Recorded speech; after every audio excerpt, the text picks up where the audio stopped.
I would like to call to order the Flint Board of Education Committee of the Whole meeting. The time is 6:30 p.m. Board members, as I call your name, please reply present for the record. Vice President McNeil. Present. Secretary Walker. Present. Treasurer McIntyre. Present. Assistant Secretary Del Marone. Board Trustee Gilbert. Present. Board Trustee McIntosh. Present. And myself, President Green, present.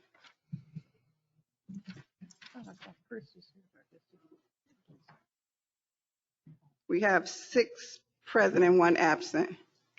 The board will now hear comments from the public. We ask you to state your reason for addressing the board and that you limit your remarks to 3 minutes on the matters within the jurisdiction of the board and not address individuals by name. The presiding officer of the board shall have the right to limit the number of people who may address the board on the same subject. And I have one. First one is Carrie Downs.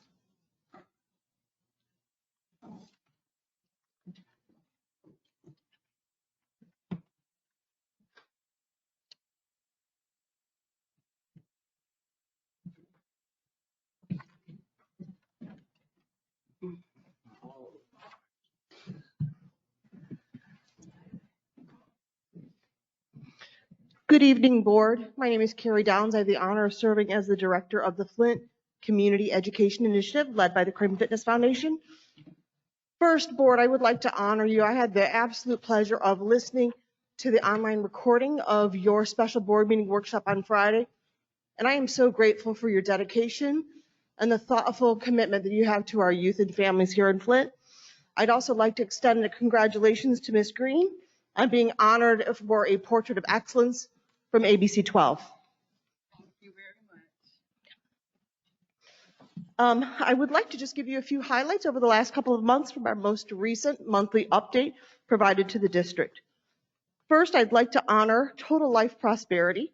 They're a grassroots community organization and they're a dedicated community partner providing adult programming and other community resources to a range of Flint CEI sites.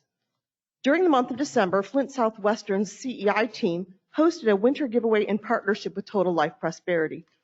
The winter giveaway was sponsored by generous support of Comerica Bank's COVID-19 relief funding.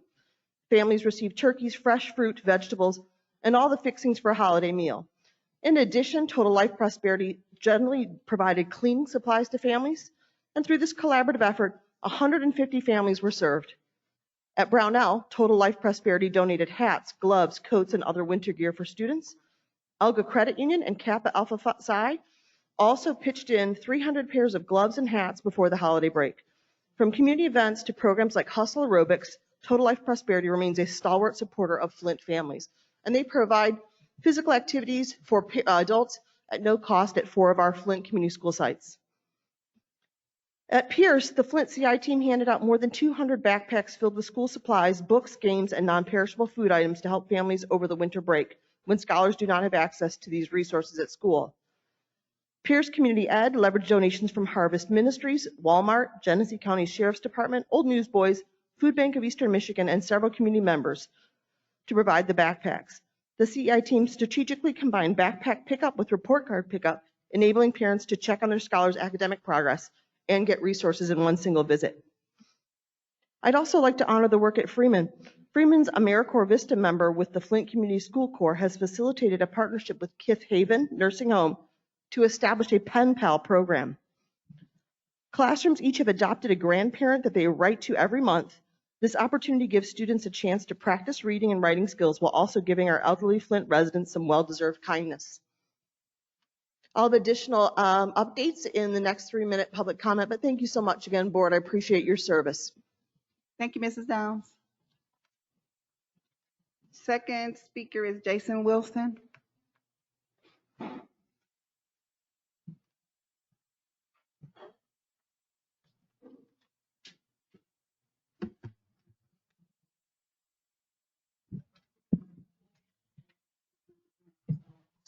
Thank you, Madam Chair, members of the board. My name is Jason Wilson. I'm the Vice President of Student Academic Success from Mott Community College. I bring greetings from the administration, faculty, staff, and students at Mott Community College. And we have been doing various presentations across the community with our stakeholders and other partners over the past 3 months. And I'd just like to provide a couple of updates at the college and 2 items that we believe would be beneficial to Flint Community Schools. First item is to give you an update on dual enrollment and the increase in dual enrollment that the college has seen since the onset of the pandemic. We have noticed an increase anywhere from 12 to 15% of our total enrollment now represents dual enrollment. As we prepare for the fall, we anticipate anywhere from an additional 5 to 15% increase in dual enrollment at the college. So we're very eager to partner with all of the local school districts so that all of our students can take advantage of these rich opportunities in relationship to beginning their college journeys as soon as possible. Some of the benefits of dual enrollment include, as I mentioned before, beginning your pathway towards a degree sooner, but also the opportunities to participate in very lucrative and innovative programs and partnerships that the college has, such as our programs that would allow students to enter into high-wage, high-demand occupations and subsequently position themselves to finish these credentials right at the time or even slightly before they're finishing their high school diploma. Dental assisting is one of the programs that we have targeted for this type of endeavor, very lucrative. We also look for our dual enrolled students to pursue 4-year undergraduate degrees and participate in efforts like our STEM Scholars Program, which allows transfer to STEM fields at Michigan State University and the University of Michigan. Briefly, the second program that I'd like to make the board and community aware of is our participation with the state's Michigan Reconnect program. This is a statewide effort currently giving residents of Michigan tuition-free access to an undergraduate degree or credential. We have partnered with the state to be an intricate partner to this particular endeavor.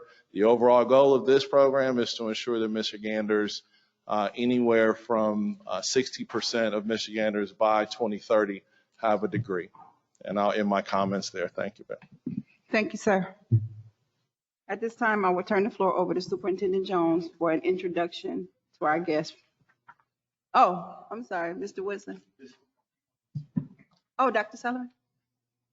That's what we were doing. I can't see. Christensen, right? I'm sorry, I can't see. No, you're good. I'm My sorry, paper's in Ms. the box. Christensen. It's okay. Don't worry about it. I can't see nothing. Good evening, everyone. For those of you who do not know me, I am Karen Christian, and I am president of the United Teachers of Flint. I come tonight to speak about action item 1.4 that you're going to be discussing in your Human Resources Committee of the whole. I appreciate the fact that you brought this back up. There was many concerns last week when this was discussed at the board meeting, and I'm going to tell you that my phone lit up, my email lit up. You can only imagine everything that I got after that meeting was over. Just a little bit of explanation. There is a difference between a letter of agreement and our collective bargaining agreement. So there was some confusion last week in regards to people kept referring to it as the contract. The contract is already settled and done. Right now we are in an opening for just salaries right now, but this letter of agreement was something that was entered into at the beginning of the school year. And so the intent of the LOA was to not leave anybody out. Anyone who has done their due diligence since day one and has worked very hard for this district, the intent was never to leave anybody out. So when we originally chose that August 1st date, we weren't thinking, oh, August the 1st date is like a Sunday. We were thinking if we get them for the first day of school, that we're all good to go. There were several teachers who came in that first week of school and have taught the entire first semester, which we believe are entitled to the bonus, the COVID bonus that the rest of us received. And they were very disheartened last week when some of the comments were made. And we truly understand it's not right to give somebody a bonus and then the week later they leave the district. We totally agree with that. That's why in a letter of agreement that we made, anyone who left the district did not get the money. Only the people in our collective bargaining that actually retired, who did their service of a allotted amount of time that allows them to retire, they received the money that they were entitled to because they retired. Anyone who left the district did not receive that money. So our biggest thing is we want people to be honored for the work that they do, and making sure that we encompass all of our teachers. And the way the conversation went last week, we felt like some of our brand new teachers were going to be left out. If a new LOA is made and all of a sudden there's an agreement made with that and something else and there's different stipulations for it, the ones who are already working are left out of it. And so we want to make sure that they are honored by what we originally agreed to. Secondly, I just want to give kudos to our risk benefits office. As some of you may see, I am in a boot. I got hurt on the job, and HR department took very good care of me. I had to go from one place to another place to another place, and they were able to get all my documents where they needed to go so that I was taken care of, and it was done very expeditiously, and I just kudos. It was just very wonderfully done. Thank you. Thank you, Ms. Christensen. Arthur Woodson.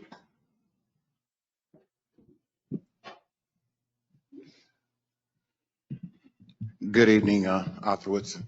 Some of you are not going to like what I have to say, but I'm going to say it because you all know I don't care if a person like me or not.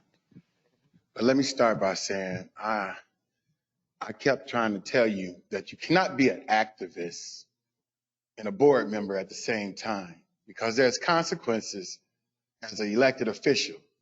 You get sued for some of the things that you can't say as a board member, but what I can say standing here. I thought by Anita Stewart leaving, that would bring civility to this board. We fought like heck. I fought with you all. You all led the way. I was fighting with you. But all of a sudden, there's a turnaround, no transparency. And I ain't seen more transparency with this superintendent than I ain't seen over the last 5, 6 superintendents. I am tired of hearing that 1926 was racist against me. I know what racism is. I live it every single day. I don't have to hear it. Ms. Green, when she got as a treasurer, she saw GISD. She saw, what's the name of the audit firm that wanted extra money for doing nothing. Carrie found $2 million. Stop living in the past, because you can stop whatever happened, because it takes 4 votes. 4 votes, your votes, for anything to happen. Now, y'all can make history. Y'all can bring new schools. You have the opportunity to bring new schools, state-of-the-art schools, new teachers, new everything. You voted against teachers. Teachers ready to leave. I got phone calls, man, on asking me, how can they recall the 2 people that's left so they can put everybody on the ballot in November? And guess what? Me being the person that I am, I gave them the information. Stop doing that, man. It's election year. I would be trying to do everything I can to make sure that I don't make people mad at me. The teachers getting up here telling you, teacher union leaders getting up here telling you that what happened was something that was put on Sunday, and they didn't look to see if it was on Sunday. Everything isn't what it seems. Sometimes I told people, man, Flint has been through a lot. Yes, it's hard to trust, but at the same time, y'all have each other, because y'all went through hell together. But y'all not even trusting each other. Ms. Green didn't have to tell people about Act 18, GISD, and the firm, audit firm and all that, but she did. Quit looking for stuff and start moving forward, because we only have a little time to do what we need to do to move the city forward. Thank you, Mr. Woodson. Wow. All right. Thank you. At this time, I will turn the floor to Superintendent Jones for an introduction for our guests. Good evening, community. Good evening, board. Good to see you all. We have with us via webinar, Eagle is here to present to us today. I know that this has been a request for our board, and they are here to present to us today. So I'm going to turn it over to Eagle at this time. Are they ready? Can you hear me? Yes, yes. I apologize. I heard the feedback. Is that better? Aaron, can you hear me? Yes, I can hear you. Can you hear me? I can, I just can't see you. Okay. I apologize. My camera's not working here. I would just like to introduce myself. Oh, and actually I will introduce my Drinking Water and Environmental Health Director. This is Eric Oswald. I think you're seeing on your screen right now. And I also have my Assistant Director of Drinking Water and Environmental Health, George Christian. And they are here to speak about what we can help Flint Community Schools do with some testing in their schools. Good evening. Can everybody hear me? Yes. Okay, sorry if this is a little awkward here. We'll try and get through this. I'm not sure exactly what you all want to hear, but I can go through a little bit of history of Eagles testing in Flint Community Schools, and then go over what we have to offer going forward, if that would be helpful. Yes, that would help. Okay, so I'll do that, and feel free to stop me or ask questions along the way here. So we began Flint testing in Flint Public Schools or Flint Community Schools in 2015, which expanded to all schools in Flint, Genesee County, charter and parochial school daycares, and others. And as a result of early testing, Lara determined that they were going to replace all fixtures, faucets, and drinking fountains, including adjoining brass and plumbing, to meet the 2014 lead-free standard. Now, understand that lead-free standard does not actually mean it's lead-free, which is a little misleading, but it takes the amount of lead in the brass from 8% down to 0.25% on the surfaces that come in contact with the water. So in addition to a flushing program that was initiated at Freeman Elementary School, where the children flushed the school each day for about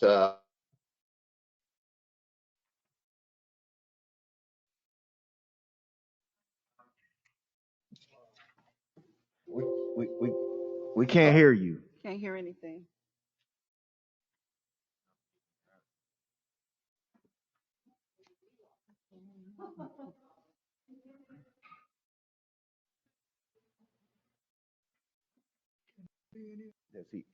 Can we even tell Can them? you see us? and other facilities. Yeah. Go ahead, sorry. We didn't hear anything for the last maybe 2 minutes. 3 minutes. Oh, I'm getting an unstable. I apologize. I will start again here. So Flint started, excuse me, can you hear me now? Yep. Okay, so starting in 2015, we started testing in Flint Community Schools. We expanded that testing to Genesee Intermediate School District, charter schools, parochial schools, and daycares. As a result of that early testing, LARA, Licensing and Regulatory Affairs, determined that they were going to replace all of the faucets, fixtures, and drinking fountains, and including the adjoining brass plumbing, with plumbing that meets the 2014 lead-free standard. Again, I emphasize that lead-free standard doesn't necessarily mean lead-free. It's a bit misunderstood. The standard went from 8% of lead allowed in brass wetted surfaces down to 0.25%. So there's still a possibility that there's lead in lead-free fixtures that meet that 2014 standard. We did initiate a flushing program at Freeman Elementary School where the students flushed each day for approximately 5 minutes, and that was done for about 3 to 4 months. That flushing demonstrated the capability of flushing to bring the lead levels down. It was successful in bringing lead levels down in the water. Additional testing in Freeman showed that the NSF certified filters, when they were added, they dropped the lead levels down to the detection, below the detection limit of 1 part per billion. Those results were in June of 2016 and are available on the Flint Water website. Testing continued through Flint Community Schools and other facilities. And again, this testing was very consistent, showing that active water usage is critical to maintaining water quality, which I don't think is a surprise to anybody. 3 additional rounds of testing were conducted in the first half of 2018. Again, the results were conclusive in showing that water usage is critical to water quality. Those rounds also included more testing of the filters, and testing showed that the filters were effective. In November of 2018, we approached then Superintendent Lopez and offered to provide more services to Flint Community Schools free of charge, but we did not get a response. What we can offer now, we don't have the staff, and I'll tell you that the testing that was done on a voluntary basis. Staff from Eagle came in on weekends and provided testing services to the schools on their own time. I just don't have those resources any longer, but what we can offer is free analytical services. So if the Flint Community Schools can take the samples, we can get them analyzed free of charge and provide training around how to take those samples. This funding is limited though, and is available only till the end of the current fiscal year, which ends on September 30th, 2022. My understanding is that the Flint Community Schools now have the hydration stations installed, so please correct me if I'm wrong. And I believe the strategy going forward was to ensure that students were only getting drinking water from those hydration stations. So with that, Georgia, but let me know if I missed anything, and I'll open it up for any questions you might have.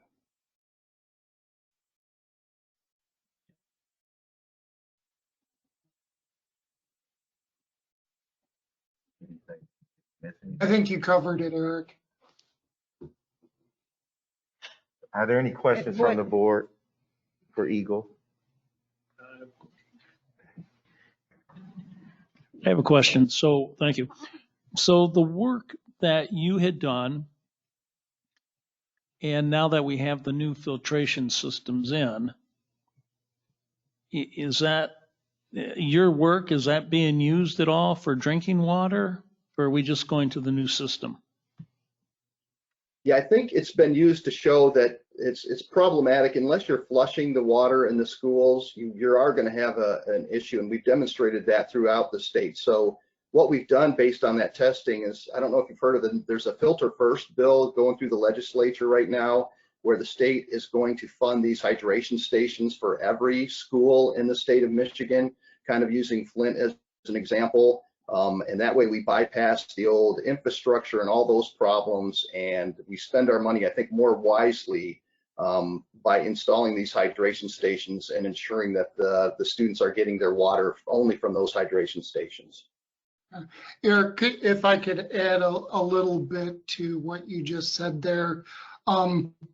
When we did the initial investigation in the schools, it was determined that the best course of action was to replace all of the fixtures and the brass and the fountains and all of that with equipment that met the 2014 lead-free standard. And so all of those throughout FCS had been replaced. As we got to 2018 and Elon Musk made his donation, the decision had been made for the school district to move to hydration stations. And some of the fountains that had been replaced in FCS actually were hydration stations, but the new ones included some additional things, such as the UV light for bacteriological purposes. So at that point, Dr. Laura Sullivan over at Kettering took over the testing, and she worked with some other folks to validate those hydration stations. So if you have any questions specific to the hydration stations that were funded by Elon Musk, you would need to speak to Dr. Sullivan. But basically what our process was, we went into the schools, we made sure that we got the water moving. We replaced the old fixtures because the old fixtures were definitely imparting a very significant amount of lead into the water. There were some quite high levels, and as Eric had pointed out, when we instituted that flushing protocol over at Freeman Elementary, that demonstrated the importance of the water usage and how that improved water quality. And then in June of 16, when we had the filters tested, we had something on the order of 190 some odd sampling points taken in Freeman Elementary, and all of those in June of 2016 came back as less than 1 part per billion, which is the reporting limit. So if I can sum up, so we had an original system, it became contaminated. You folks came in, took care of that problem. Now we have the Elon Musk system, I'll call it. And then the state of Michigan is now making more money available for, let me say, a third system? It won't No, be a sir. third No. for Flint. It'll be a system for other schools in the state. Flint's already got this system installed. So, yeah, and I won't say, you know, the fixtures, we definitely identified problems with the existing fixtures. As you'll find out throughout the state, there's a mixture of old fixtures that had lead in them, and that's problematic to get all those out. So, you know, the decision was made by the legislature to promote this filter first bill, we're calling it, to come up with funds to install these hydration stations in every school, so that every school in the state will, in effect, kind of look like what Flint does now. Okay. The last question, and how are you folks compensated, or from who? Compensated for? By the state? Okay, very good. Thank you. We're state employees. For state employees, sorry. Thank you. Thank you, Madam President. I wanted to ask about who is responsible within the district, on the district end, that you contact or you stay in contact with on how this process moving forward to make sure that we're not late with where we're supposed to be, and how does that work?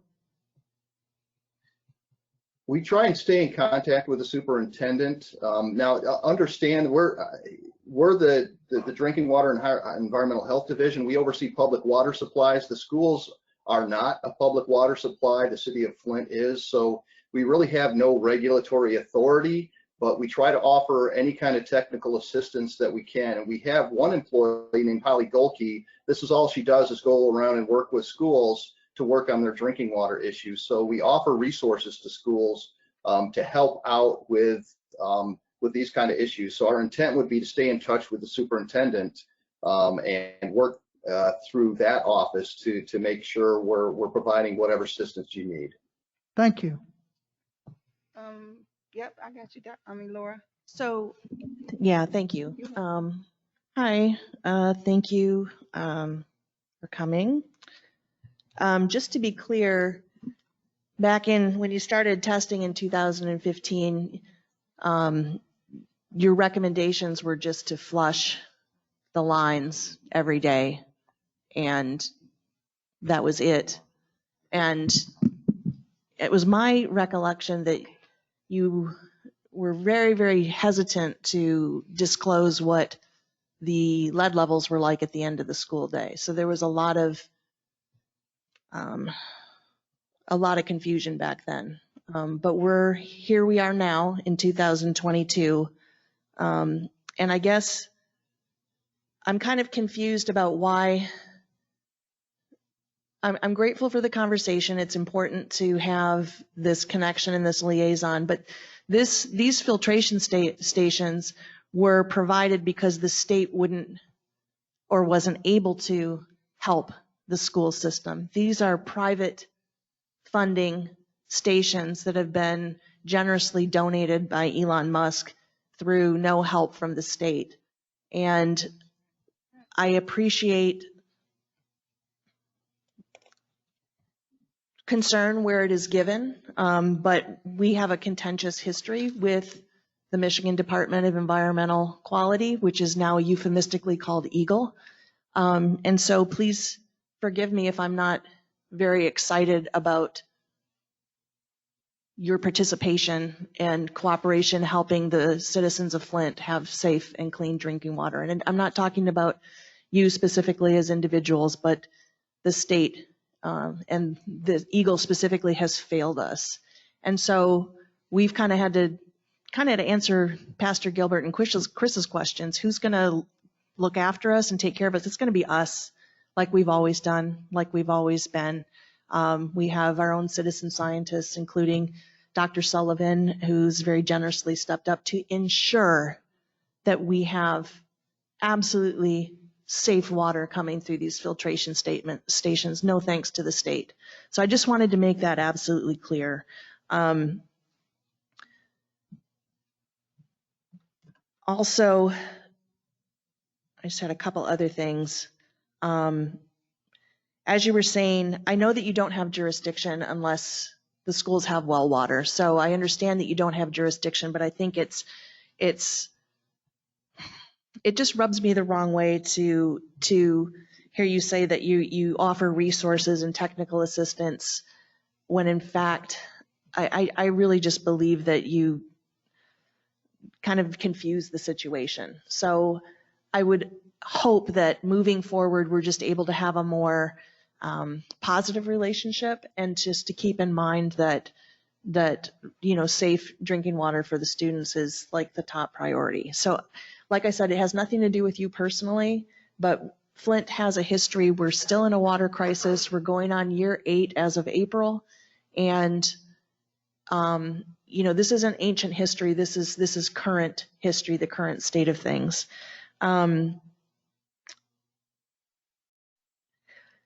Also, Dr. Sullivan has found that there are up to, you're saying that the whole system isn't, the filtration stations help with the water that we do have access to, but there are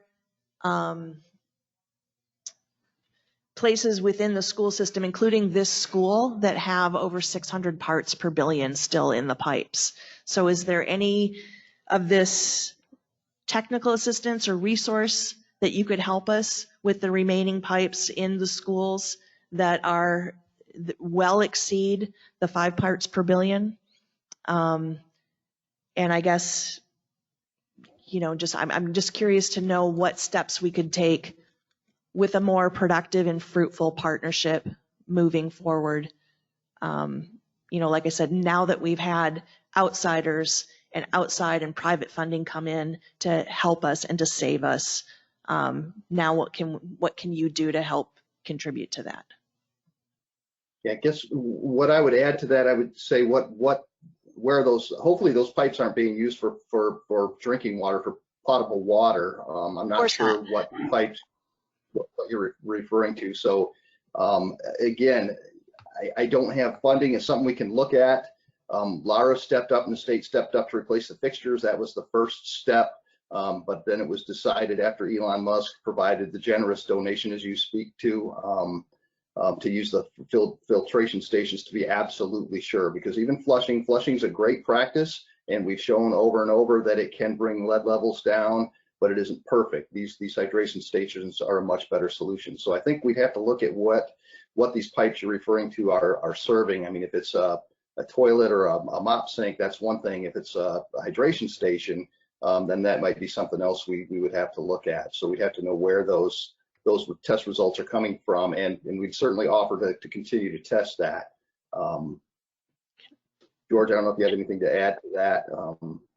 So I thank you. I mean, I understand all that, and if flushing is such a great solution to the problem of what we have in our pipes, the bacteria, the TTHMs, the lead, the copper, all the things that we have flowing through our pipes, then why was it at the time that you were recommending the flushing that you refused to test the water quality at the end of the school day?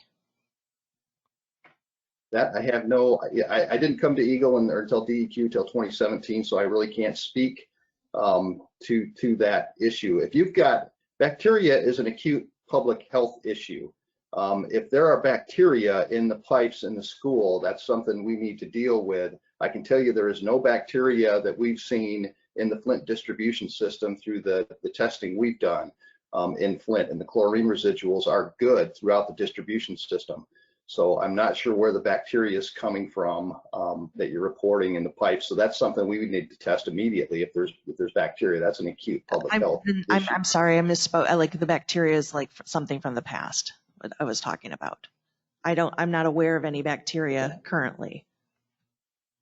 But I was just saying that we have had a history of uneven water and different qualities of water coming through our pipes, which has been one of the problems in trying to, ascertain exactly what's wrong with our pipe, with the water quality in the pipes, and then to figure out how to fix the pipes. But I'm not sure if the answer to that question about who refused to test the water quality at the end of the schools after recommending flushing, but it's just a reminder of what your organization has, what your department has done, and how you have not helped and contributed and actually, moved us along in terms of water quality.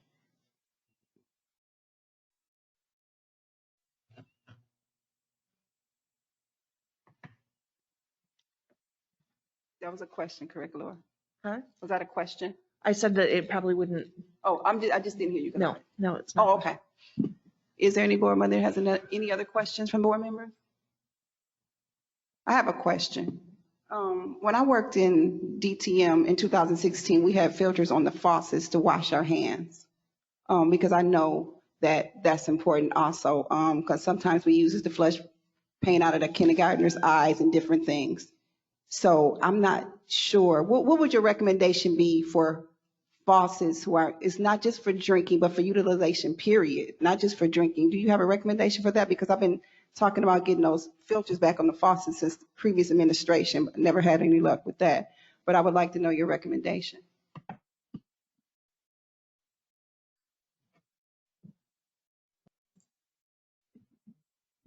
I didn't hear the question. Can you guys hear me? I think we had a little. Okay, I can repeat it. Filters yes, please. on faucets where children and staff wash their hands. When I worked in DTM, we had filters on faucets because we used them for flushing eyes. If a kindergartner gets pain in their eyes, we used it for different things. So I think it's important that we continue to do that. But I want to know your recommendation in reference to that. We are not public health officials, so I would lean towards DHHS or local health to make a recommendation on that. As far as dermal contact and hand washing, that is not my lane. So I would not offer I'm an engineer. I'm not a doctor or a public health official. So I would not. I'll take that to DHHS if you want me to, and talk to Dr. Line Callow and Corey Gretsch on that issue. Okay, sounds good. I appreciate that. Mr. Walker? Yeah, this is more so for Superintendent Jones. As it relates to the hydration station, I was contacted in regards to concerns about the shortage of cups. Has that been worked out in terms of usage of the hydration station? I know the cups is the main source that we're encouraging scholars to use. Just wanted to give an update on that. So more cups are on the way. Okay. Demand, supply. Oh, yeah. It's a constant issue of ordering and getting what we need in the district. Yeah. So more cups have been ordered, and I've had that conversation. Okay, thank you. We also, to that end, we also have had a donation of 3,000 and some odd water bottles for our scholars that are in district now from Michigan State University, K-12 outreach. So those are in district, and we are getting those out to the schools. We're still going to have cups, and we also still have water coming in from water bottles, just to ensure that water isn't an issue. Okay. Thank you, Michigan State. We appreciate that. Is there any more questions from any other board members? Thank you, Eagle, for your presentation. Thank you for having us. Absolutely. Thank you. Thank you. I seek a motion and a second to move action item 1.4, resolution to accept addendums to letter of agreement and issue payments to for the regular board meeting tonight for adoption. So move. Oh, Support. Second. It has been properly moved and seconded that we move action item 1.4 to the regular board meeting for adoption. Is there any discussion? Yes. Chris? I don't know if that would be proper to simply move it. I believe what we need to do is to rescind our previous action from the previous meeting.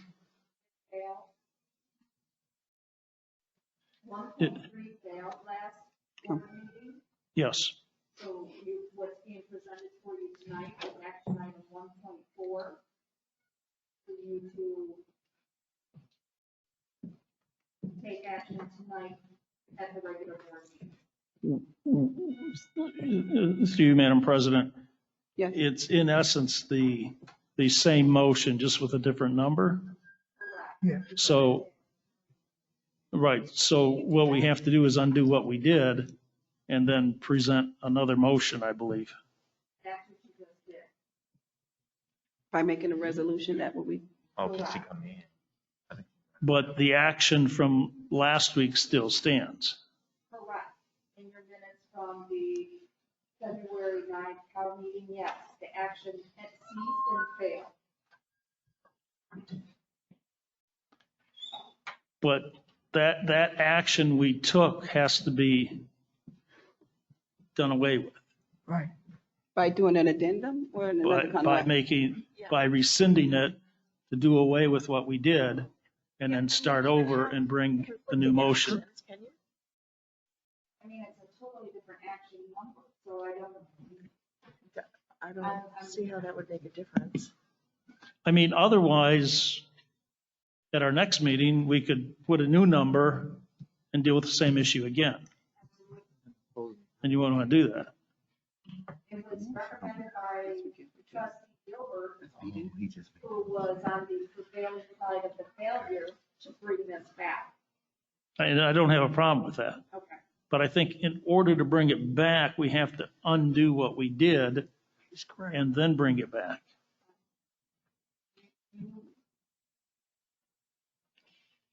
In past practices, we just didn't, this what we're doing right now, a resolution.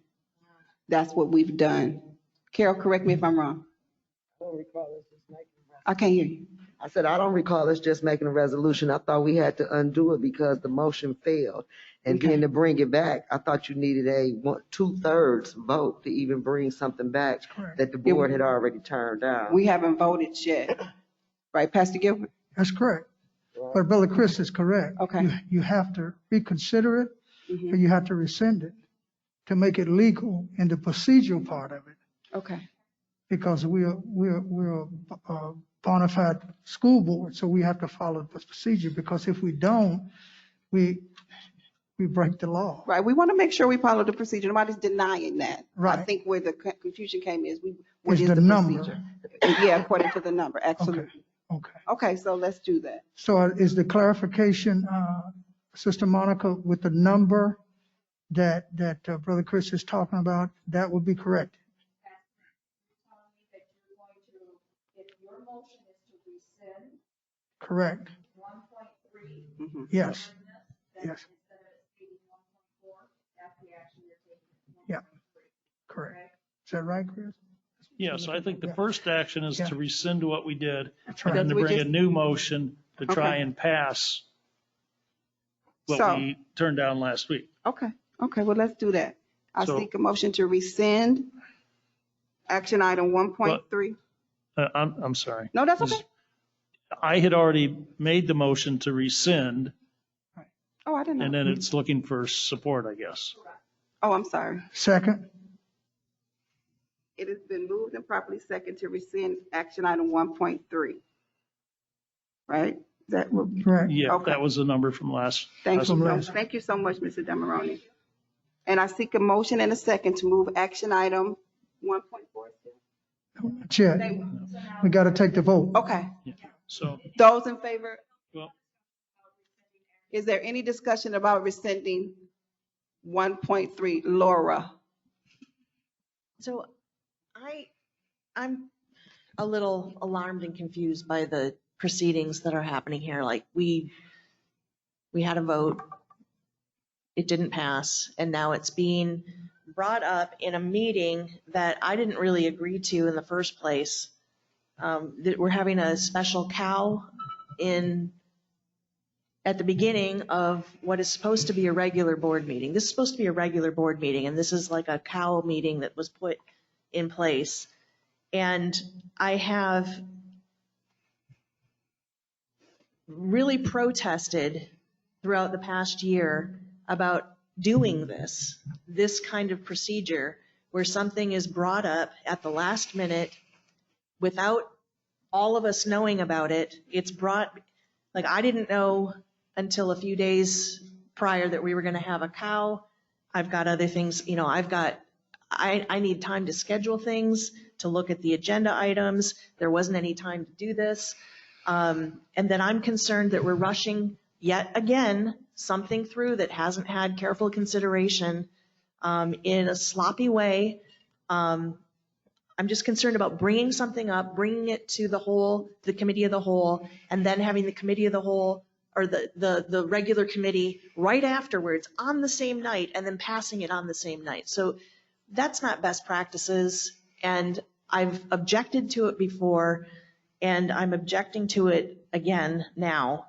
And I thought that when we talked about this last week, that we had kind of thrown about the idea of getting some legal advice, some legal counsel. I strongly recommend that we table this until we can get either an emergency meeting with a closed door session or an open door session, whatever kind of a session that we need, so that we can just get some factual legal advice to see how we can do this in a way that doesn't cause any problems down the line. So I don't want to vote for any of this and move it forward. Okay. And I would just, can I make a motion to table this until we have? You can make a motion. I make a motion. Point of order, Madam I Chair. mean, we're on a Madam motion within a President. motion. Yes, Mr. Gilbert. We're in discussion mode. We're in So yeah, you discussion can't right do now. it on a now, motion. but This is a motion within a motion anyway, right? No. It's a reconsideration or rescinding of a motion. Okay. And so we're in discussion of that, Sister Laura. You're in discussion that sounds like you're against it, which is your right to do so. So point of information. I thought we'd brought 1.4 before the board no. for resolution, and then 1.3. we didn't second that and go into discussion on it? We did. Yeah, you're right. But we did, and then within that discussion, then we had another motion, is what I'm saying. So that's not right either. See, this is just No. a mess. Go ahead, Karen. I just want to clarify something. Last week when I made the motion, I thought I was very clear about not taking a dollar out of anybody's pocket. And then here we are this week, they're talking about they're not going to get their money. And when I made the motion last week, the motion was simply to put them on an independent contract, but give them all the benefits that were promised to them in order not to confuse these two things because of this kind of stuff right here and negotiations. It was not, the motion was never to not pay anybody. The motion was always to pay and to meet the terms of the agreement with just simply having the new hirees on an independent contract because the administration did not properly advance this action. So my problem with this is, if every time they do something they ain't got no business doing, am I going to be forced to cover them with my vote? Look, it was done inappropriately. The problem that I had with it was never because I didn't want to pay the teachers. Make it rain on them. I don't care.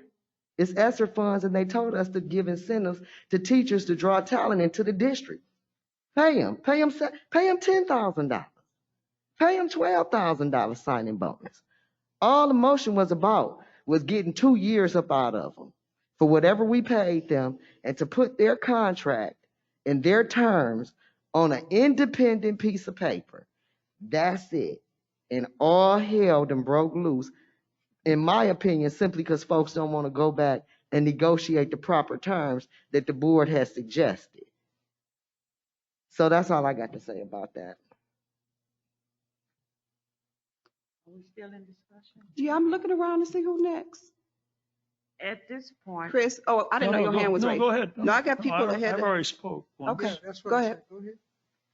at this point, I just think that we should table this and get legal opinion because now it's kind of gotten confused, in my opinion. To be clear, let's get legal opinion on this and table it because I understood if I'm you. sorry. I'm sorry, go ahead. Go ahead. So I don't know if we in a motion or we just having a discussion.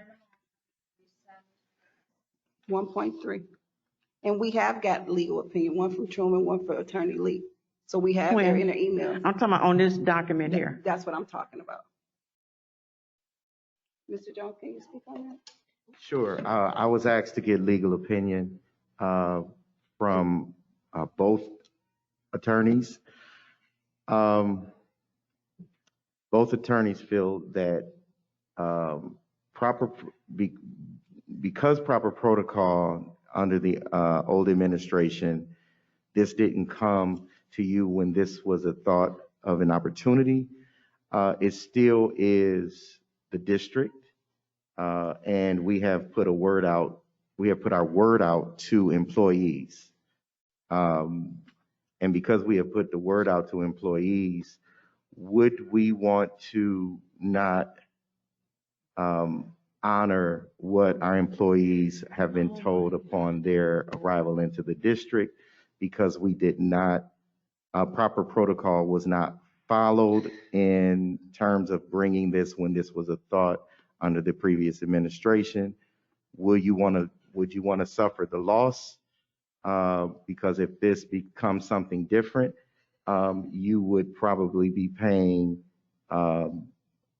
additional funds, and that will not come from ESSER funds. Those funds will come from your general fund. That is the best way I can give you that information without kind of walking over. This is both of our attorneys that that should be paid to those staff members.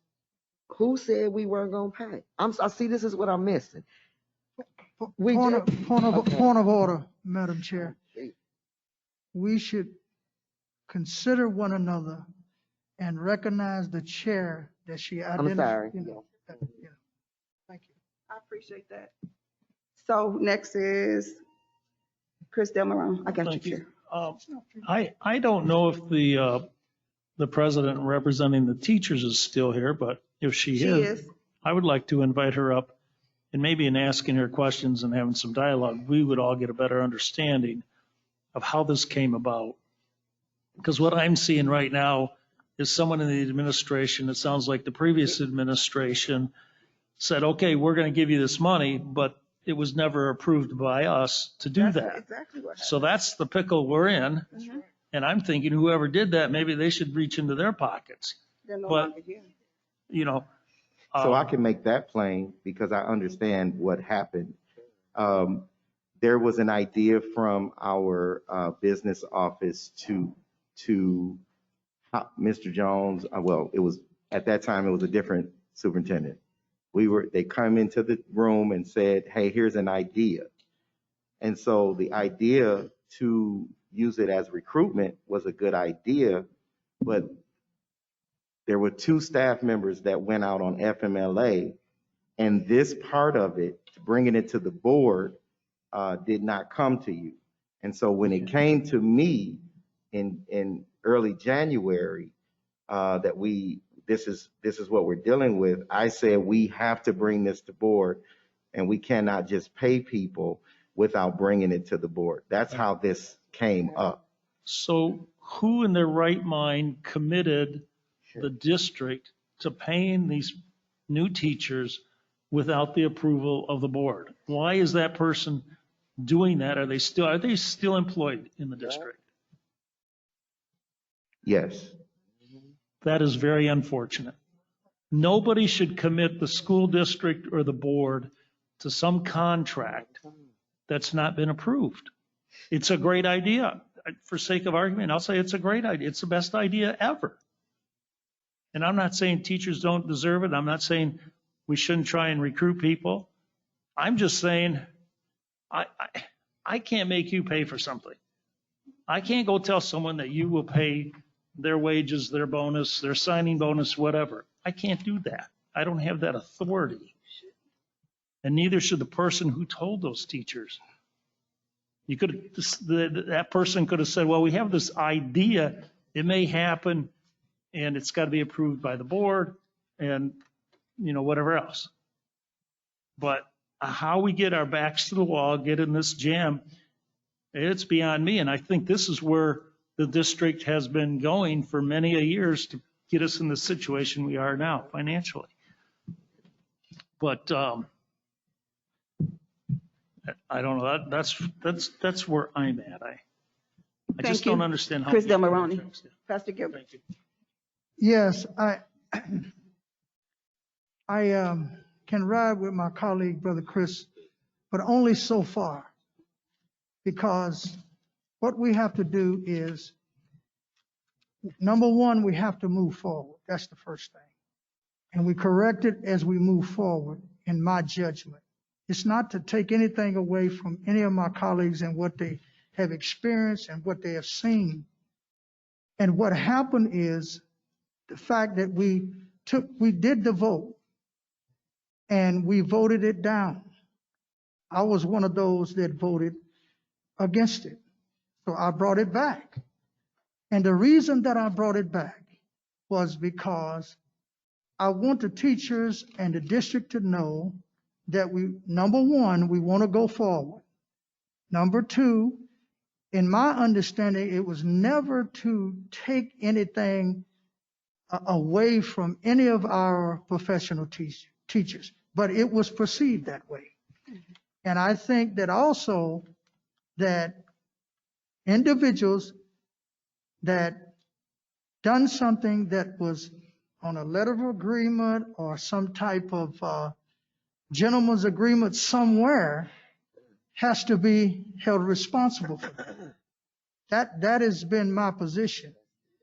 But the key is, how do we continue to retain the teachers that we have that was here from that period down to that period from 21 June or July of 20 and 21, July of 21, how do we make sure that they understand legally, as you said, a referral to legal, I don't disagree with that they are involved and they can receive if they were hired during that time. And this is the way I kind of look at it.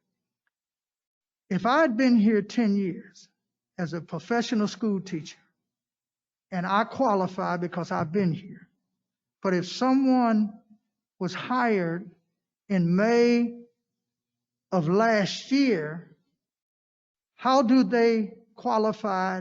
In my mind, they may not qualify for the, okay? And Sister Carolyn and I talked about this. I understand that. But second part, or the third part, is the thing that I'm still kind of not understanding. How do we get them to commit to the district without it looking like that we're trying to take something away from them, and at the same time, we're not giving away and continually to bleed the district. It's somewhere in there. And it's up to this board to decide where that is. And remember, it takes 5 votes to rescind.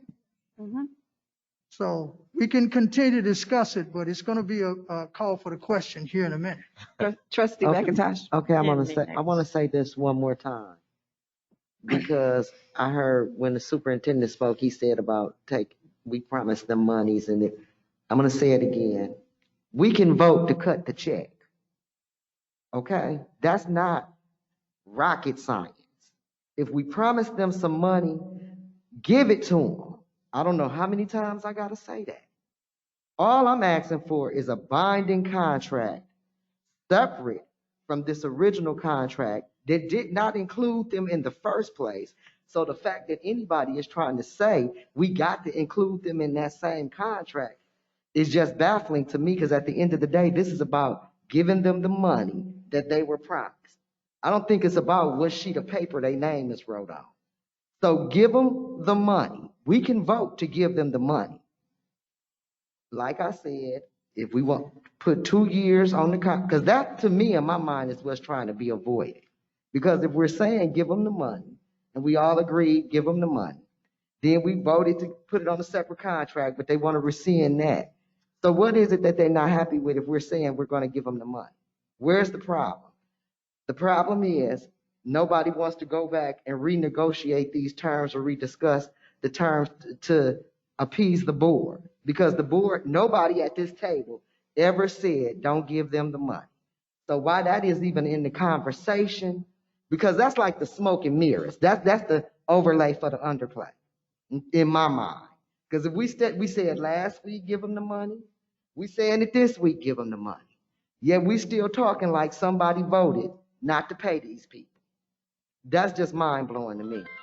And what this tells me is somebody don't want to straighten out their wrongs.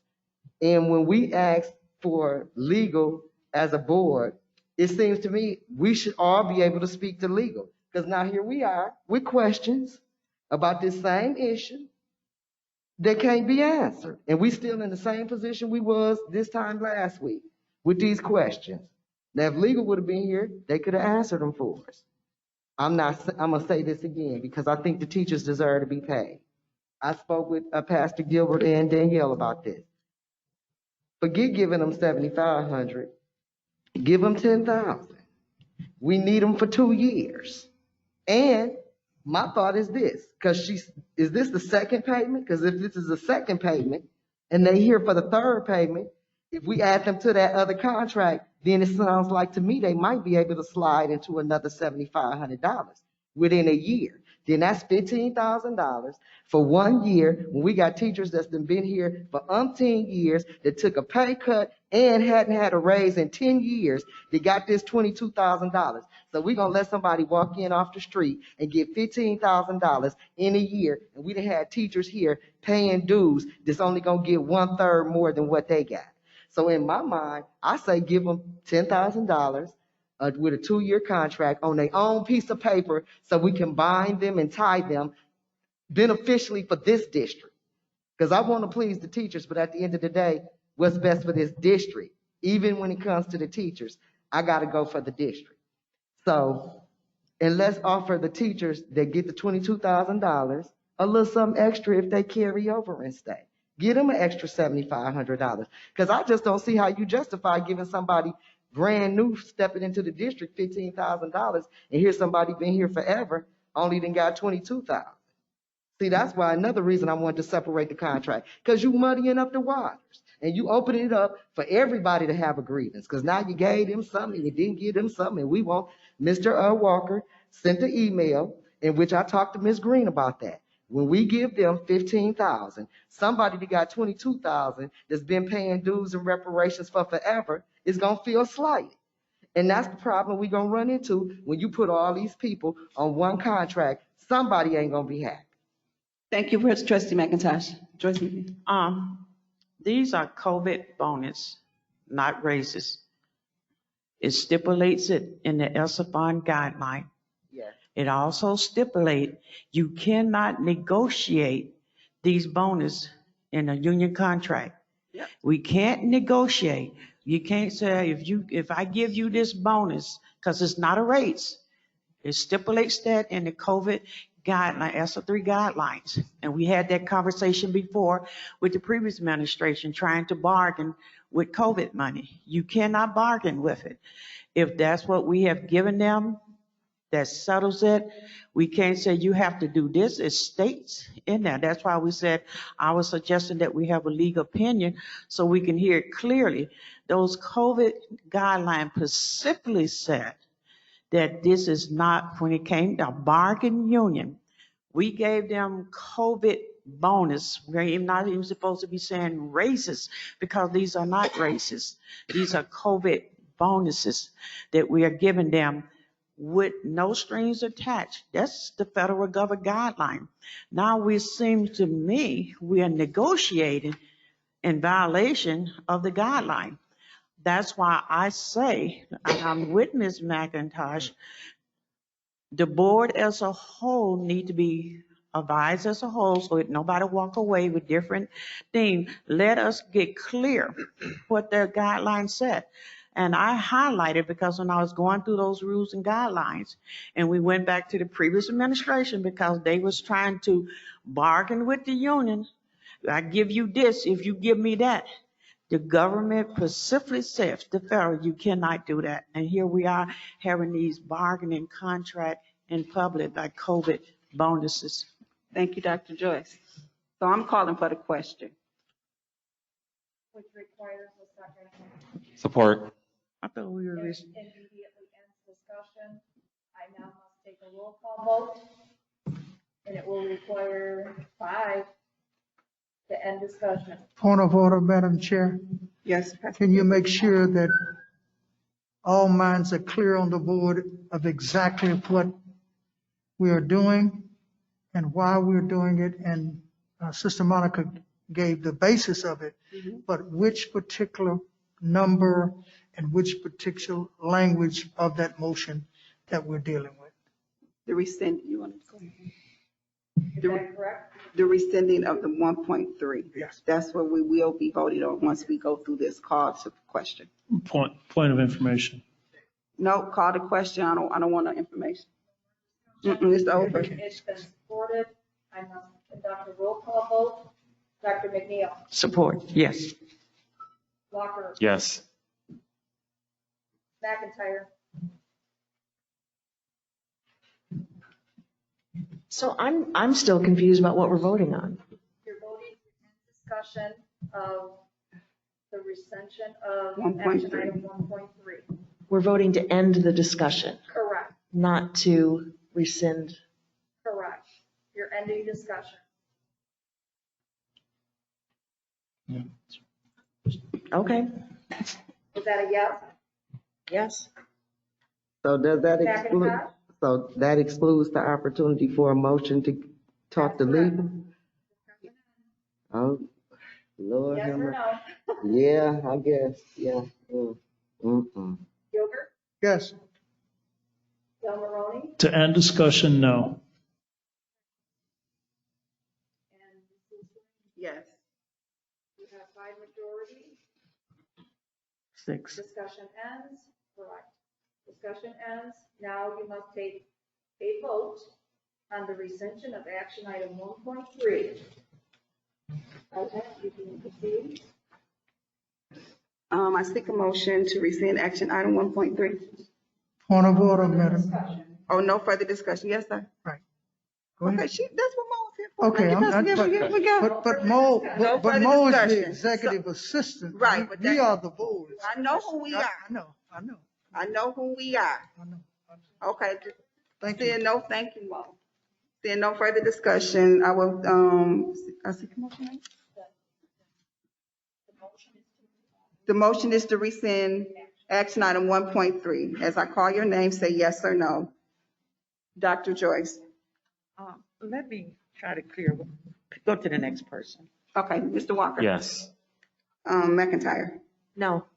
McIntosh. No. Gilbert. Yes.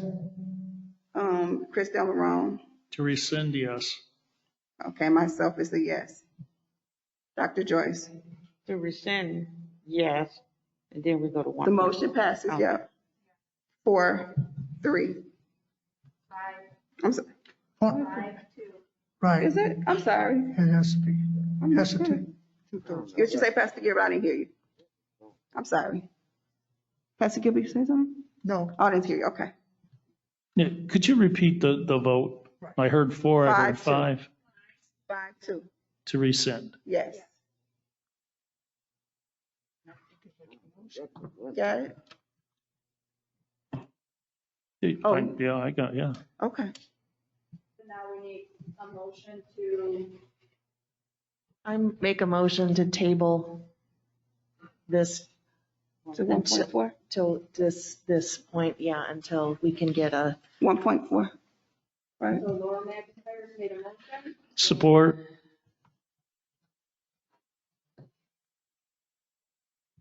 It is moved and supported. As I call your name. Oh, I'm sorry. I forgot about that. Is there any discussion? So this is to move it until we get some type of legal counseling. Is that the motion was? Yes. Point of order, Pastor Madam Gilbert. President, Pastor Gilbert. that was not what the motion was. Right, that's not what she said. I'm sorry.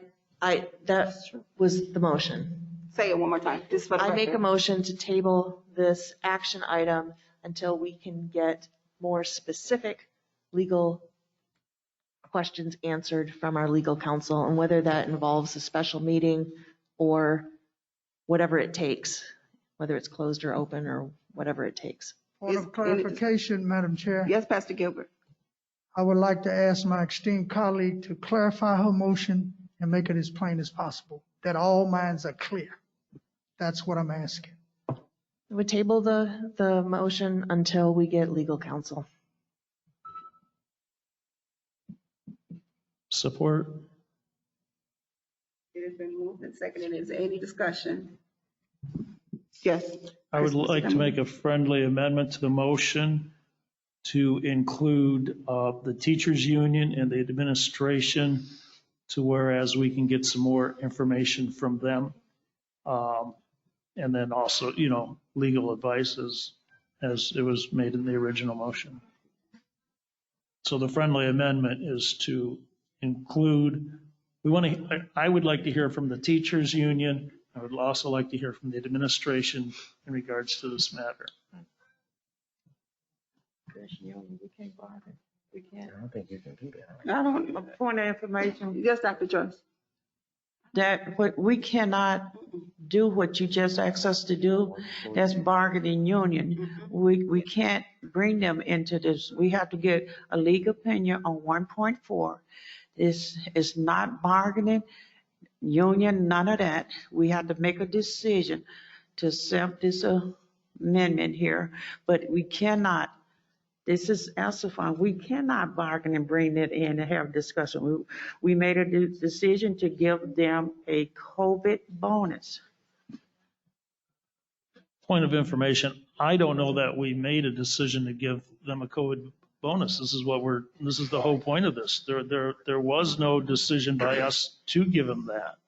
In the other ones we did, those other 22,000, 7,500, those was COVID bonuses. Right. And this is in my opinion, they're trying to add something to clear something up about the decision we made in the past, giving our teachers who way over deserve this, a COVID bonus. And something has came up and I need to have clarity on it.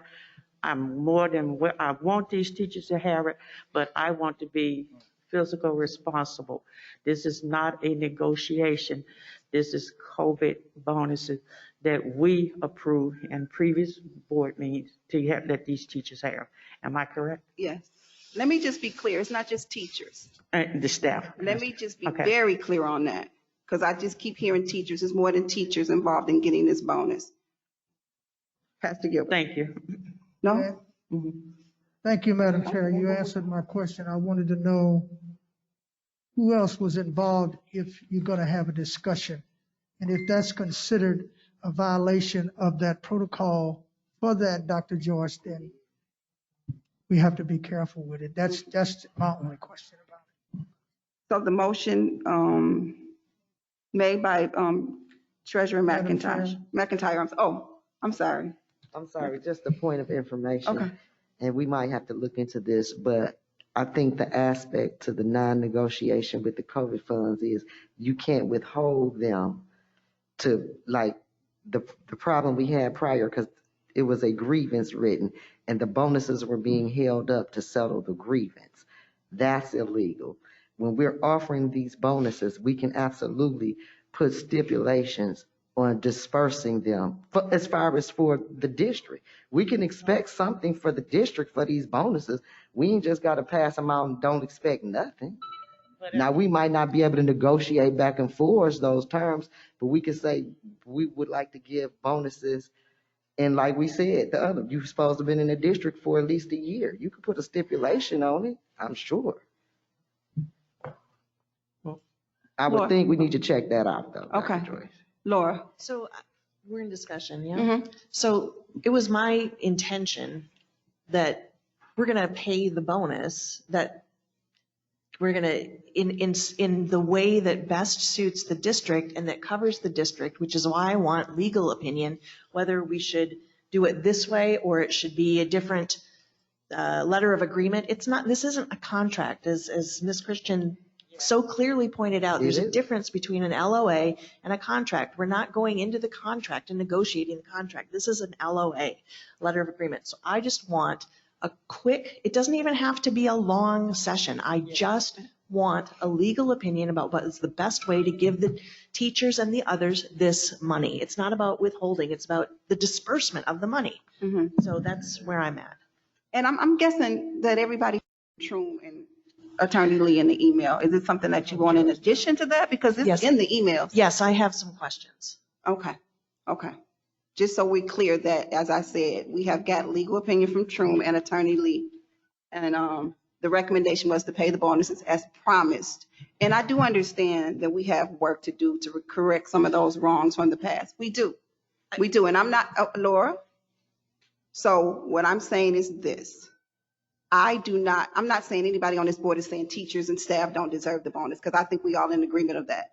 I just think they should get it ASAP. And where we can right our wrongs and they still get their bonuses ASAP, because they more than deserve it. And I know for a fact when I talked to Carol, she was not saying that they shouldn't get it. We all agree on that, but moving forward, and we can still vote this to pass and still get the contract or whatever we need to do that legal suggests that we do. But I just would hate to see this fail again, because it sends a message, it sets a precedent that, Laura, that we shouldn't be studied in the Flint community schools. We want people to stay, we want people to come. We need to act like it. Mr. Walker?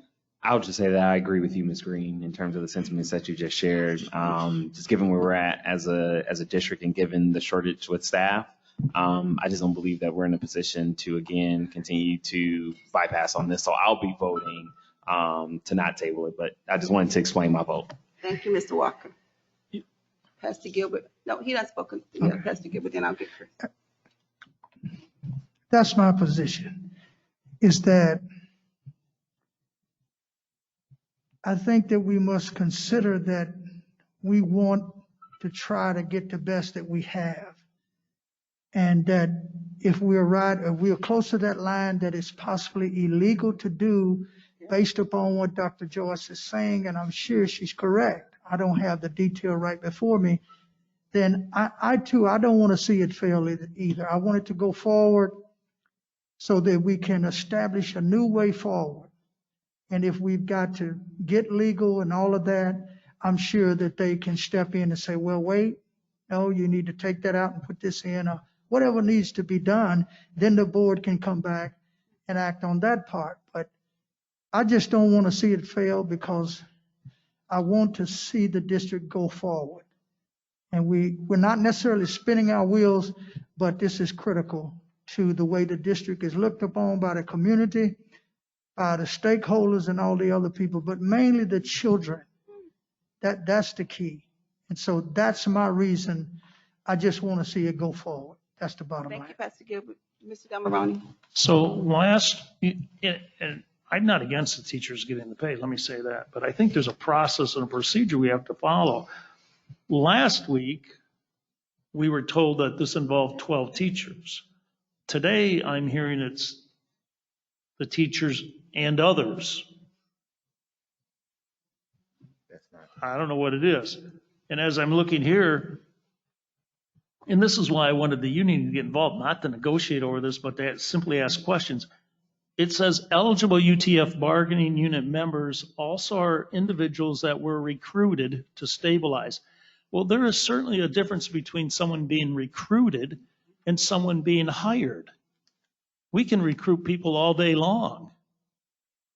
And I don't think the board or the district should be on the limb to pay people who were simply recruited and never hired. So that's the kind of question. I mean, maybe that's a legal question. The other thing is, how is it that this group of teachers were not included from the get-go? I mean, did someone just not recognize that this situation may come up? Or why were they not included in the beginning so there would be no change? So that's why I wanted to have the unions and the administration to be involved, not to be there negotiating back and forth, but simply to ask questions just so we all have a better understanding. I don't think anyone, myself included, is against the teachers being paid.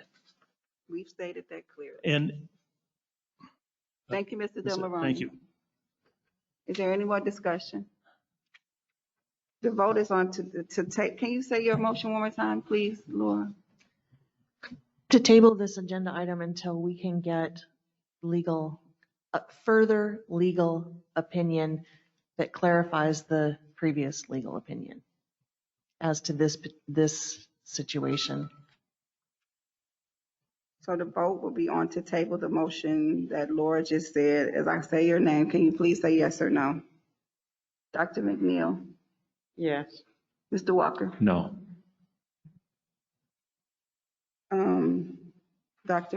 Laura? Yes. Okay. Ms. McIntosh? Yes. Pastor Gilbert? No. Chris Del Morone? Yes. And mine is a no. What is that, 3, 4? The motion to table passes 4-3. Can I say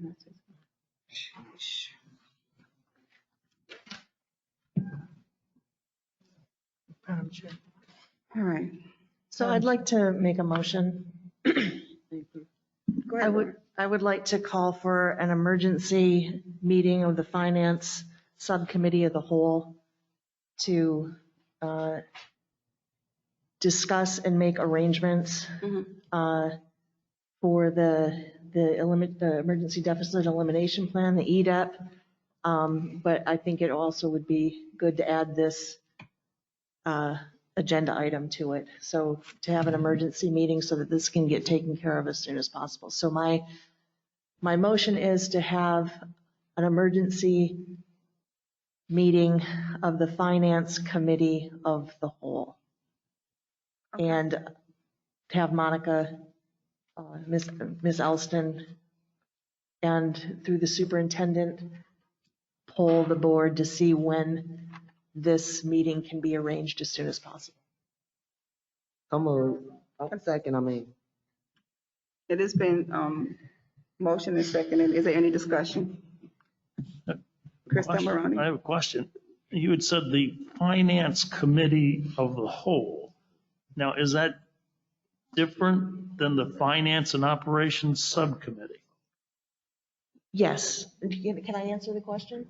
Or do you want to, why don't you answer the question because you're it would be all of us. So instead of just having the Finance Subcommittee meeting, because this is involving all of us and it's going to take a consensus or, discussion, these are things that are going to need to be decided on quickly. Not that we will be deciding anything, but we kind of need to, I think it's better to have an emergency meeting of the subcommittee of the whole than have a subcommittee meeting and then another committee of the whole meeting. It would just take more time. I don't have a problem with that, but is there such a committee of ours? Yes. A Finance Yeah, Committee of the whole? The Finance Subcommittee meeting. Yeah. And you can request a subcommittee meeting of the whole. Okay. You can do that. And that's what I am requesting.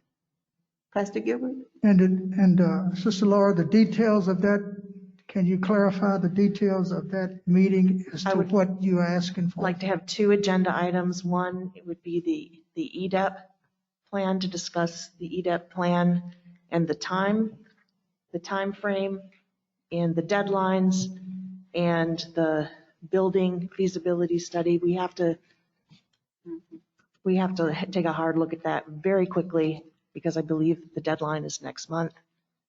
And then given the discussion that we just had involving the finances and the possibility of it going out of the general fund or out of the ESSER funds, that we have it as an agenda item and perhaps have legal counsel if we need to have a closed session part of that meeting. So that those would be the two agenda items would be. Oh, you did? Okay. Okay, I'm glad you said the closed session part, Laura, because we were discussing that we wanted you to add that to your motion. Are we doing closed session?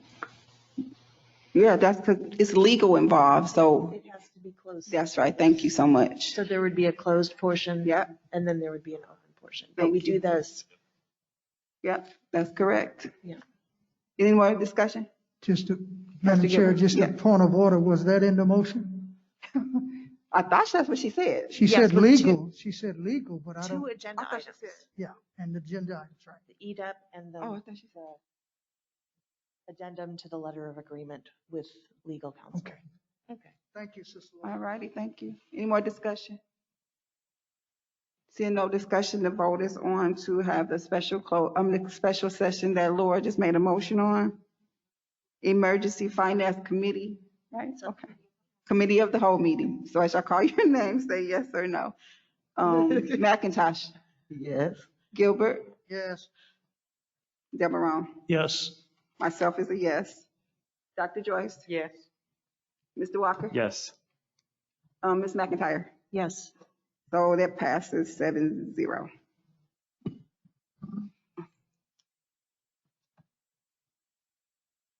I seek a motion and a second to move action item 21.12, Flint Board of Education Committee assigning assignments February 20th, 22 to January 2023 to the regular meeting tonight for adoption. So moved. Okay. I heard the motion, Walker, who's the support? Oh. It has been properly moved and seconded that we move action item 21.12 to the regular board meeting for adoption. Is there any discussion? Yes, I have a I'm question. sorry, Chris Delmarone. So we've got the list there. I'm trying to find out what page that's on. Right here, okay. Yeah, page 8, I think. Page 8. So the Flint Cultural Center Corporation, it seems like in the paperwork that was originally given to us in regards to what committees we would want to be on, it asked, there was a number 3 there. I was under the assumption that 3 people would be appointed to that. No. No. What did the number? I'm sorry, what? The selection form, are you talking about? Yeah, it was like listed 1, 2, and 3. Yeah. Correct. Right, understand that.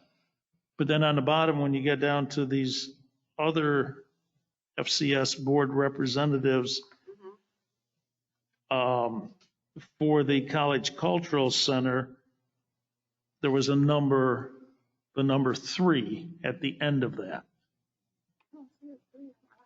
Well, it's not on what we were given tonight. No, I'm not looking at Was it not? Yeah, it was on there.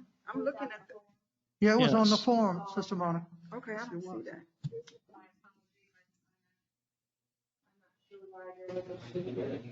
Okay. It's an old form. Is there any more discussion? Pastor Gilbert. Yes, Madam President, when I said, I know maybe I got mine in late, I guess I did, Okay. but I see where, Madam President, you're typically the board president. So I put that down. I was trying to see if, I put my name there. That's what I did. And I just wondered, is that the way that goes? Is that the president is always on that board or representative of that board? You follow Michigan Council of Urban Board of Education. I guess that's what that means, MI. So it says typically the board president. Down at the bottom. So the form that you guys filled out is part of governance, if I may interject. Please do. The form is very old and it needs to really be modified. Some of these representative groups are no longer in existence. It's an old form. And so even though it's passed out to you, it's done in a manner so that I'm not giving the illusion that there's made any changes to the form. Your governance committee really needs to reevaluate that document that you use to choose what committee you want to serve on.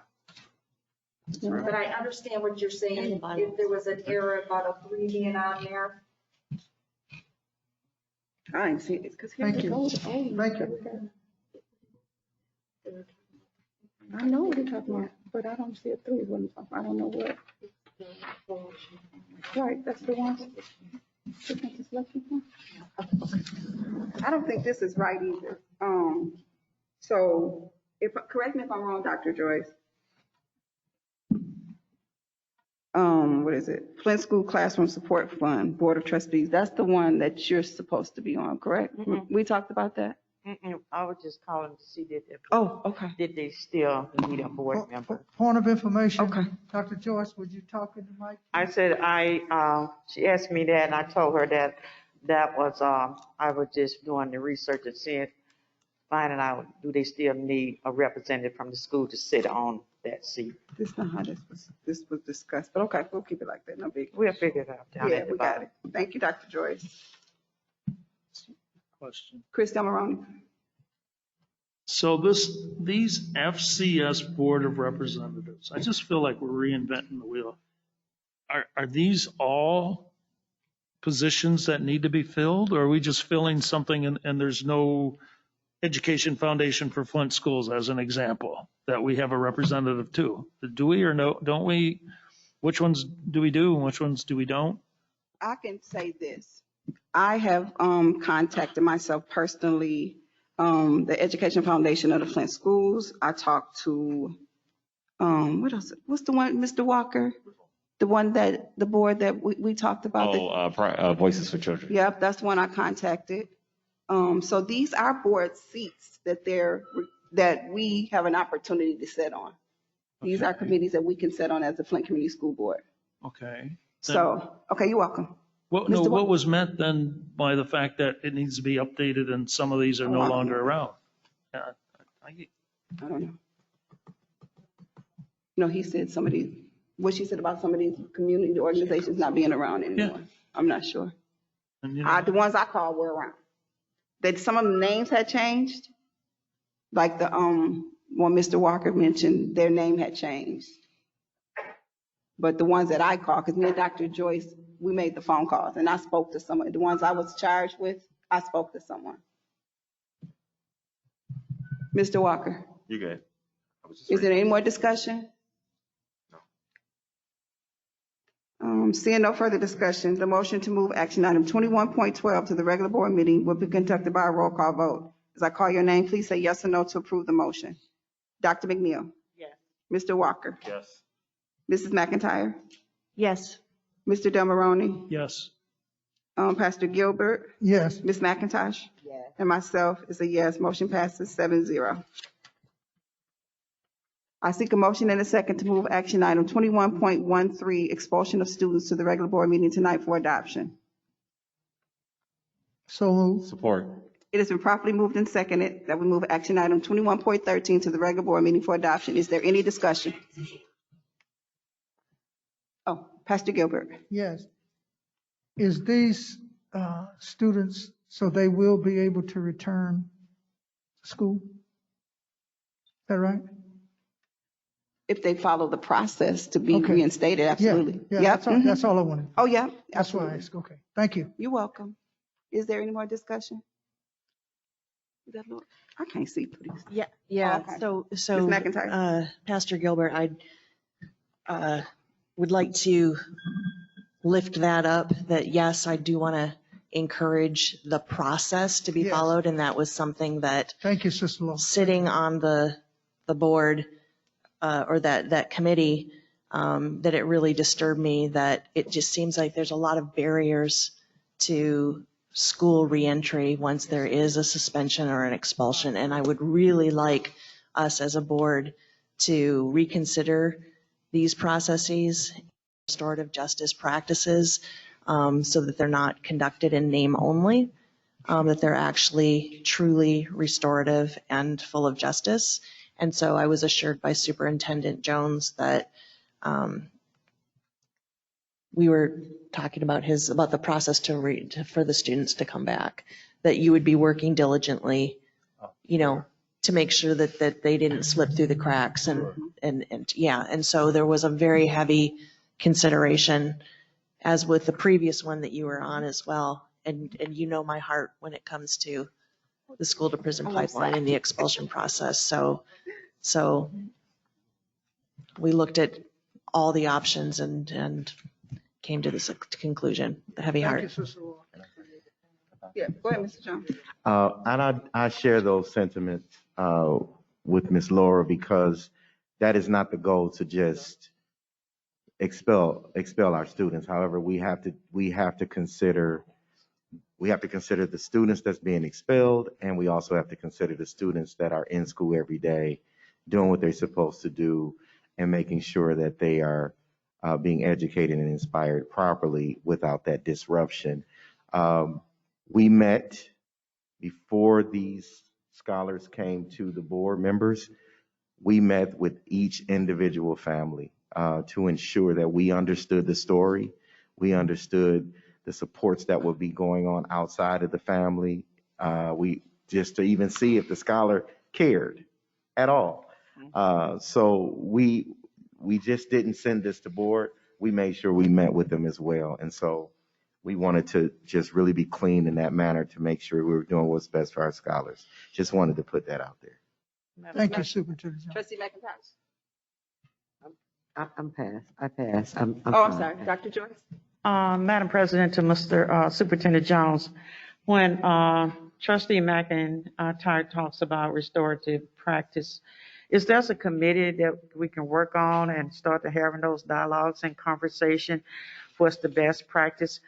Because keeping in mind, a lot of our children have been through something. We talk about these in community meetings, the behavior issue of the children. And so I think we have to look at another way. Kicking them out is just a blessing to them, but it's not helping them. It's just like you fire a person and don't get them in twos while they're there. So what committee would that fall under?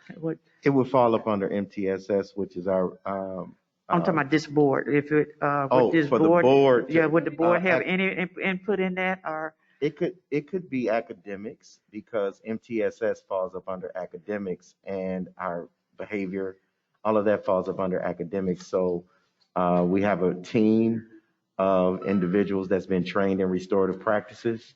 And so we would invite that particular coordinator to that meeting so that we can talk about what we can do. Also, the state we've had constant monthly meetings about social emotional learning and support services.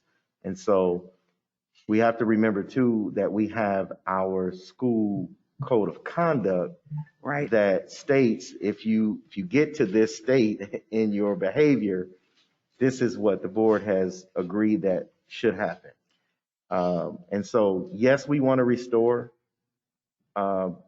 We want to restore those scholars back in at the appropriate time, but we do have to follow those measures yes. at the same time.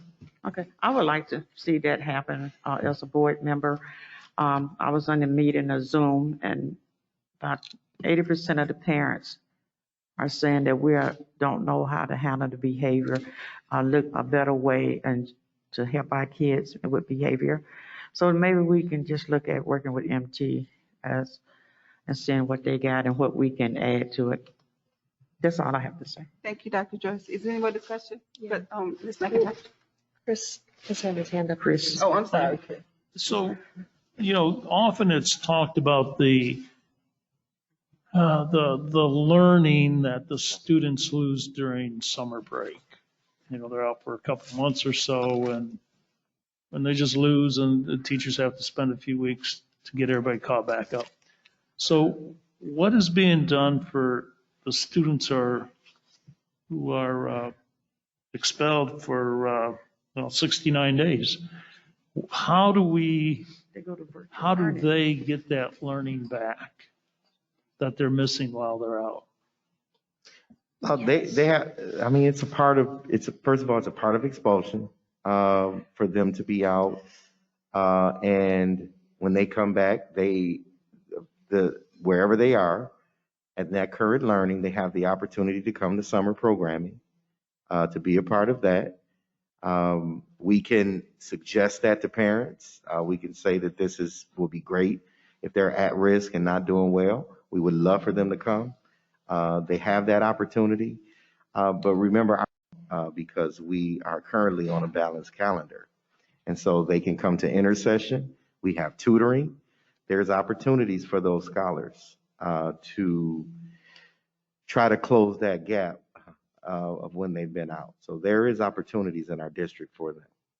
Okay, I guess my only concern is that, and I know some students run into difficulties and it makes for a difficult classroom situation. But, when they miss 69 days during the year, when they come back into the classroom, I would just think they have to be behind at that point. I mean, Can I add to that though, Mr. Jones? Yeah. The last expulsion hearing we were in, they pick up packets and they do work at home, Virtual just like they're learning. going Okay, virtual. so there's something available to them. It's just like, basically the same thing that's available for the students who aren't expelled. They get the work and they have an opportunity to do that work. Okay. So yeah, you got to attend some expulsion hearings, Mr. Delmaroni, because Yeah, there's only been 2 since I've been. right, and just be prepared. They're heartbreaking. We doing what we have to better do as a believe it. board. I'm telling you, they're the Yes, hardest thing I've ever yes. done sitting on this board. Right.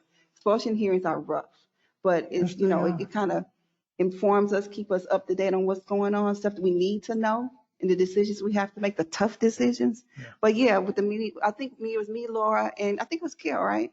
They got their packets and they told them when they can pick them up. It's basically like they're doing virtual learning. Okay, Okay? all right, good.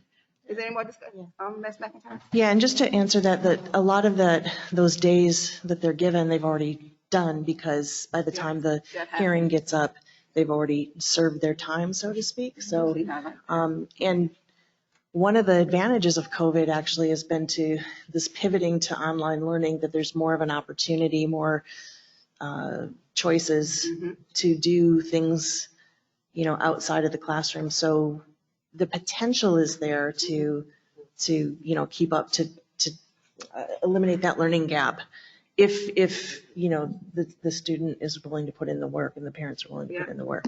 So that, that's one maybe silver lining.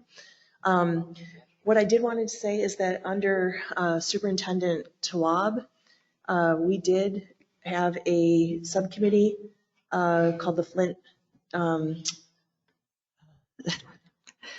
Community to End the School to Prison Pipeline. It was a subcommittee with Bilal Tawwab, and I think it was spearheaded by Dr.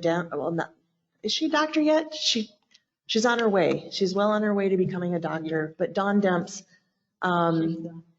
Yep, she got it. Oh, in Arizona. All right, Yep. all right, Dr. Demps. Yep. And so I would, maybe we could continue that conversation because it was a really good subcommittee meeting. We looked at the handbook. There were it was a working committee that actually, came up with solutions to things that were happening. And it also kept the community informed and also us informed by the community about, because restorative justice does include the community and, that dialogue and that discussion and that input. And so maybe we could consider reopening that subcommittee again. I don't know if there's any records of that. What was it called again? It was the School to Prison Pipeline. It was the Flint Citizens to End the School to Prison Pipeline Committee. That was Dawn's title. Remember, because she was in charge of what was the program? Urban League? You talking about the one that she did, Urban League? WOW program, or No, that's Kenyatta Dotson. No, okay. It was. I think I know. You know what I'm talking. And I'm sorry, I'm having a moment, one of those moments. But I'm sure we could contact her, and she would be, and she probably has archives Mhm. of the work, and it just stopped because, of the transition. So All righty, thank you, Board Member McIntyre. Is there any more discussion? Seeing no further discussion, the motion is to move action item 21.13 to the regular board meeting. I will conduct a roll call vote. As I call your name, say yes or no. Dr. McNeil, Yes. Mr. Walker, Yes. Ms. McIntyre, yes. Mr. Del Moroni, Yes. Pastor Gilbert, Yes. Ms. McIntosh, Yes. and myself, yes. Motion passes 7-0. I seek a motion and a second to move action item 21.14, architectural services 2022 to the regular board meeting tonight for adoption. So move. Support. It has been properly moved and seconded that we move action item 21.14 to the regular board meeting for adoption. Is there any discussion? Ms. McIntosh? I was looking at this and I was looking at the portion where it says this company will be working on door rider, but as I drop down further, it says Flint Community Schools. What page? Excuse me. This is page 16. Thank you. It says the Flint Community Schools will engage Stantec for services to renovate door rider. I don't have my glasses, so if I'm going a little slow, y'all bear with me. Education Center and possible future work Yeah. in Flint Community Schools for the duration of our strategic plan. Flint Community Schools will also engage as needed with Sedgwick, and I can't see that because I wrote all through it, as a secondary provider for architectural services to complete future renovations of school buildings. First of all, we're supposed to put RFPs out We did. for the future work, and it's supposed to come before the board. I mean, don't we vote on that? That's what we're doing now, voting on the RFP that we got. Yeah. I'll speak to it if you want. Yep.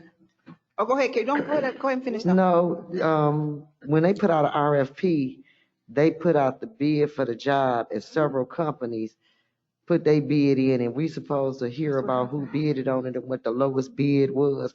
At least that's how they used to do it. We ain't heard nothing about no bids, and then we don't even know what the work gonna be because we don't know what buildings we gonna keep in the future. So how did they do an RFP for future work? Okay, so we needed to secure a architect to, number one, do the work of door rider. Number two, we've been talking about using ESSER funds for renovations. So we wanted to secure architects. Stantec was the one that won the most votes as our number one architect. The reason why we have a secondary is if we have a sunset on the dollars. So if Stantec is doing work and they cannot absorb all of the work, we don't want to continue to go back and forth to do RFPs if we already have the process done properly. We can continue to finish the work while we have a sunset on the dollars. This is about time, and this is about making sure that we can get the work done before the sunset ends on the dollars. I understand that, but the point is we're bonded by law as a district to RFP the work and to take the lowest bidder, not no votes.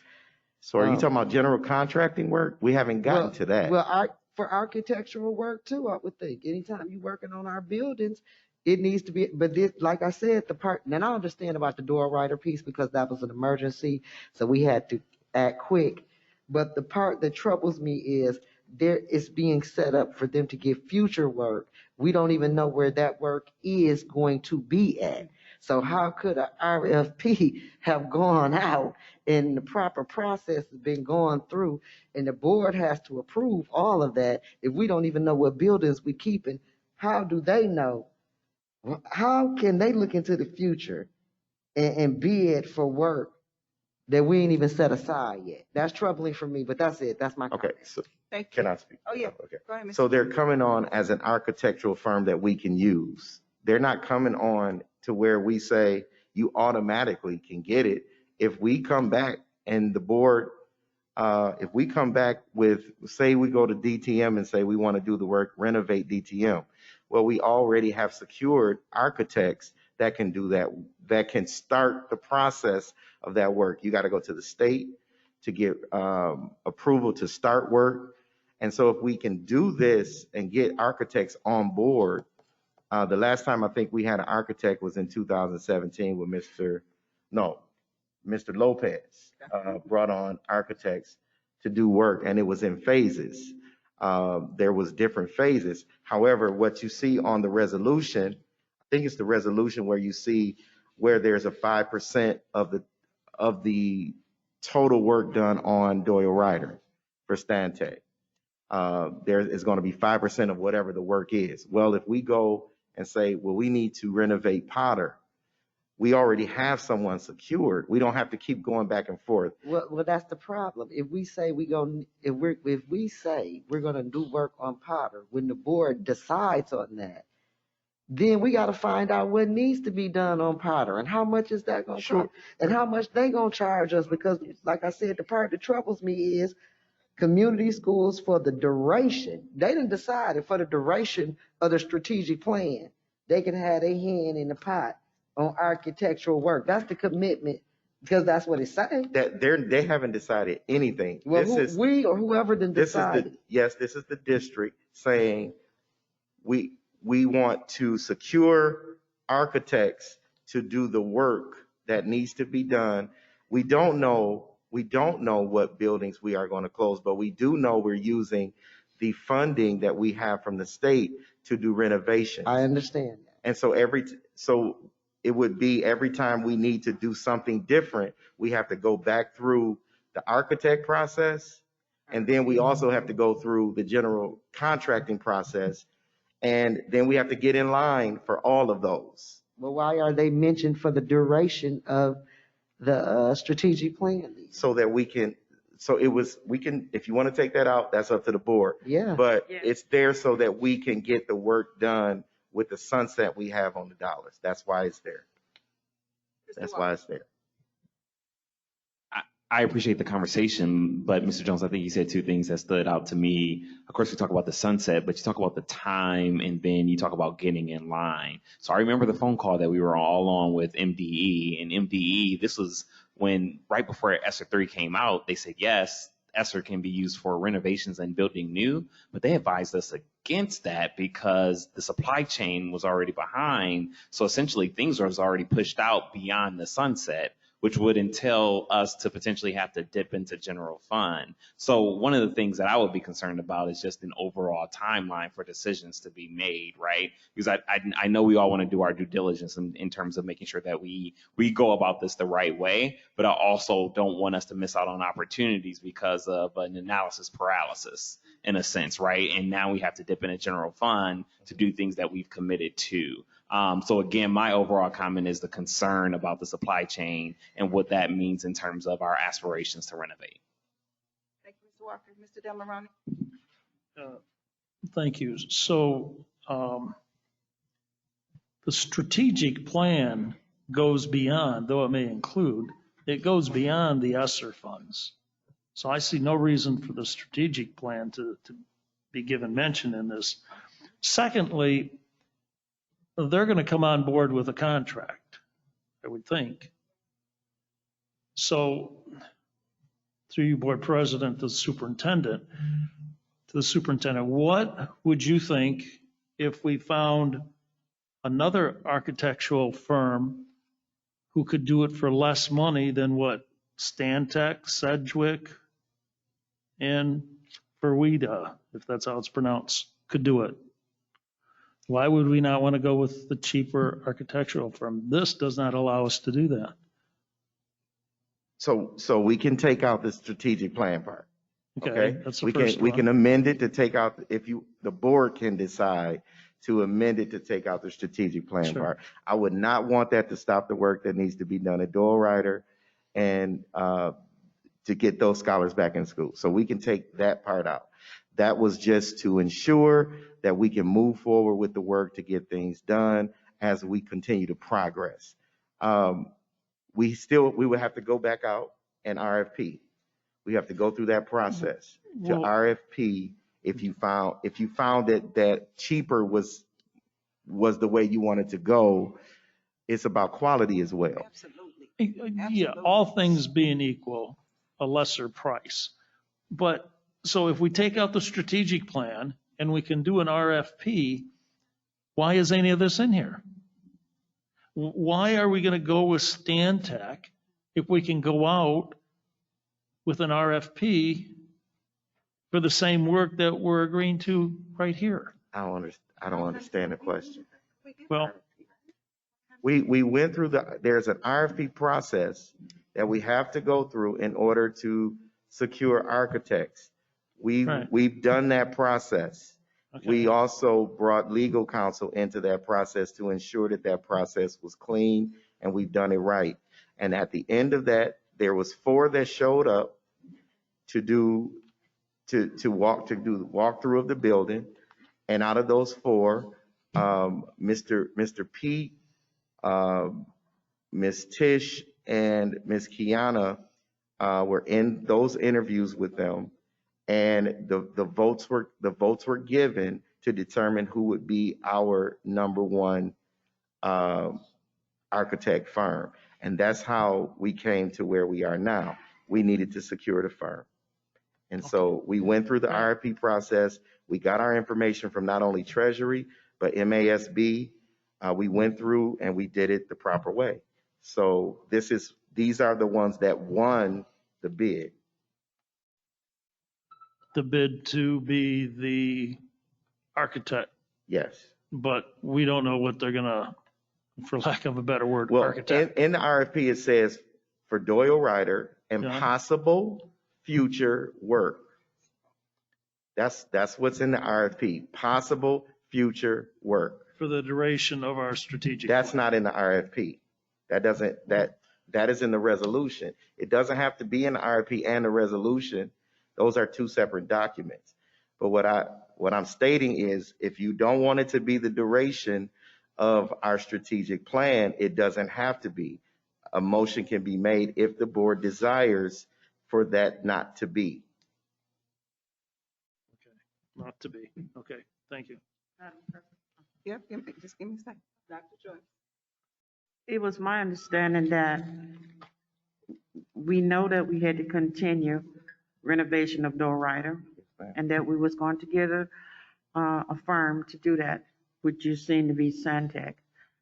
The problem I have when we get down to this second one, I think that the board should have had more input in that. So then you said you're going to use the second one firm to complete our future renovation of school buildings. That's probably where the problem is coming in at. Okay. So I thought we were just gonna stick to Door Rider, get them out the way because that's where we at.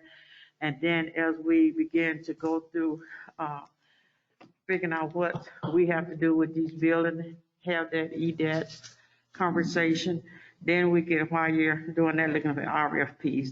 I understood Door Rider, but I think we way ahead over here, and we still stuck at trying to get to treat the plan off and our EDAP elimination plan. So that's the problem for me. And that was simply just trying to secure for future Yeah. work. That was not something to say that we know what we want to do for the future, but that was so that we would not have to continue going through that process over and over. And it's legal to do that. It's legal not to, but we can do it the other way. So I'm fine, Ms. Joyce, I'm definitely with you. We can not do that for the duration. We can just work on Door Rider. However, we know we want to renovate, and we know we're about to have those conversations. And so we're going to have to go back through that process again. RFP process. Yes. Okay, If we go with what we're saying tonight. right. Ms. McIntyre. So again, I'm just troubled by having something sprung on us on the last minute that we haven't really seen head or tail of. And then we have a committee of the whole meeting that we're going to bring this forward and then put it in the meeting that just is an hour later. And all of a sudden time is of the essence and it's urgent. And I'm protesting against this process that continuously happens. And I'm tired of it. I'm literally tired of it, because this is exhausting to have to do these kind of meetings and to try to work out these questions for information that we should have had in advance and in a more timely way. So I'm expressing my frustration and, once again, disappointment at the way that this has been brought before the board. I also, and I could be wrong, but when we had the emergency with Doyle Ryder and it came to the vote, I thought I was voting on, and again, I need to go back and do due diligence. I thought we were voting on the roof. And I thought it was an emergency, that we're going to fix the roof because of the mold problem. I didn't vote on architects and I don't know what this all is. I voted on fixing the emergency for the roof. So, like I said, I could be wrong. Maybe it entailed more than I realized, but it seems to me that everything's getting lumped under Doyle Ryder emergency, and it's growing in project and in scope. And it seems to me that it's not at least what I intended when I voted on it. Another thing is, we're talking about how we need to secure these ESSER funds and Sunrise this and that. Didn't Ms. Dumpre clearly say during the meeting last week that the Doyle Ryder roof repair construction process was not covered under ESSER because we did not RFP it and we did not follow the process, and it was going to come out of the general funds? If that is the case, this whole contract is moot. We don't have to rush and hurry and secure services because it's coming out of the general fund anyway. And that's the Doyle Ryder piece.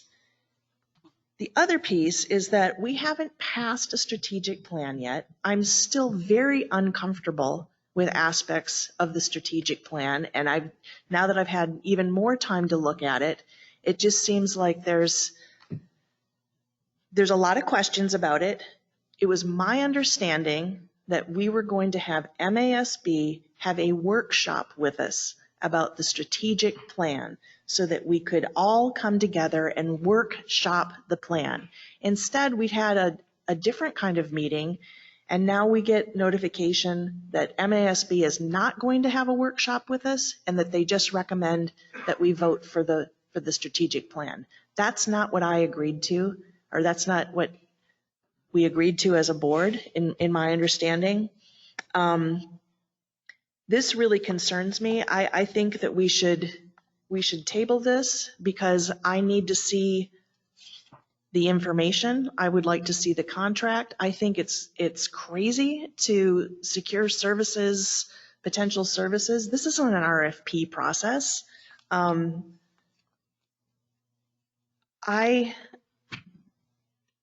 This is very, very troubling to me, this whole process and the way it's been brought before the board. So if my concerns are unfounded, great, but I still need to do due diligence. I need more time. I need to see the contract. I would like to see the RFP. I don't think 3 people walking around a building voting on who they think is the best architectural firm is a best practices RFP project.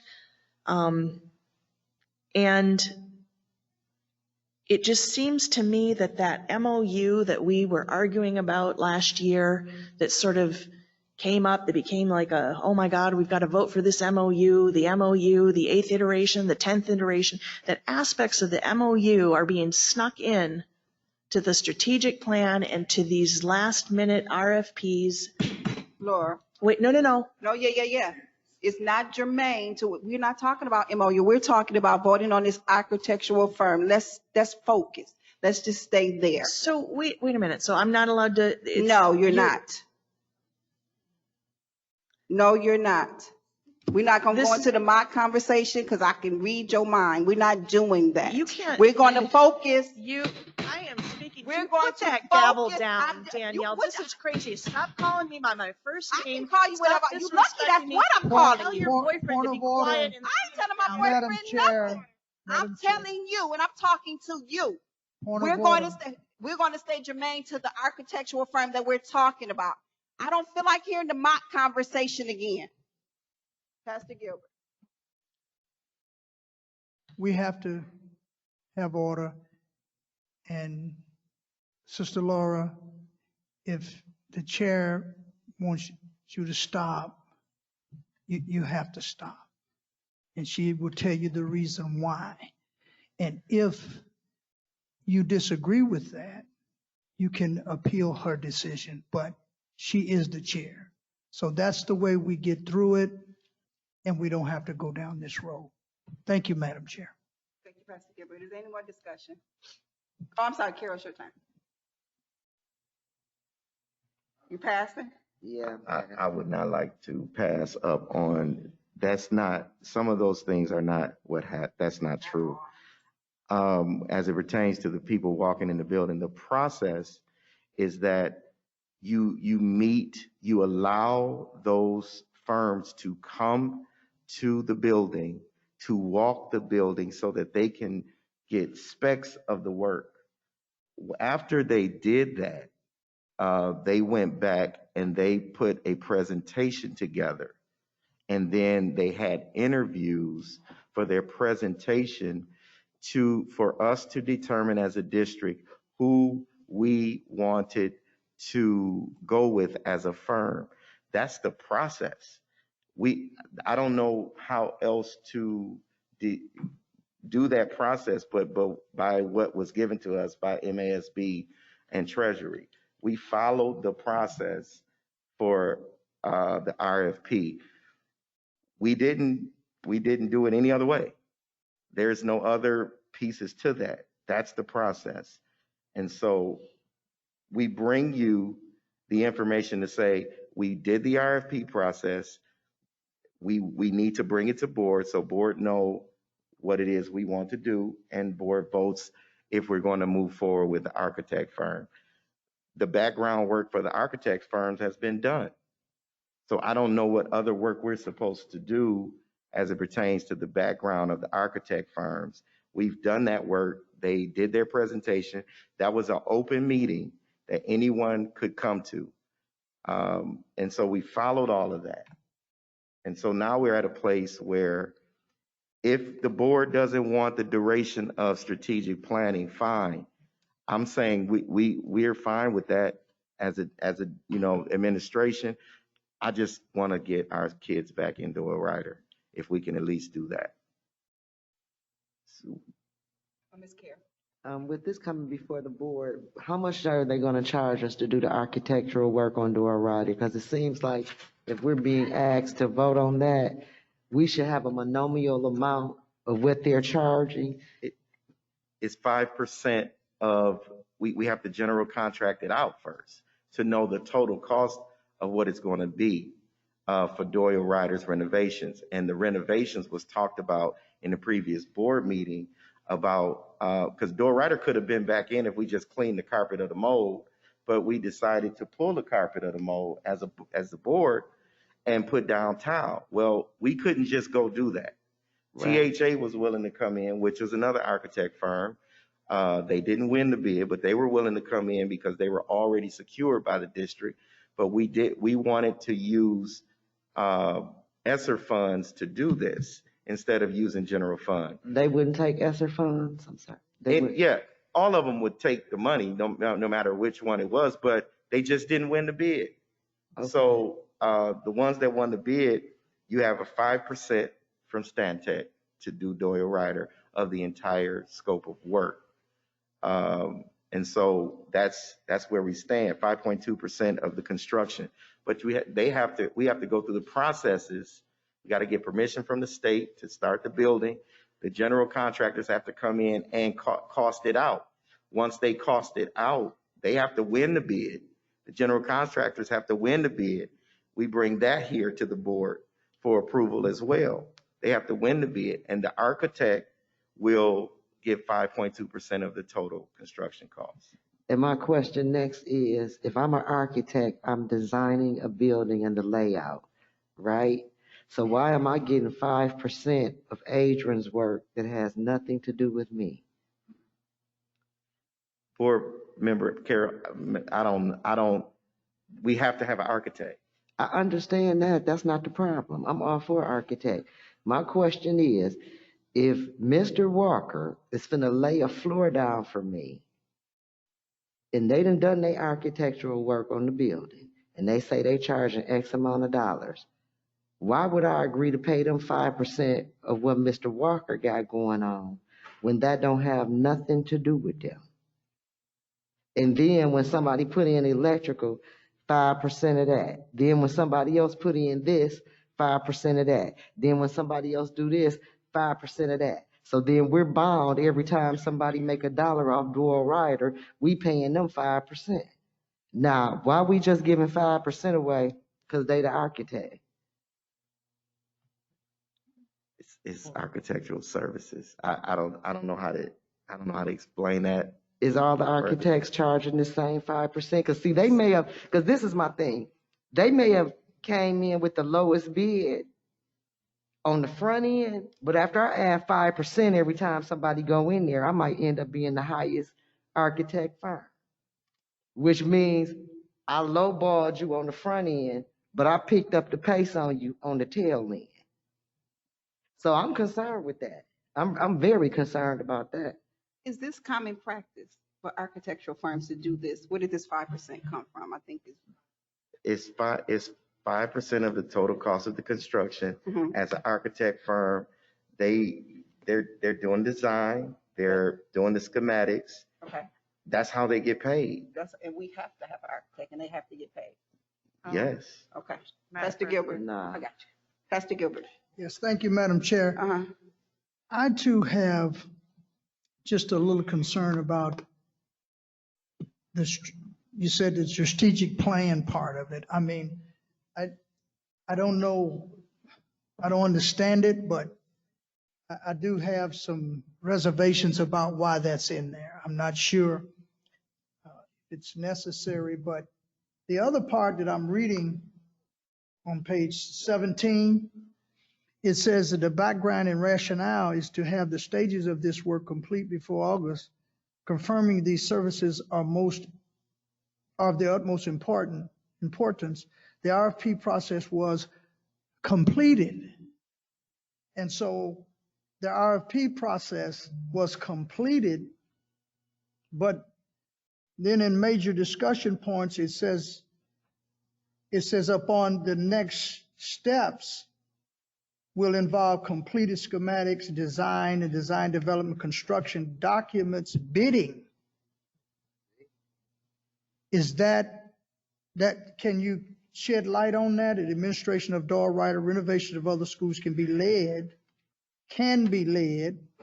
by Centec and Sedgwick and Florida, or whatever it is, at the decision of the administration. That's what it says.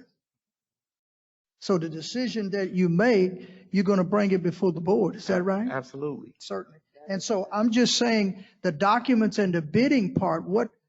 Bidding is general contracting. We have to get the general contractors in to do the work. Okay. So that's after the schematics and all of those things are finalized. You have to then do the RFP process that's the next bidding. Right. Which would be the general contractors. Okay. And so that takes you back to the 5.2%, right? yes, Right, of the construction costs of all of it. that has to come to you as well. Right, that's what I was getting ready to answer. Thank you. All of that has to come to you. Okay. Yes. Thank you, Superintendent. Yeah, thank you. So just to put it all in different terms and help me out if I'm going the wrong direction. Yes, sir. So someone wants to build a house.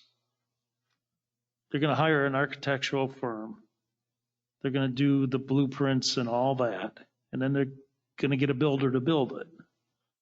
And it'll cost X amount of dollars. And the firm, the architectural firm that drew up the plans will get, in this case, what, 5.2%.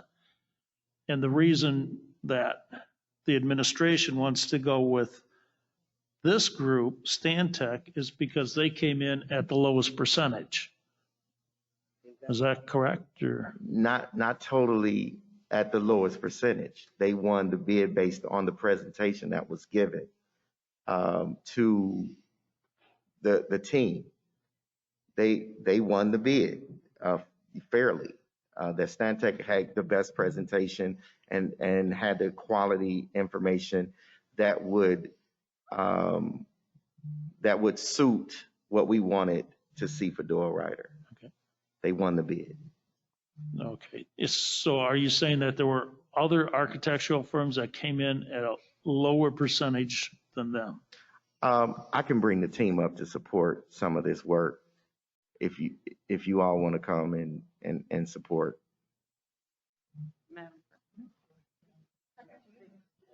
Go ahead. He said, Are you done, Mr.? Yeah. We are right now, I required, don't know who's we are required to have an architect. That's the state law. We are required to have an architect. Because the builder needs to know what you want. Thank you, Mr. Demaroni. Dr. Joyce. If I can share some lights on some of the things that we're having a conversation about. One thing we know, they have to be approved by the state. You just can't get anybody. When I had my school, I had to have an architecture. I had to pay them a flat fee, the company a flat fee, plus the additional percent for construction costs, because I started out thinking one thing, but as the inspectors and stuff keep drilling and the prices keep going up, the company got a percentage of the construction work that I had for school, even though I had paid them some money, but it was, when I looked at the whole thing, it was easy for me because whatever the construction company did, he got 5%. So if we have put in something up and this inspectors come and say, hey, and so whatever that cost, the architect engineer got a percentage of the construction cost because I was zoned it as a school. It's a little different because I was zoned it as a school. And that's how I kind of knew a little bit about that. And I would just say we just had Stantec working on Door Rider, 5% of construction costs. It makes a little sense to me because I understand the process of it. But then, like I said, we go back down to the second company. I would just question that until we move forward. But we have to look at this whole process of getting Door Rider up and running if we're talking about closing schools, because if we start to closing schools, the other kids gonna have to have somewhere to go. And that is the process. That's what the process they was doing for me. And I thought they was doing something illegal with me, but I did because, but then when I understood the process, they did add that it wasn't even 5%. They something like 8% that they were doing me. So. Yes, ma'am. Would you like to speak to why we came now? What time? Are we making that amendment to take the strategic plan piece out? I don't know. I just want to make sure we're fine with that. I just don't want us to pass up on it. I do, because I don't want this to be held up. We got to get the work done. We got to move forward. But I do see the concerns related to future work and duration of the strategic plan. Mm-hmm. So I think Carol said it or Laura said it. Or did Chris say whoever to make a motion? I don't disagree at all with taking those two things out. All three of them said it. Oh, okay. All three of them said it. Okay. After I'm sorry. Okay. I'll go after them. So, I mean, I guess after we hear them, we could decide who's going to make the motion and move forward.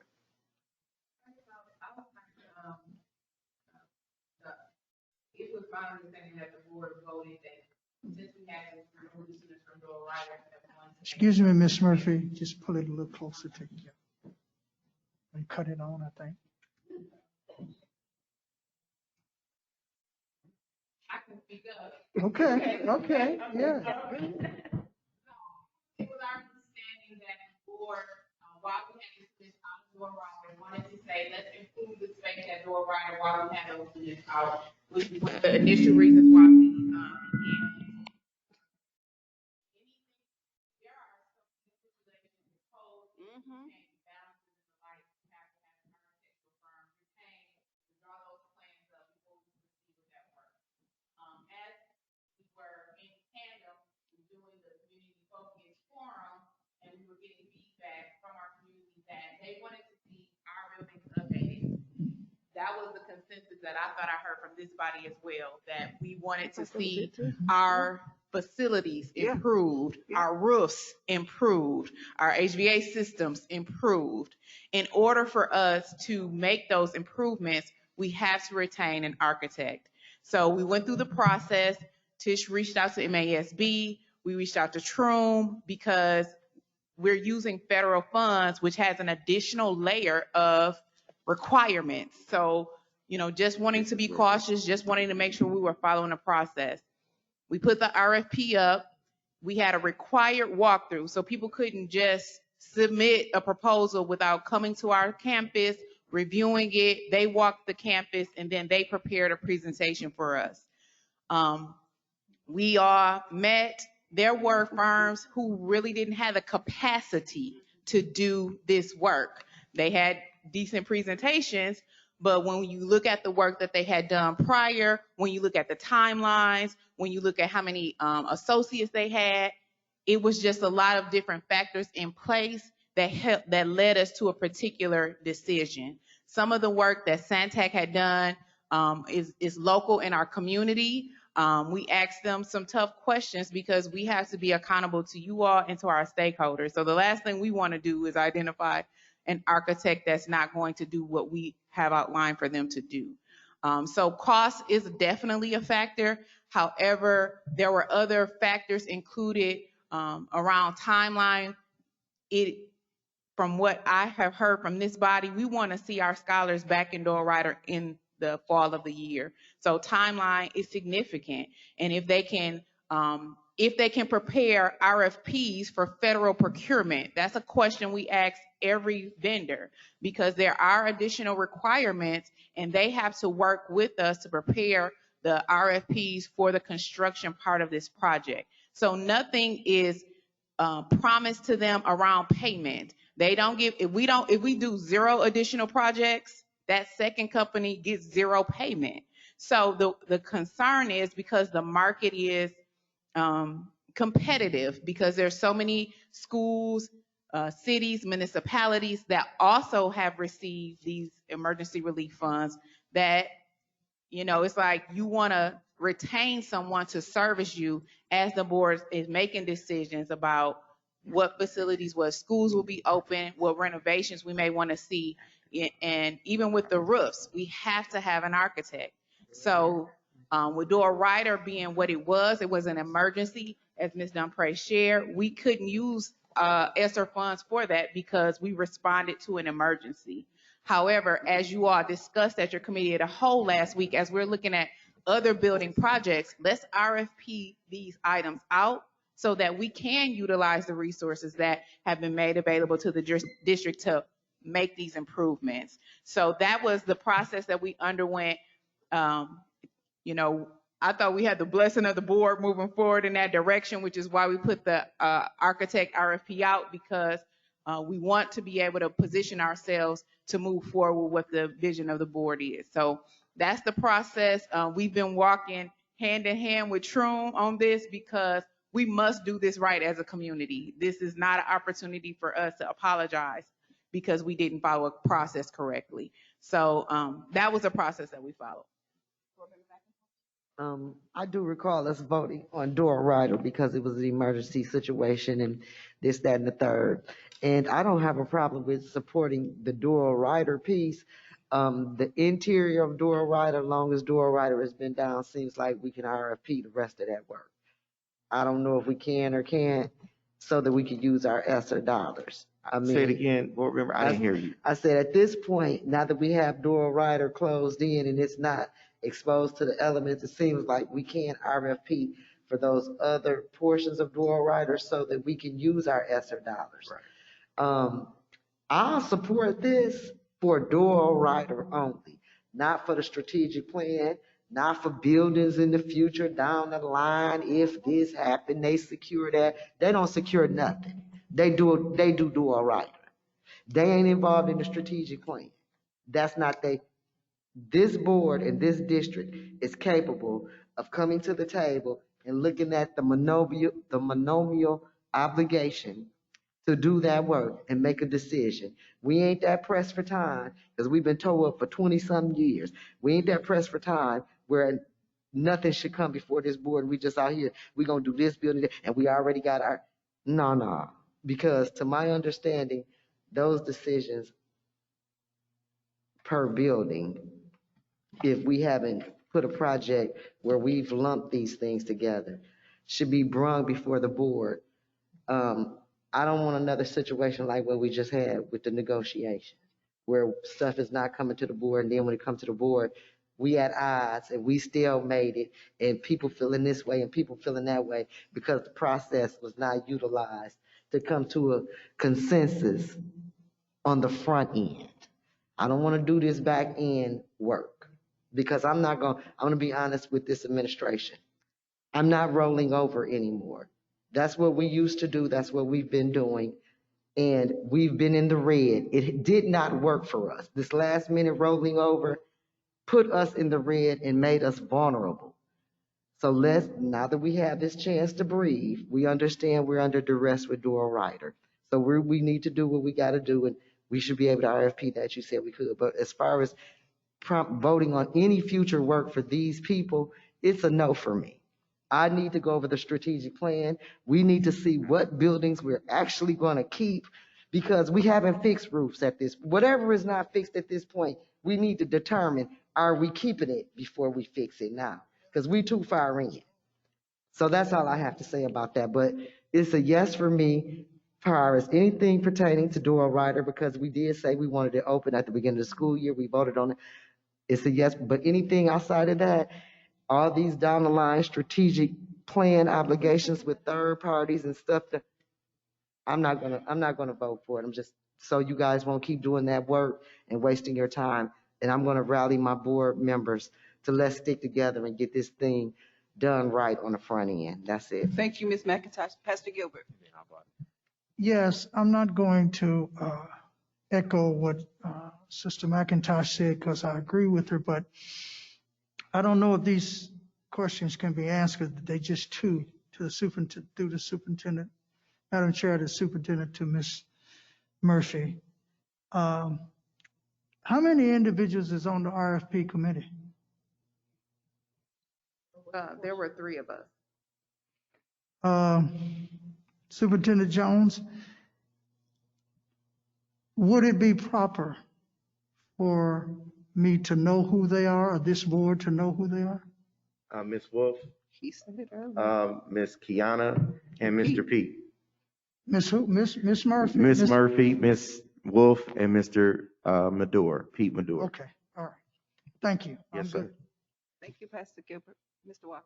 Yeah, so in Pastor Gilbert, I'll allow you to correct me if I'm wrong, but in hearing the conversation at the table, it sounds like since we're in the middle of a motion, I can offer a friendly amendment that as it relates to this contract, we look to approve it as it relates to the scope of work at Doral Ryder, but we take out the language within this about the duration for future work and the strategic plan. So again, restating the motion, I would just make a friendly amendment that we approve action item 2114 as it relates to the scope of work at Doral Ryder, and we take out the language as it relates to the duration of the strategic plan and to complete future work and renovations for school buildings. Support. Support. Thank you, Ms. Walker.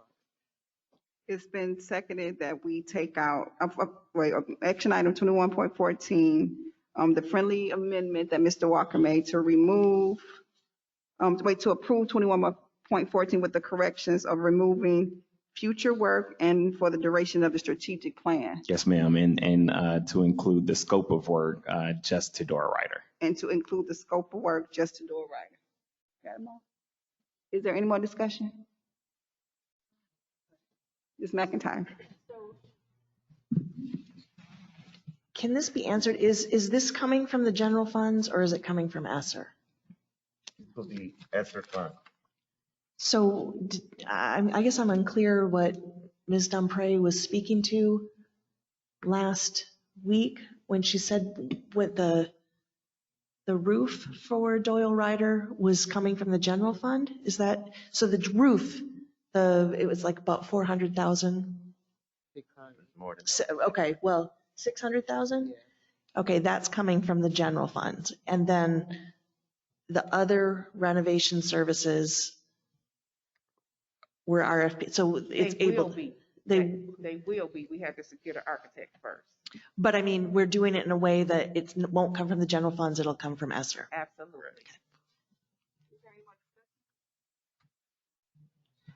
Seeing no further discussions, a motion to move action item 21.14 with corrections of removing the language future work and for the duration of the strategic plan. And Mr. Walker, help me out. The scope of work being limited to door writer. Thank you. To the regular board meeting, I will conduct a roll call vote. As I call your name, please say yes or no. Dr. McNeil. Yes. Mr. Walker. Yes. Ms. McIntyre. Mr. Demaroni. Yes. Pastor Gilbert. Yes. Ms. McIntosh. Yes. And myself, Ms. Green. Motion passes 7-0. Thank you, board members. Seeing no further action, I declare the committee of the whole meeting adjourned. The time is now We done? 9 o'clock on the dot. No, you got to hold. No. No. Here you go, Ms. McIntosh. We both been over at 7 o'clock, y'all. Wait, oh, geez.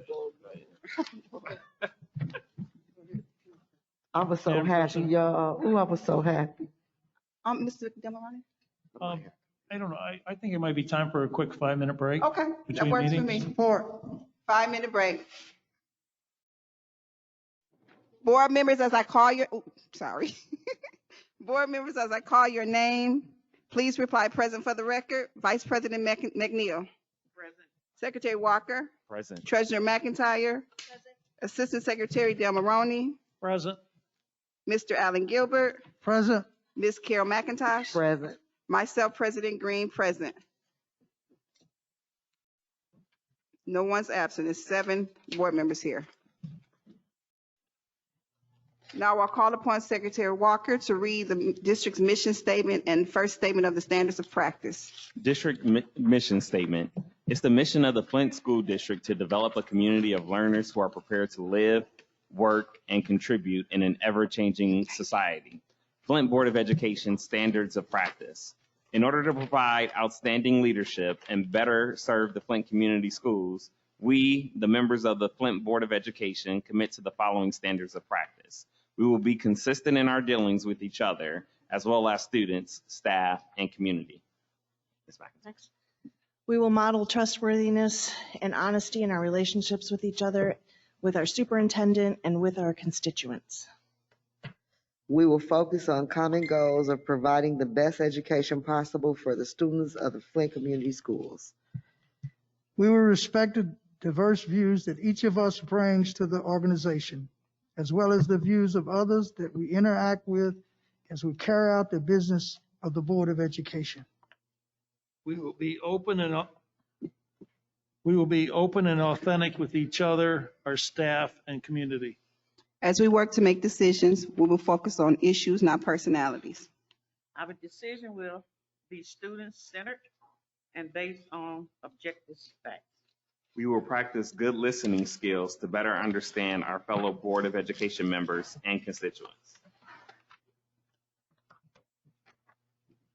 I would like to call Dr. Sullivan up. We're going a little off the agenda, but she's been waiting for a super long time. Yeah. Dr. Sullivan?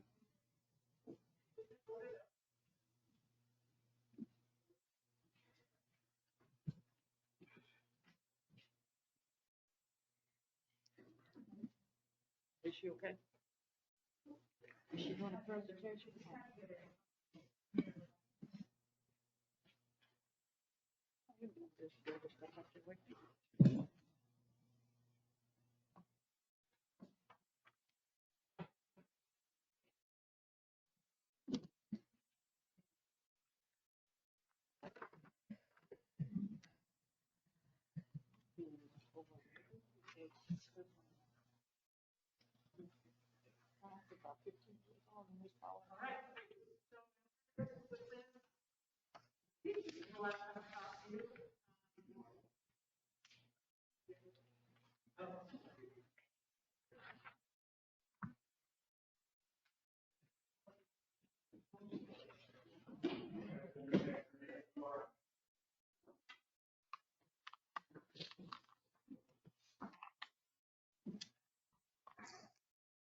Okay, so this is the results of the tests that were conducted at Kettering.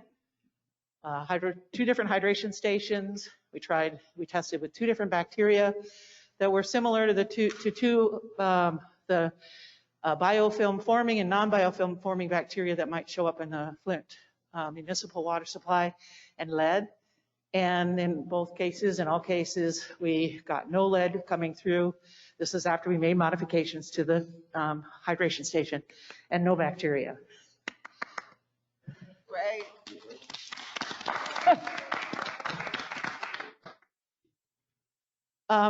No, so this is testing with a known solution that has bacteria in it in the lab before we started working in the schools.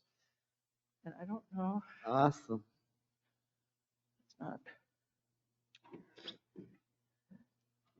It is on.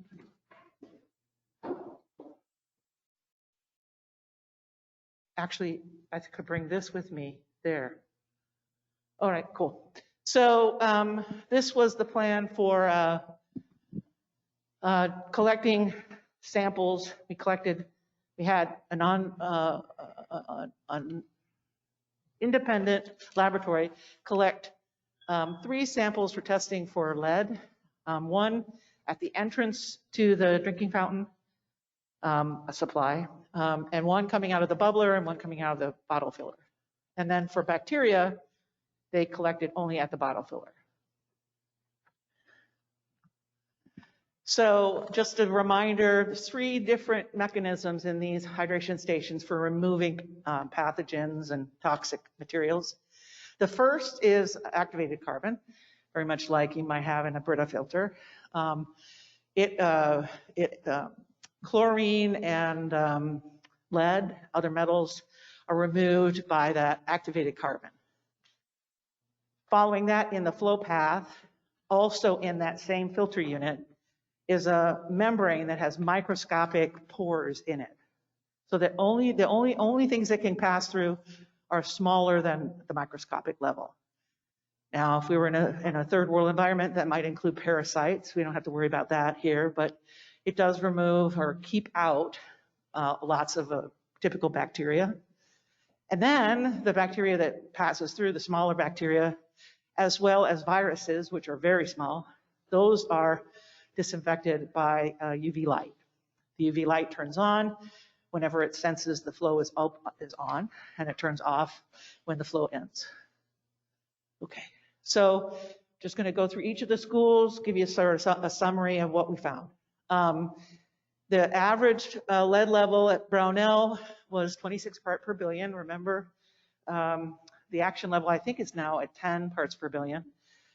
So well above, the average well above. There's 4 different places where we measured this. And at half of them, at 2 of them, we had above 10 parts per billion. And the highest was at 74 parts per billion. So here's a map of where where these hydration stations are. I did this because I wanted to get a sense of, are the high lead levels evenly distributed, or are there some parts of the building that tend to have more? And so you can see these yellow marks are lower than 10 parts per billion. The 2 higher are over in the same general area. That's not enough to really know, but it does give us some idea. It also helps us to know if the lead were coming from someplace else, like the service line, we would expect pretty much similar levels of lead throughout the building. And so when we see differences like this, it suggests that there's something in the building, perhaps lead solder, that's contributing in some places. Okay, so that's Brownell. We also tested the bottle filler for any bacteria that was coming through. And the heterotrophic plate count can be it doesn't need to be 0. It can be probably 100 and still be fine, but that was very low here. Doyle Ryder, there were 10 locations. 6 of those exceeded 10 parts per billion, the highest at 170, the average at 44. So in this image, the sort of elongated maroon numbers are from 2018 when MDEQ was sort of in charge. And then we have high and those that are at or below 10 parts per billion. And this is the ground floor at Doyle Ryder. And then we have the second floor, 200 parts per billion. That was from the past. Again, no bacteria coming through the filter. DTM, there were 12 hydration stations. 10 of those exceeded 10 parts per billion. The highest was 200, average 46. So here's the first and second floor. I think that's it, right? And you can see the distribution. Again, some places have relatively high levels compared to others. This is the basement and the third floor. And again, no problem with bacteria. Eisenhower, there was only one hydration station at Eisenhower, so we only tested one location, and it was 3 parts per billion, and none coming through. Also no bacteria. Freeman Elementary, there were 3 locations. 2 of them had excessive or above action level parts per billion lead. You can see this is where they are in the building. Again, that would suggest that there's something going on over there where there's 41 parts per billion that might actually be a building related lead level. Heterotrophic plate count 0. Homes, there were 6 locations, and 2 of them were excessive, but pretty high to give an average of 12 parts per billion. So you see that one place, I would guess that there may be some solder in the wall at that point. We don't know. And this is based on one test. Again, a very good heterotrophic plate count. Another cut, there are 3 locations, 2 of them had higher than 10 parts per billion.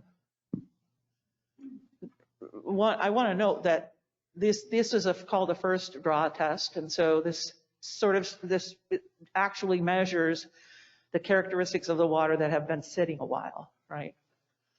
And we see 95 was the high there. And good filtering of, if there were bacteria, filtering that. You know, all of these tests are conducted at very low outside temperature at a time when we wouldn't probably expect very much bacteria anyway. Half of the locations had higher than 10 parts per billion at Pierce.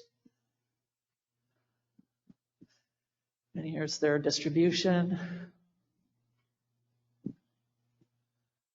And good removal of, if there were bacteria, removing that. Potter, 4 of the 5 test locations were excessive, average 29 parts per billion. And again, you know, we went with where these had been installed, and they were installed a while back. But you can see the distribution of lead levels. Now, there was a point in time when DEQ was involved, or EGLE, and they suggested that perhaps on particular faucets that had lead, brass as part of the fixture, that removing the brass would remove that source of lead. And in some cases it did, but there were still parts of buildings where lead levels were found, and I have a record of that. So after Potter, we have, I think that's the building we're in right now, there are four hydration stations, 4 places where we tested the water. And the average of all 4 was 219 parts per billion. So this is where those are. Reasonable lead level, HPC count, and then Southwestern. Southwestern, there were 16 locations and 9 of them had more than 10 parts per billion.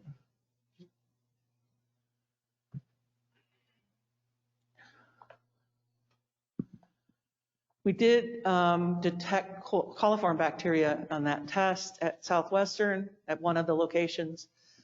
Pete did a great job of flushing that with chlorine and getting it, replacing the filter. And I think they did a repeat test and found no coliform. So it could have been there. It also could have been cross-contamination, you know, in the process of doing that test. So now we're at a place where these are present and we have to be thinking, each different building needs to be thinking about monitoring and maintaining those hydration stations. We don't know much about why there's lead in certain parts of the building. I would be eager to sit down with the community, a group of people at each building, people who have been in the building a while, maybe know some of the history, as a group to start to take ownership, start to take responsibility for some of the detective work in what's going on here and what do we do about long-term, about monitoring and taking care of that. I'm working with Sean McElmurray at Wayne State and Nancy Love at University of Michigan, Ann Arbor. And we have an idea about a way to do an easy test at a regular basis that's not too terribly expensive, that would warn that the filters are starting to get full. When your Brita filter at home, that activated carbon absorbs chlorine, it also absorbs lead. After it starts to get full or unable to do that anymore, it starts to let chlorine through first before it lets lead through. And so presuming that there's chlorine in the water to begin with, and that's something we want to confirm, but if there's adequate chlorine in the water, it should not come through the hydration stations. It should be filtered out. But once the hydration stations, those filters start to get less able to absorb lead, they'll start letting chlorine through. And so simple chlorine test strips could be used on a regular basis, and I would like to work with each school community for them to decide what is a regular basis rather than dictating that.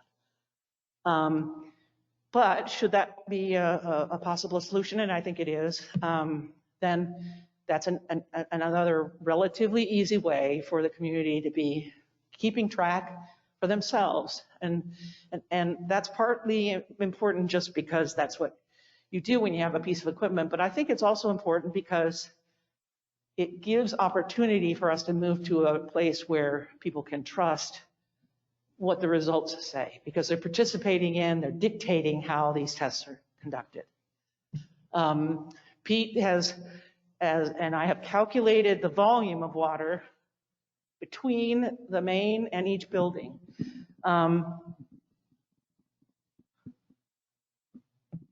Just to give you an idea, Scott and Freeman, there's about 60 gallons of water between the building and the supply. DTM and Southwestern, Brownell, is about 300 to 400 gallons. Holmes, there's about 500. And Northwestern, I think there was like 2,000 gallons. So that's important in knowing how long to flush before you can be sure that you have fresh water coming into the building. It doesn't need to be the same for every building. It's another way that each community at each building can be assured that their plan is their plan for monitoring their building. And it's not an added burden. because I fully intend to be, there to guide and assist in whatever way needed. And I know that Pete's committed to doing that as well. It's because, people, when you bring a solution to a group of people who have been assaulted, abused, not treated well, if they can trust you, and that's a big if, it's not unlikely that they will see that you have brought a solution and now you're here to take care of it for them. And, go about their business because all they really wanted was somebody they could trust. If you involve them in every step of that solution, they come to own that, they come to embrace that, they come to appreciate being included in that. And I might add that this is the biggest bone of contention I had with MDEQ and now Eagle throughout the process, throughout the water crisis. I was at odds continually because their sense was that the community is not capable of being involved. And so I think that that's my biggest plea going forward, is that the board support Pete more than anyone, but support this idea that we've gotten these here. We can't necessarily expect everybody to trust them, but we could involve each community in the monitoring and long-term maintenance with the assurance that we'll provide them with what they need to do that. So thank you very much for hanging with me at this late hour, and I'd answer any questions you might have. Okay, I'm sorry. Pastor Gilbert? I followed you ever since I met you, and I really appreciate you very much. And you have stood, and I was present a few times when you did resist the DEQ and Eagle now, whatever. But I can't remember what the federal limit is. What is it for the public? It's a state-by-state decision, but Michigan has lowered it from 15 parts per billion to 10. And I heard you say about the trust. I think you used that phraseology about 3 or 4 times. And so we really appreciate your work and how you are committed to the safety of this city and its kids and its citizens. Thank you very much. My pleasure. Thank you. Mr. Demarani. Thank you. So we saw in your presentation that some fountains had no problems and others did. Was there any accounting for the amount of use of the fountains? Maybe, because of location, it's not used that often and things of that nature? Well, I want to be clear. The fountains worked well everywhere. Where the levels were high, that's water coming into the fountain. The water coming out of the fountain had no lead, had no bacteria in all cases. Right. It's the water coming into the fountain that was high in lead in some cases. Okay.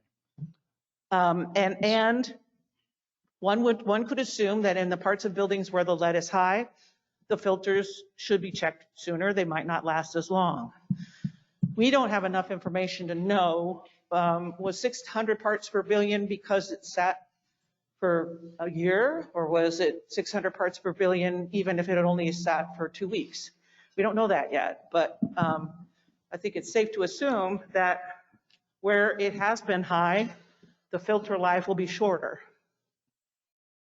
Okay. And for each of the schools, is there only one service line coming in that's feeding the school? Okay. Thank you.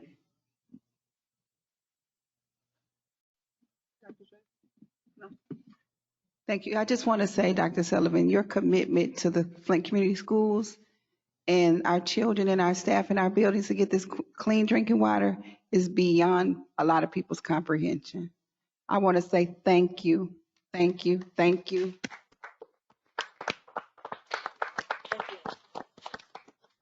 Well, it was Dr. Lopez who finally was willing to trust and was given the ability to trust me and the people that I work with. And so wherever he is, if he can hear this, I want to thank him because that gave us the opportunity to start really doing some work. And from the beginning, from before Dr. Mona and her revelations, the schools, the water for young people in Flint has been the biggest worry that I've had. And so thank you for trusting me enough to get this far. Absolutely. Thank you, Dr. Sullivan. Oh, Mrs. McIntyre. Dr. Sullivan, I just had one follow-up, and yes, thank you. Your commitment to this process has been undying, unwavering. Like Danielle said, it's been beyond, and we owe you a debt of gratitude that I don't think we'll ever be able to repay. But when you're talking about buy-in and investment with the process and becoming part of the owners of the equipment, or what would you suggest, or what would you like to see? You said that we could possibly have, in-school testing.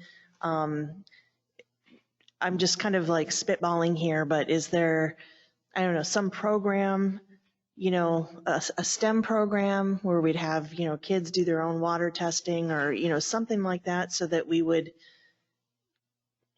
kind of move the city, the community, the school district forward and maybe be an example for what should be happening throughout the rest of the city in terms of, I don't think we're ever going to have a conclusion to the water crisis. I don't think it's ever going to be over, but maybe this could be like an example of a step that we could do to, take ownership of control of our own water and safety.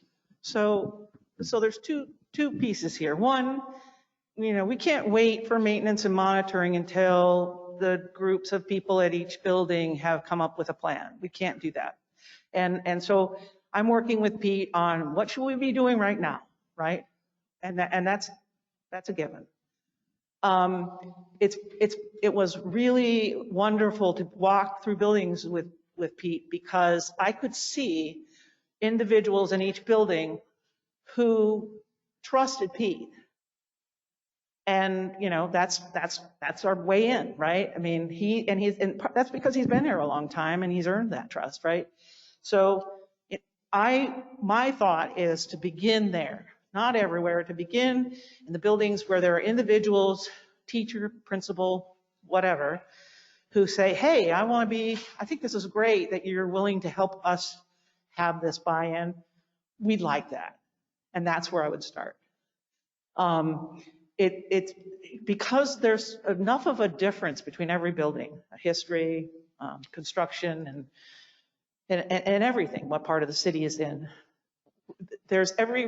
Nobody would have reason to think, oh, this is just a copy of what she did, over there, right? I mean, it's very easy to, with the community, say, okay, here's what we have, here's what we see, and these are some things that have worked. What do you want to try? There are ways to pull water from a location over a period of time, right? Take a little bit for, say, 10 seconds in one container, and then take some more in another container, and so on. And doing that method, you can sometimes find exactly where the lead is. So there's all kinds of experiments, some of them, I don't know, elementary school level, some of them high school level, some of them perhaps a group of people at the school says, this is what we would like a professional to do, right? Because they can't expect, nobody can expect that to leave this to the buildings and the schools without resources.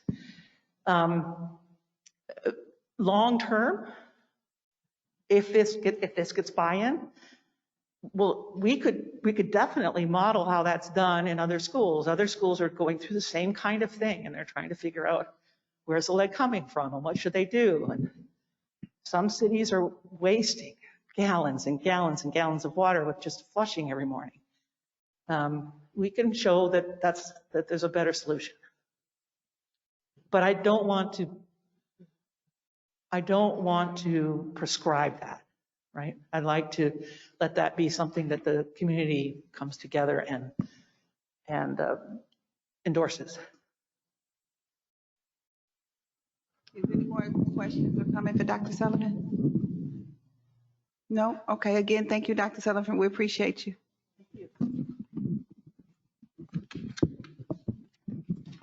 Now I call upon Secretary Walker to, oh, I'm sorry. Where am I? Oh, I'm sorry. I would like to entertain a motion and a second to approve the minutes for the following meeting. November 17th, 2021, Board Committee of the Whole meeting. November 17th, 2021, regular board meeting. December 15th, 2021, regular board meeting. So move. Second. It has been properly moved and seconded that we approve the minutes.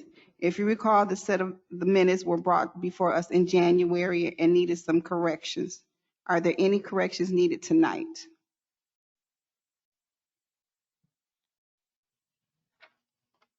Seeing no corrections, I will conduct the roll call vote. As I call your name, say yay or nay to approve the minutes. Dr. McNeil. Yay. Mr. Walker. Yes. Ms. McIntyre. Yes. Mr. Demaroni. Yes. Pastor Gilbert. Ms. McIntosh. And myself, Ms. Green. Motion passes 7-0. At this time, the board will hear any comments from the public pertaining to the items listed on tonight's meeting agenda. Comments about items not appearing on the agenda can be addressed at the end of the meeting. Is there anyone present who wishes to address the board about tonight's agenda?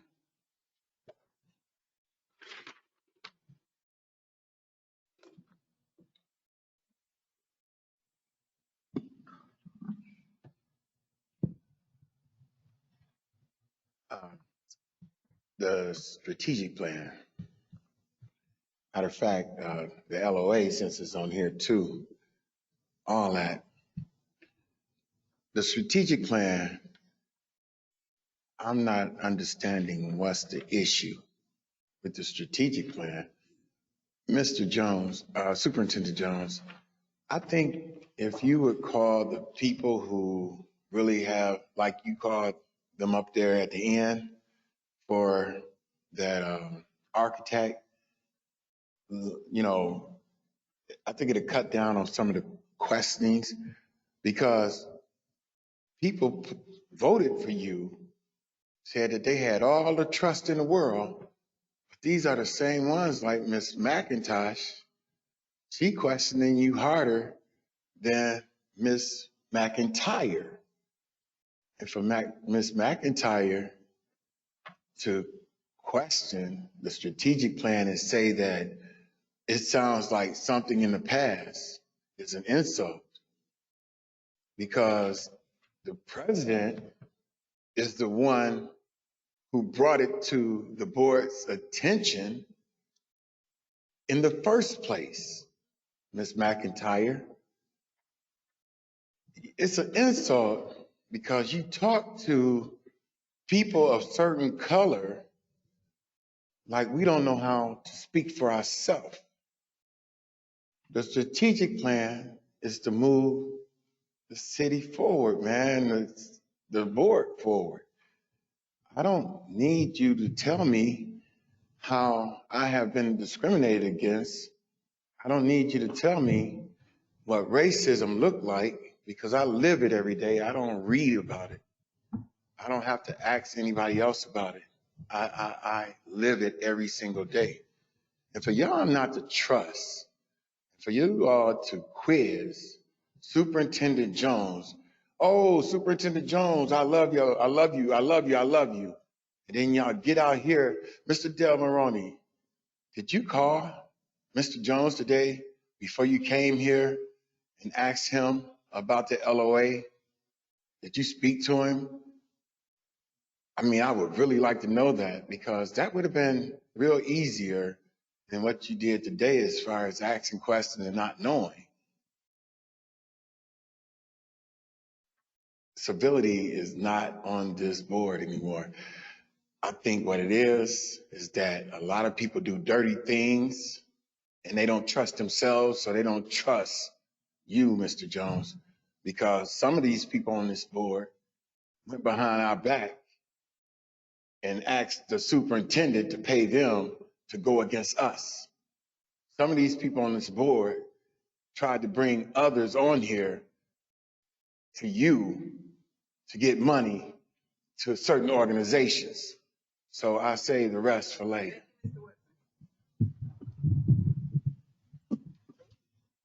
Now we will receive the superintendent's communique. Mr. Jones.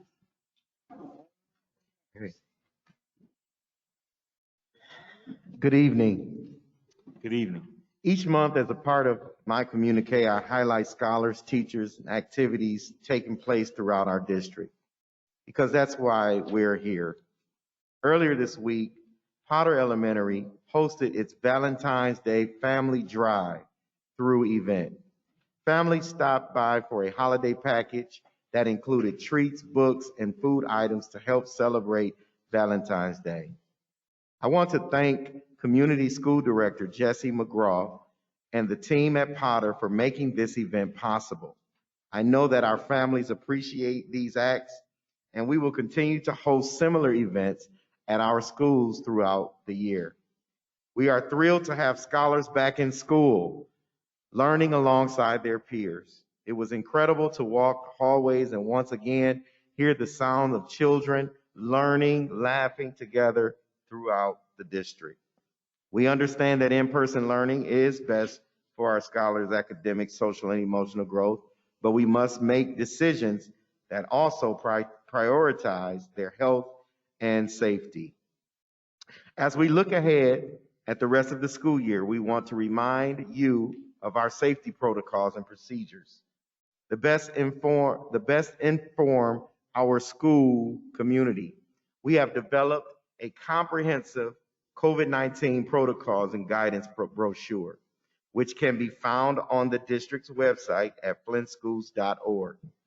This guide contains key protocols to mitigate the spread of COVID-19 in our schools and, in turn, help us provide a safe, in-person learning environment for scholars. One way to mitigate the spread of COVID-19 is through vaccinations. To that end, vaccination clinics are being held throughout Flint nearly every day of the week, offering all vaccination options. Children ages 5 and up are eligible. For a full list of dates, times, and locations for these vaccine clinics, please visit the district's website. Across the district, we have many exciting things to look forward to. After a successful launch of our Future Focus Community Forums last fall, we are hosting another forum on Friday, February 18th. We will be at Pierce Elementary to listen to our school community's feedback on the future of Flint schools as we determine the use of $99 million in ESSER 3 funds. Attendees may also join online via Zoom, which will be posted on the district's website. In the coming weeks, we will also connect with another key audience, scholars and staff, to hear their input firsthand and identify additional ways that we can provide support. Supporting our scholars' needs remain key to providing a safe space to learn, grow, and play.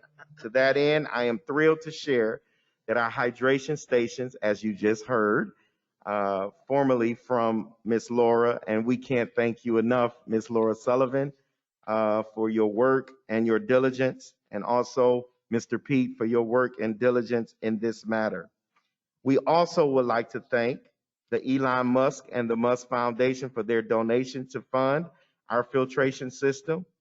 I also would like to point out that Ms. Laura Sullivan, Professor of Mechanical Engineering at Kettering University, was key in getting ARC Environmental involved in this process as well, to have a third party ensure safety for our children.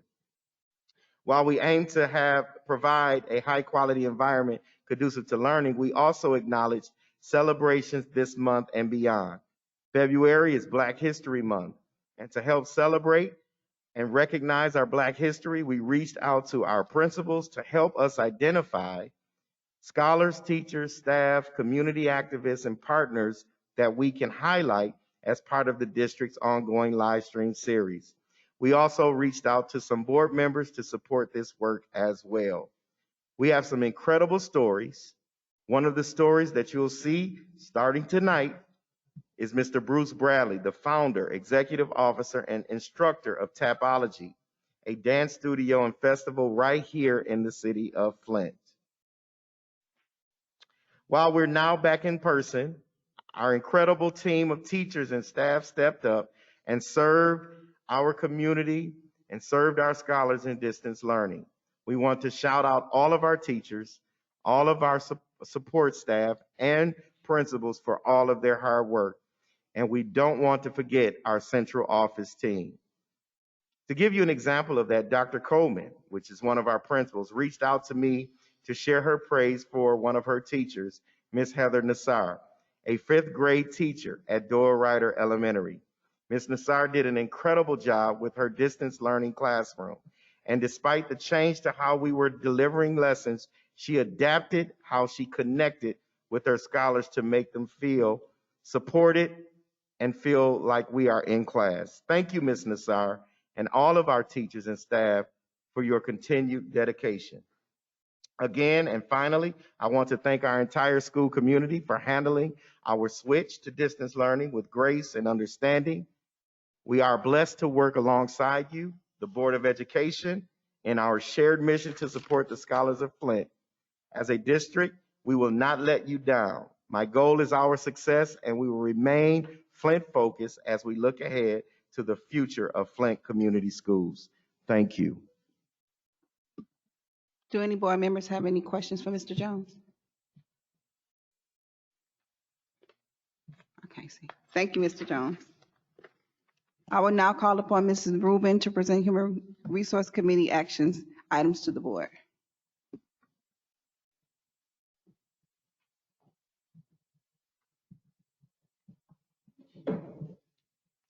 Good evening, board. Good evening. Good evening. Good evening. I seek a motion and a second to approve action item number 1.2, personnel recommendations.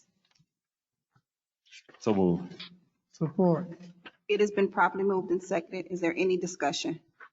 Ms. McIntosh. The 2 new executives that are coming in, Deanna Klingman and Sharita Galloway. I would like to see them come in, not at full pay scale until we see if they're capable of doing the work, maybe in a succession, maybe 80,000 when they start. After a year of completion, go up 10,000 to 90,000. After 2 years, let them make it to full pay scale with the understanding that they are evaluated to be satisfactory in that capacity that they're operating in. I think it's best for the district because we have a tendency to hire people at the top pay scale and then they get in those positions and we have a problem with performance. It's not what we thought it was going to be, this, that, and the third. I don't know any jobs where you just walk in the door and we don't have any proof of what you've done and you just, I mean, I see the resume, but people put what they want to put on their resume. And you just walk in the door and you have full pay scale today.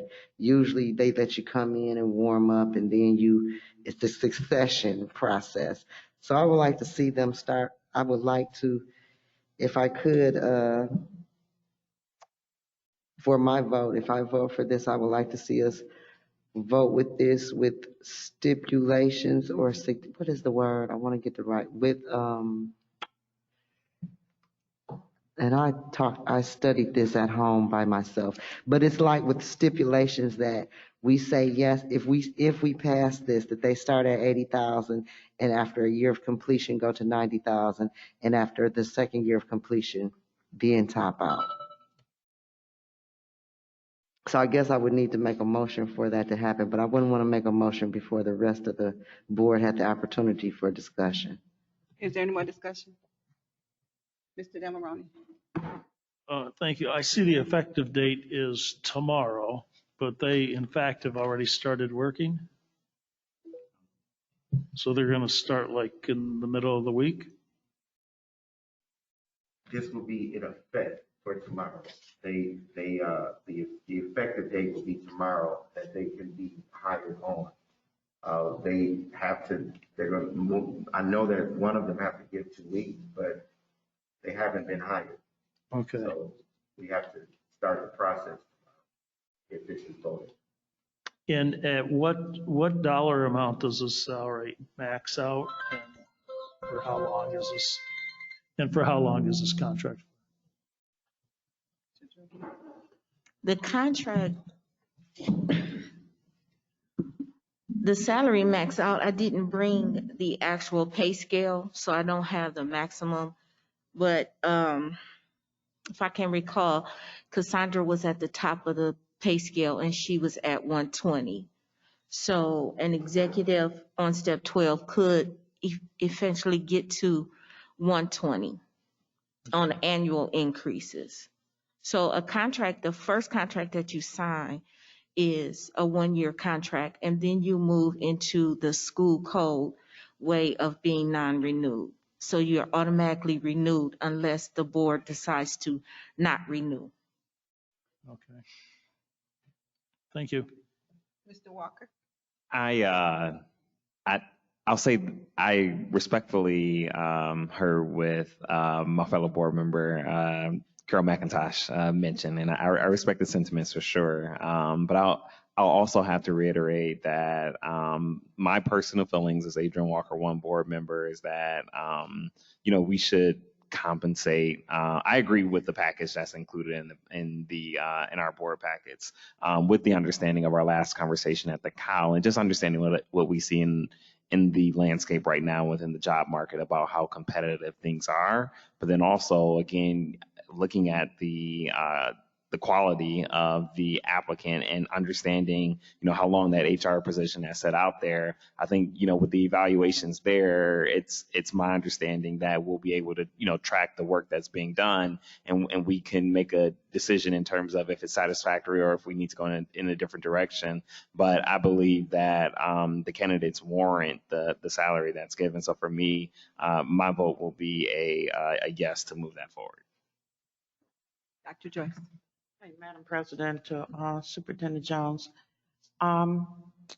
if we are already in the red, work in a deficit, how would this affect the budget, these salaries? Do we have funding for them? We already have budgeted for these folks that's here. They've already budgeted for it. That's what you're asking. Oh, I'm sorry. I'm sorry. Thank you. The short answer to your question is yes, ma'am. They're already budgeted. And so this not have nothing to do with the ESSER funds, what is that? No, this has nothing to do with ESSER.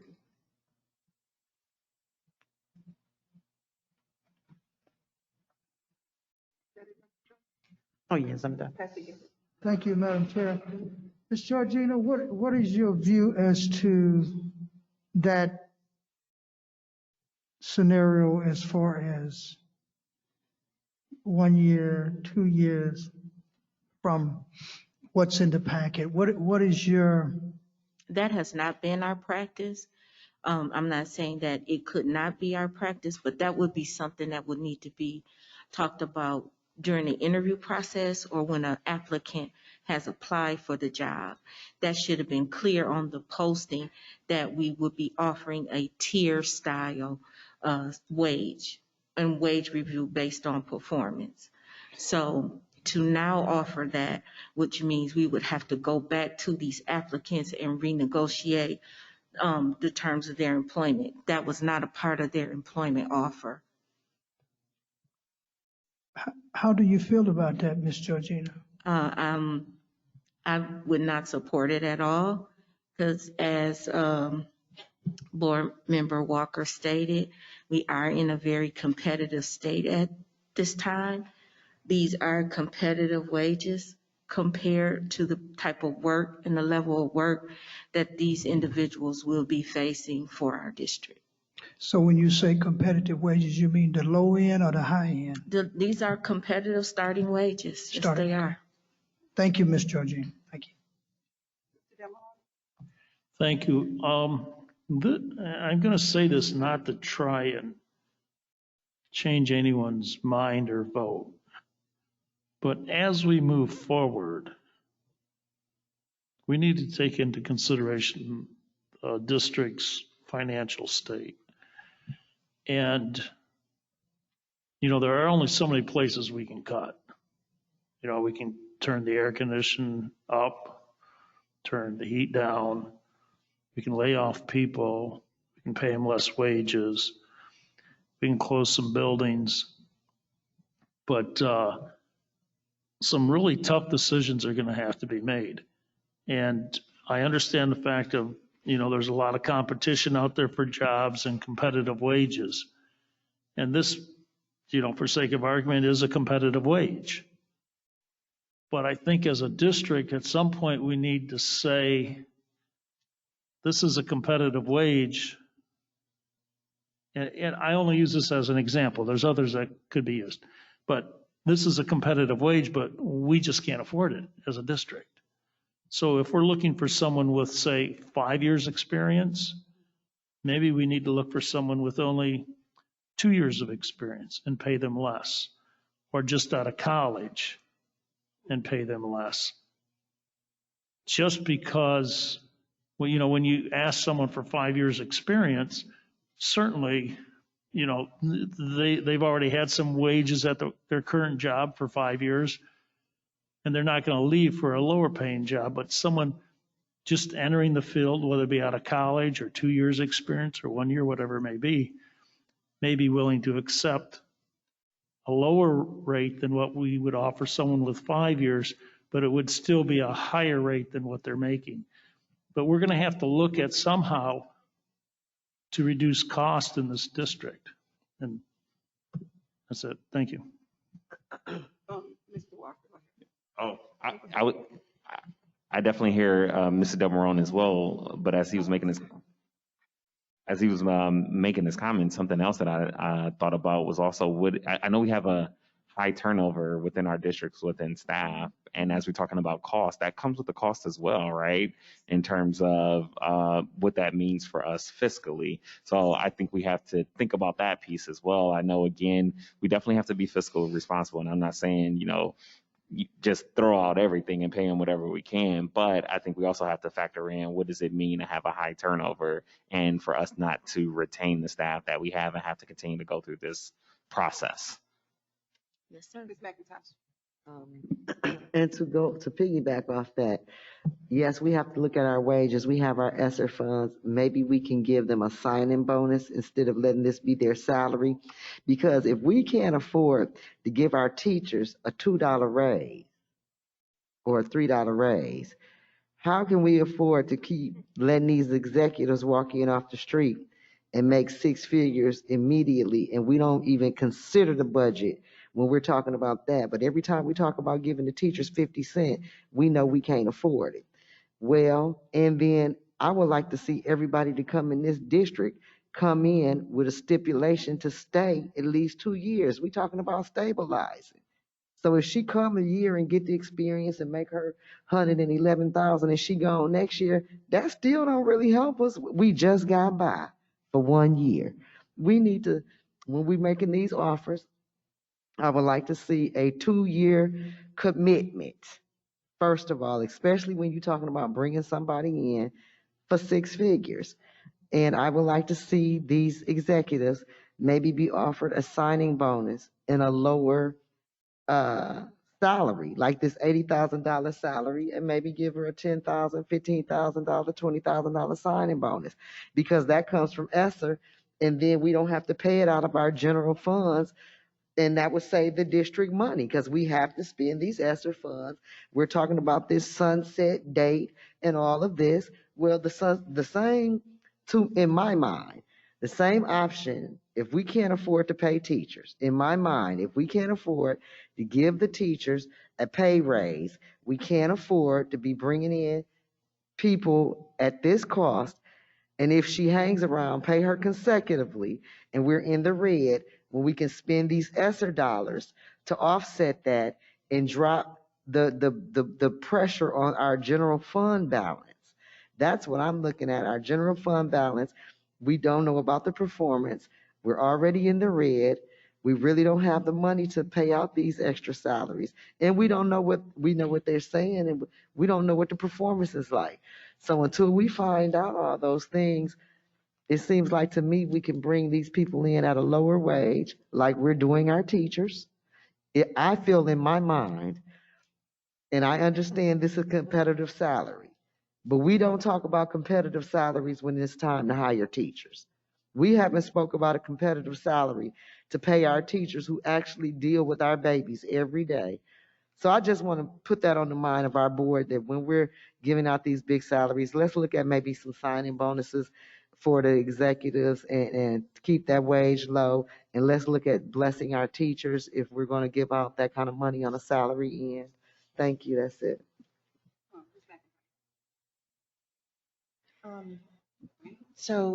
Is it raining?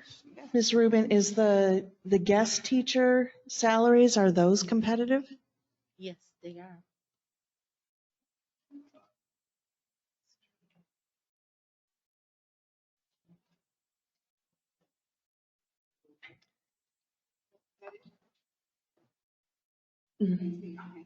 sorry. I just want to say, good points to all my board members, great points. Miss Rubin, can you give just a quick synopsis on how you came to the conclusion that they should get paid 111? Because I know we since I've been on the board, this has been discussed before about executives making a certain amount of money. And when you explain why and how, it made more sense to me. Maybe that'll help. I have pulled the past 6 executive directors of academics and the past 4 executive directors of human resources. This is the starting wage.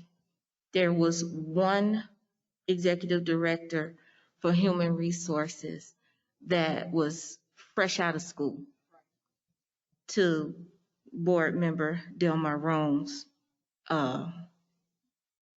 comment, and they were paid a lower wage. When you're talking about the executive director of academics, they come with a certain skill set. And unfortunately, this is where I disagree with board member Del Marrone, because you get what you pay for.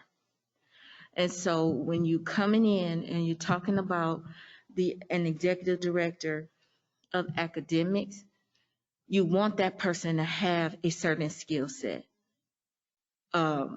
Yeah, we could choose somebody with less experience and pay them less money, but that learning curve is going to be very, very high. And that is going to be time that Superintendent Jones is going to have to spend training and not being the superintendent that we need him to be. That is why he is picking somebody at this caliber. Okay. As far as human resources is concerned, my opinion, that is a very hard to fill position. Right. I've been in this position in the department for 14 years. This will be my 8th boss. That is how high the turnover is in the human resources department. And again, you have a learning curve there as well. So you get what you pay for, right? Unfortunately. Yeah, go ahead. Okay, thank you. I just want to add to what you just said. There's certain things you can't cut corners on, and I'm trusting the administration to decide what that is.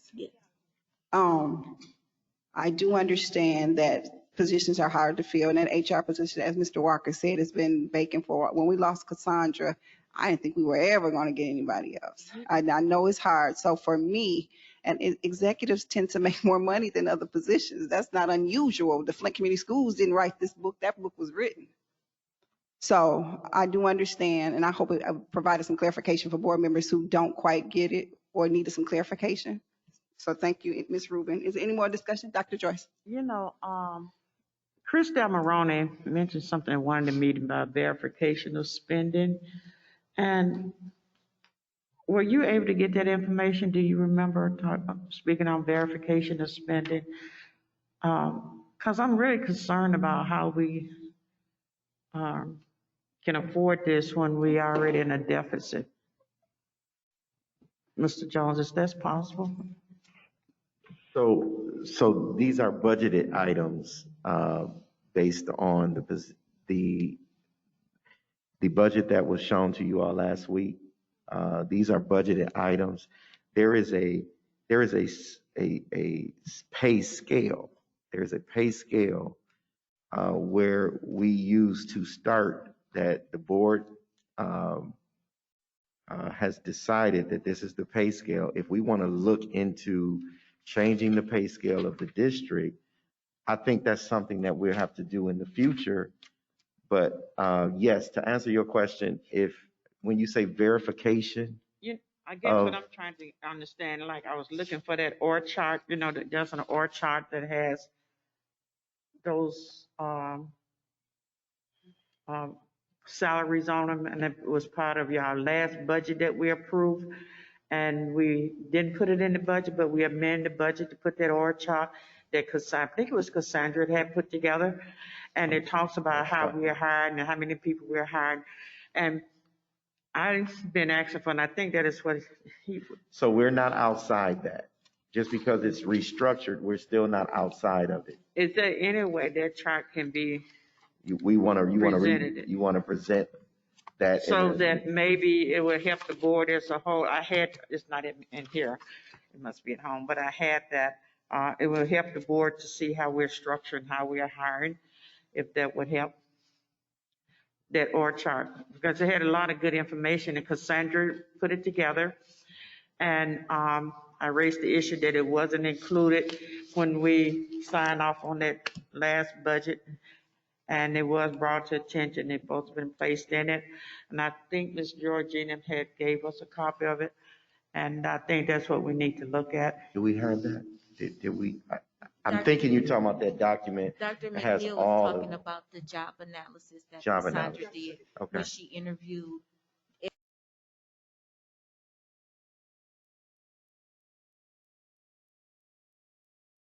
It's tough sledding. I'm telling you, when you start talking about money, it's not easy to do.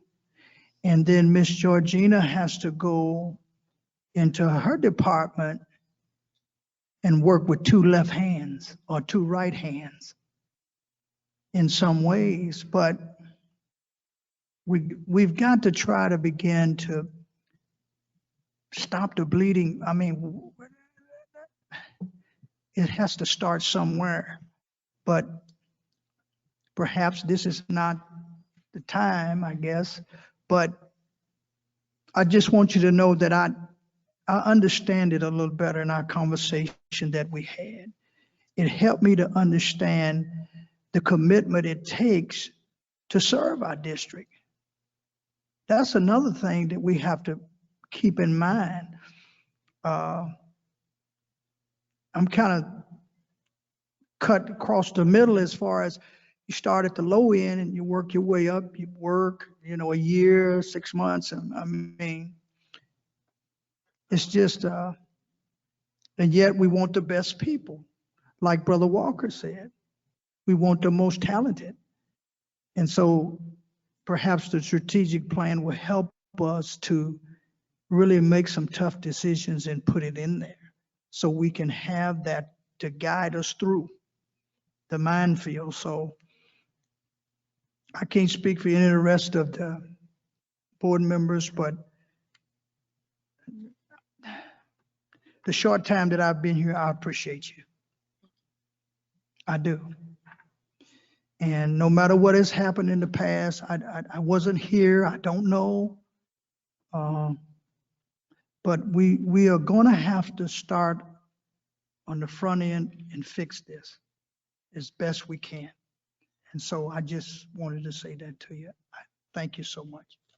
Is there any more discussion? Seeing none, the motion to approve action item 1.2, I will conduct the roll call vote. As I call your name, say yay or nay to approve this action. Dr. McNeil? Okay. Mr. Walker? Yes. Ms. McIntyre? Was there a, did you make it, Carol, did you make an amendment or? I was trying to make a motion when I Oh, stepped she back. didn't make it though, so I Right. got all of it. No, she didn't make I it. didn't- That's correct. Okay. I didn't know what you guys had discussed when I stepped out either. I'm sorry. I didn't know if somebody. Okay, well, I wanted to, and I'm not sure about the conversation with the administration, but we do renew these contracts every year, supposedly, because last year. Point of order, Madam Chair. Yes, sir. Did you start the roll call? I did. Yes, you Okay. did. I apologize, Okay. Mr. Gilbert. Thank you. Ms. McIntyre? Go on to the next one. I'm sorry. Go on to the next one. Oh, I'm trying okay. to think. Mr. Demaroni? What happened? Mr. This is to Demaroni? approve the hiring, the salary. Yes, sir. Yes. Pastor Gilbert? Yes. Ms. McIntosh? I'm not even really sure. So we didn't come up with nothing for the executive salaries. No changes. Okay, so I'm gonna say no. Okay, myself is the yes. Ms. Joyce, Dr. McNeil?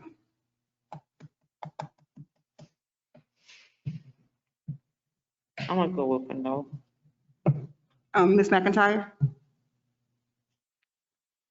Yes. Motion passes 5-2.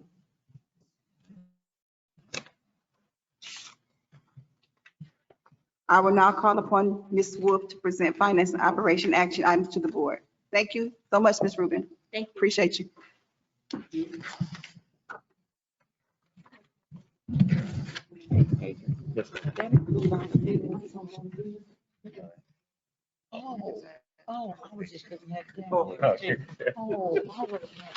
Just so board members, so you know, we went past 1.4 because what did we do? We tabled it. No, we moved it from the package. We tabled it. Yeah, we tabled it. So you know what happened with 1.4. Yes, Ms. McIntosh. I'd just like to ask the administration, I'm not sure, but are these opportunities being extended? They're extended to the entire district, right? Absolutely. Okay. Yeah, in-house. Are we talking about? You talking about We didn't the hear the administration? What exactly opportunities that we just voted on? Like the personnel, the administration we- HR and stuff. Absolutely. Oh, in-house, Okay. oh, yeah. Okay, That's a good question. thank you.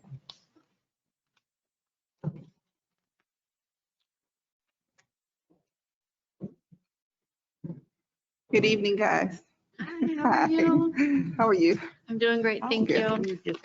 So I seek a motion in the second to approve action item 11.1, the 2021-22 budget amendment. So moved. Support. It has been properly moved and seconded. Is there any discussion?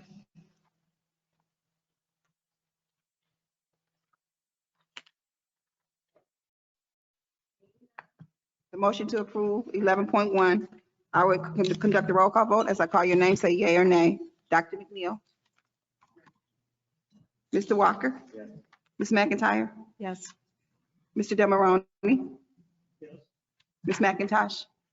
Yeah. And myself, Ms. Green, motion passes 6-0. Please continue, Ms. Wood.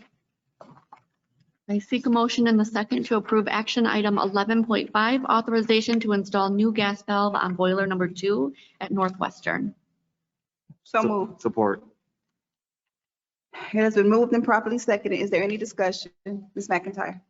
Were we able to get this financed through the ESSER funds, or is this coming out of our general funds? This is a general fund. Is there any more discussion? Carol, so when you called on, you said McIntyre. Oh, I'm sorry. See, that's why, that's. And so that's that explains a little McIntosh, bit, 'cause I've been so messing up. Miss McIntyre. Yep, I know that. Thank you very much, though. Well, you didn't say it, so. Well, I still know that, though. Thank you. Go ahead, just go. You want Please something don't for talk to discussion? me like that. Please, nothing. Stop it. This is discussion. Do you have any Right, discussion so- related to the agenda? What I'm trying to If you do, say, if continue you would on. stop interrupting me. I heard what you was trying to say, but is any discussion related to the agenda? Yes, Okay, go ahead. thank you. You're so welcome. So this was the one, there were three things from the last meeting. This was the one that was under the threshold to RFP Oh, yeah. for that's the right. ESSER. That's- So this Thank is why we're approving it. Thank you, And Ms. yeah, Lewis. you're I forgot welcome. about that because it was under $7,500. Okay. Yeah. All right, Ms. Thanks. Don Prey did explain that to us. Yeah. All right, sorry, Thank you. board. Is there any more discussion?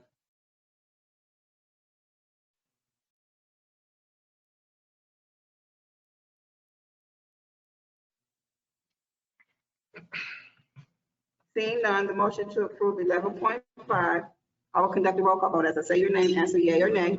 You have to be clear. Yes.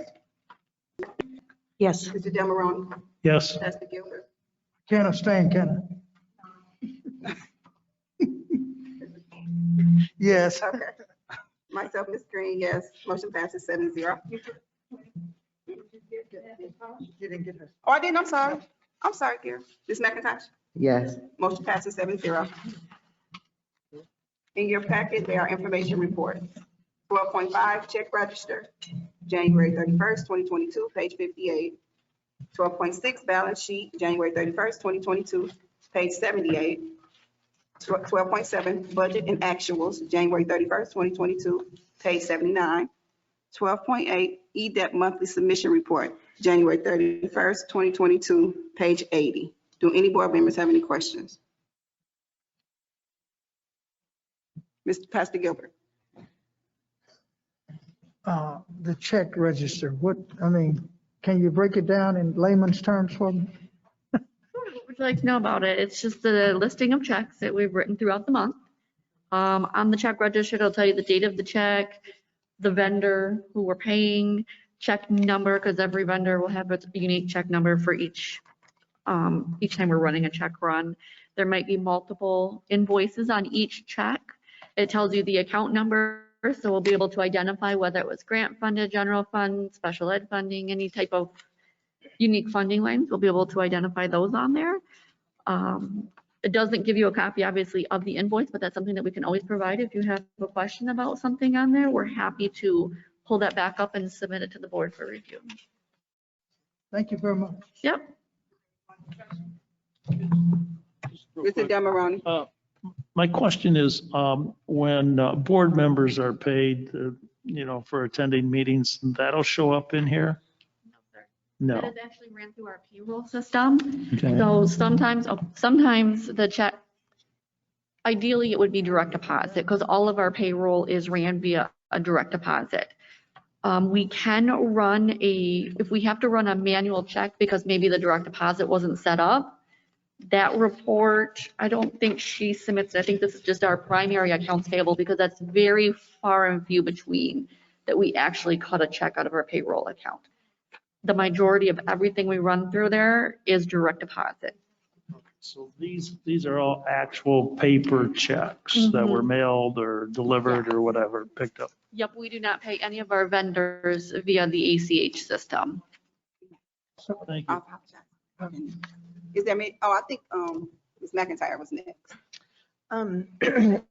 Yeah, I just wanted to say, Pastor Gilbert, this is a much more extensive accounting than it was last year. So it's, I'd like to thank the finance office for, I know it's a lot more work, but it's very much appreciated because this makes a lot more sense than it did at the same time last year. And it's easier to be fiscally responsible as a board. So again, thank you. I just wanted to point that out to them. And if anyone does have any questions, the finance subcommittee meeting, once they resume, it's a good place to kind of ask like specific questions and stuff. So if you have any questions, like feel free to, contact me too, and ask questions. Thank you. The question I had was on the EDEP report. Do you have, Ms. Stumpray said the last meeting that it's due in March. What we need is a timeline, I guess, of what is due and when to meet that March deadline. And I mean, we're going to have an emergency financial subcommittee of the whole, and, to kind of discuss this in more detail. But I guess the question I had was, it's due in March, it's February. What does that mean? And I mean, that kind of sounds a little alarming that it's due next month. It is, yeah. It'd be my pleasure. I do remember Ms. Domprey mentioning that as well, where she's at in that process, because she works with Treasury on that. I can't speak on that matter, but it would be my pleasure to, reach out to her when she gets back and talk to her and get a timeline for you guys. Is there anything specific outside the timeline that you're looking for so we can report back everything you're looking for? Or just a general timeline? I mean, because ideally this would then come to your subcommittee meeting and then it would go to the COW and then Yes, regular. so what I would actually like to see was, when she first presented she did an EDEP report last year, and maybe we could resurface it because it had different scenarios, and maybe to bring those back to the board, especially because we have a lot of new faces since that meeting. And, I'm sure we're going to have to update it with our feasibility study and our building study and all that kind of thing. But if we could have the old one that she had, I think she had 2, 3, or 4 scenarios. Okay. Do I remember? Yeah. Yeah. So if we could. Absolutely. It'd be And my I didn't pleasure. expect you to have, yeah, I that's appreciate okay. you stepping in. I know that, just family emergency and all that. So I appreciate it. Thank you. Yeah. Any other questions I can help with? I'm sorry, Ms. Wood. Is there any more questions? Pastor Gilbert, did you have something? Oh, Mr. Demaroni. Mine's not a question, but just a follow-up comment.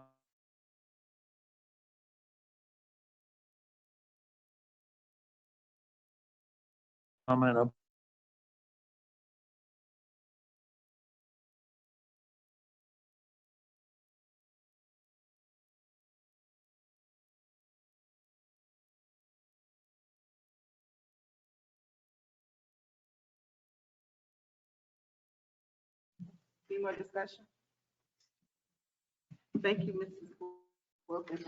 Oh, I'm sorry. I just wanted to say, yeah, I'm going to be meeting with Ms. Sikulski, and that's one of the reasons why I wanted to have the finance subcommittee of a whole meeting, because it is kind of urgent. And so thank you for bringing that up again. We need to kind of keep on top of these schedules, Any more discussion? It's Oh, just- Mr. Demaroni. As long as we're talking about that, have we set a date yet for that committee meeting? Mo is, We'll decide tonight. it's going to, She just asked for it tonight. So Oh, we're oh, not right. yet. Okay, because I mean, like, last month I asked that we have a special meeting within 2 weeks, and it just didn't happen, and I don't want the same thing to happen, what you're trying to do. I was just going to say that Ms. Elston is here now and is going to help canvass the board to make sure that we can get a time and get that set. I So think tonight maybe might be that's a the good time. difference. Tonight might be a good time, we're all here. Yeah, no, I appreciate it. Is there any more discussion? Thank you, Mrs. Wilkins. Thank you, Mr. Pete. Appreciate you guys. Have a great night. Yeah. Thank you. Thank you. I will now call upon Mr. Jones to present Board Committee of the Whole items to the board. I seek a motion and a second to approve action item 21.9. Okay. Appointment of Flint Board of Ed liaison and alternate to the Genesee County Association of School Board Members Committee 2022. So move. Second, I can hear. Second. Okay. It has been properly moved and seconded. Is there any discussion? Seeing none, the motion to approve action item 21.9, I will conduct a roll call vote. As I call your name, please say yea or nay. Dr. McNeil? Yes. Mr. Walker? Yes. Ms. McIntyre? Yes. Mr. Demaroni? Yes. Mr. Pastor Gilbert? Yes. Ms. McIntosh? And myself is a yes. Motion passes 7-0. Please continue, Mr. Jones. I seek a motion and a second to approve action item 21.10, authorization to extend public relations service contract agreement. So moved. Support. It has been moved and properly seconded. Is there any discussion? Pastor Gilbert. They've been before us, haven't they?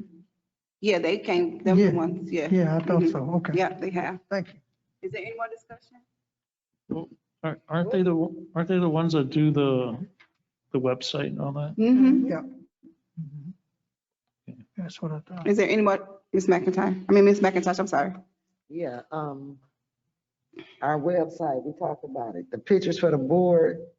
Oh, yeah, same old ones, and some people don't even have none. Why the new pictures ain't up? Hold on, let me answer her. Because I have to know where those pictures are. They've been sent to Pam. Okay, all right. Because there's the guy. So that- you haven't passed them along, so they can't update them because the administration haven't passed them along. And that's understandable because Okay. we had Mo out. I didn't know if Miss Okay, Pam, I'm like, hold on for a second there. hold on. I didn't know if Miss Pam had forwarded them to them, so it sounds like she haven't. So then we can't blame that on them if they don't have it. But I know in the past, they've been really lackadaisy about putting things up on our website, updating our website, keeping current information, even having accurate information sometimes. So with that being said, because I can't find the page in here because our pages, I wanted to go back over that and get the full gist. Are we voting to renew their contract right now? What is this? For 6 months, 6 months, just 6 months till we get, So we are extending it, but Yeah. just for 6 months? yeah, Okay, well, I feel you.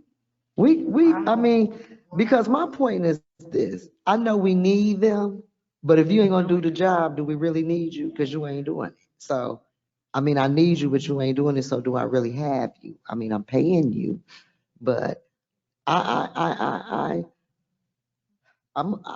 gonna sit tight because I'm not gonna give Mr. Jones a hard time all night long. But Mr. Jones, coming up on a new school year in 6 months, when the school year starts, we need to have appropriate pictures, the proper information, the official data of the district, far as our pupils, students that are enrolled in our district. I mean, it'd be too much basic information that is improper. I mean, it's unprofessional. I mean, I'm not a technology person, and I believe that I could do a better job than them. It sucks. So that's all I wanted to say. So we're supposed to be RFP in this one at the end of the school year. This is just to get us through the end of the school year. Okay. Yeah. Thank you, sir. Ms. McIntyre. Yeah, I mean, this was the discussion we had last week, right? So, I mean, like, I will reluctantly vote, much to my chagrin. Because I do not want to vote for Lambert at all. But I'm putting my faith in Superintendent Jones, who has requested that we just have like a bridge for the next 6 months to do the projects that, and the community outreach and all that kind of stuff. And so I'm only voting yes because of you. So that's. Thank you. Thank you. I'm just saying. Pastor Gilbert. Thank you. I just, that's okay. I mean, as good as me and Chris looked that day, we ain't even on. I didn't get my picture taken. So before we, can I say before we move? So Mo, I'm asking you to get whatever Pam has, get it to Lambert and make sure, well, you CC me, I want to say it openly, so we make sure that they get updated as soon as possible. Okay. Is there any more discussion? Yeah. Mr. Walker. Mr. Jones, I know you mentioned that in 6 months, you're going to be bringing back up an RFP process and bidding that out. Will you also be making the comparison of what it would mean to have an in-person comms person? So I think that work has been done. Okay. I think Ms. Kiana spoke to that last week. I think she did. I just think the comparison to see like what it would cost to go with the agency versus what it means to have it in person. That way you can just make an informed decision. Is there any more discussion? Yes. Mr. Del Moroni. Thank you. I went to the website last night to see what the hours were for the ad. You went to what website? I'm sorry. The districts. Oh, okay. I couldn't even find on there the hours for the administration building. I mean, maybe they're on there, maybe I went to a wrong site somewhere, but, I've never been on. I'll look at that, sir. Not user friendly. Is there any more discussion? Seeing none, the motion to approve action item 21.10, I will conduct a roll call vote as I call your name. Please say yea or nay. Dr. McNeil? Yes. Mr. Walker? Yes. Ms. McIntyre? Yes. Mr. Delmarone? yes. Pastor Gilbert? Yes. Ms. McIntosh? It hurts so bad, yeah. Me, it's a yes. Motion passes 7-0. Please continue, Mr. Jones. Okay, all right. I seek a motion in a second to approve action item 21.12, Flint Board of Education Committee Assignments 2022. So move. Where we at? I'm sorry. Miss- Did we skip?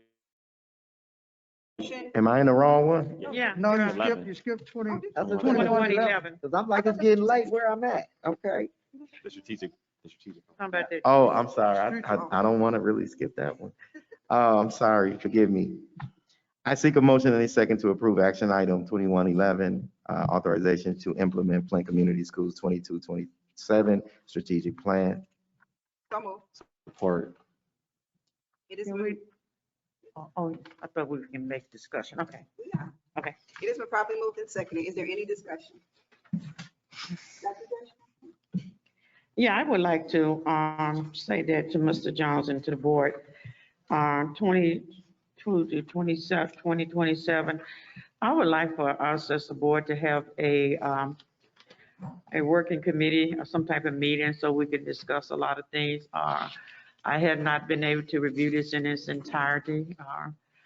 And this is a question, I thought we was gonna have a workshop, then we had, when I came, we had a behavior management training, in which I thought it was gonna be a workshop, which we could have been able to talk. But since they decided that they're gonna do it their way and decide to do a behavior training, I came prepared. I'm tired of carrying this book, because in this book is everything that we have not addressed. And until we can get some of this stuff down to where I can make some decision. So I would like for, since MASB is not gonna do it, then the board ourselves, we have to sit down and work through this and have a discussion and see, is this the direction that the board is going? Because the board set the direction. And I just want to make sure that this is the direction we're going as a board. Ms. McIntosh? When they left here, they agreed to have a strategic planning session to help us get through this process. So what happened in 7 days that they've decided that they refuse to work with us on this that's totally baffling to me, especially when we as a board voted for their assistance. So is it that they're denying to help us, or I need to know what changed in 7 days? And I also want to question this portion that says the district provides transportation to CREAM activities for all scholars who participate in programming. Now, this is my problem with that. It ain't no number on the page, but this is my problem with that. We got kids in districts that can't get a bus ride to school, but we finna get them a ride to CREAM activities? Oh, was that the page? I'm sorry. What page is it? It's 104, it's in the column to the side. I'm sorry, Mo, I didn't realize. Oh, I get it. So I'm gonna be honest, that's disturbing to me because I have actually been in school buildings where students' parents that live in Freeman are driving them to Brownell with no bus option. And they can't get a bus ride to school, but they can get a bus ride to some CREAM activities. Then we had somebody in Doyle Ryder district, when Doyle Ryder closed down, their mother wanted them over at DTM, but members of this administration told them, no, they had to go to Freeman and that their parent had to transport them. or had to have something to do with the parent transporting them if they wanted to go to DTM, which was the school of their choice.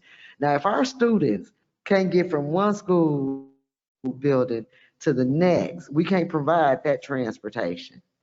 But we can figure out how to get them to some activities, after school activities, which are important, don't get me wrong. But it's not as important as their education. And if your mama wants you at Brownell and she can't get you there because she already at work before school start, so you got to go to this school over here that she don't like. That's how we lose students. Because you ain't gonna, just because you don't provide transportation don't mean you're gonna keep mine at Freeman. If I say mine ain't going to Freeman, mine ain't going to Freeman. So if we have a transportation piece for after school activities, and I brought this to the administration, we need to look at our bus routing to get these kids from district to district, flat out. So that's just mind blowing to me. So this is a little bit different. This to speak to that. This is just stating the way we're focusing as a district to ensure scholars have those opportunities. That is called a verification indicator. Okay. We're just indicating that this district is going to make sure scholars get from point A to point B as they participate in these particular opportunities. Okay, I got you. So let me. That means, Mom, you don't have to pick them up from to the take them to an activities. after-school Right. program. This district is committed to making sure scholars have that opportunity to get the field trips, to get the after-school programming. And so I think that's different than what you're talking about the busing, because of our zoning situation. I do believe that we need to look into, that's going to cost us more money. Well, but I do think we need to have a conversation about a student that may want to be at Brownell, but they live over by Doyle Ryder. And so I've had that situation when I was a principal at Doyle Ryder. A family lived by Brownell, but they decided that they wanted to go to Doyle Ryder. And because the busing didn't go all the way over there, right. we're currently having busing problems now, even with our current situation. And I know this necessarily doesn't have anything to do, but I just want to explain to you. Right, I got you. That's going to have to be a conversation as it pertains to busing. Now, second part to that, because I understood this portion, but that was like a mind blowing thing that we can get them to this, but can't get them to school. Was the contrast I was making? I understand. I'm sorry, I didn't refer that to you properly. My next question is, can we use ESSER funds for transportation? Because if we done took $600,000 out of the ESSER funds for a roof, and we're gonna take this other $7,200 for this valve out of the general funds that could come out of ESSER dollars, can we take some ESSER? We got to offset some of this. We cannot give out salaries, give out this all out to general funds, but the ESSER dollars are sitting here. And I also, why I have you on this, going into the future, and maybe I need to make a motion to this after this, but I would like to get it before this board after this. If we're keeping the teacher salaries low, let's keep everybody's salary low and offset that with a signing bonus out of the ESSER funds so that we can spend some of the ESSER funds, because we're talking about this dawn of the day, spend the money, but we're steady grinding down on our general funds, which ultimately leaves us in the red when those dollars run out. So that's it. And please, let's look at transportation as it pertains to ESSER funds and signing bonuses to keep salaries low and onboard employees. That's it. Thank you. Is there any more discussion? Mr. Demarone? So in regards to, the CRIM was brought up. Do we have a 5-year contract with CRIM to do this? We don't have to have, we don't even have to, CRIM doesn't even have to be the source for a complete 5 years. But CRIM we're working with CRIM now. So things can change over time, even with transportation, even with partners we use. that can change, but it doesn't change the work that we're doing. Okay, so I don't have a problem with the work being included in the problem with a specific organization, provider, vendor being included in the plan, because the way I read it, it will be CRIM. CRIM was a part of it. Oh, go ahead. No, that, we have it in there, provision where we revisit and make changes annually in the strategic plan, right, Mr. Jones? Yes, but CRIM was a part of the committees. They were a part of the work when we were putting all this together, and they're a part of our community work with our scholars. And so them being a partner, them being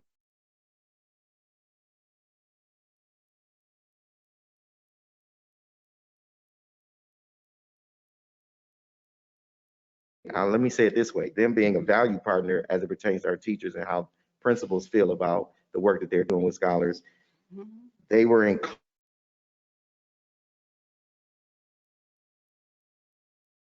included because that's what the committees decided as it pertains to the work that they're doing with our scholars. How they're doing like after school programming, and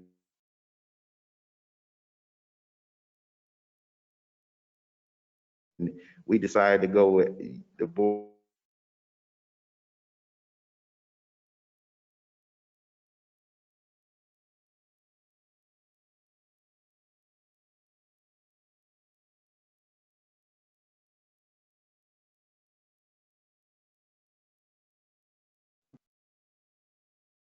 How long is the CRIM contract for right now?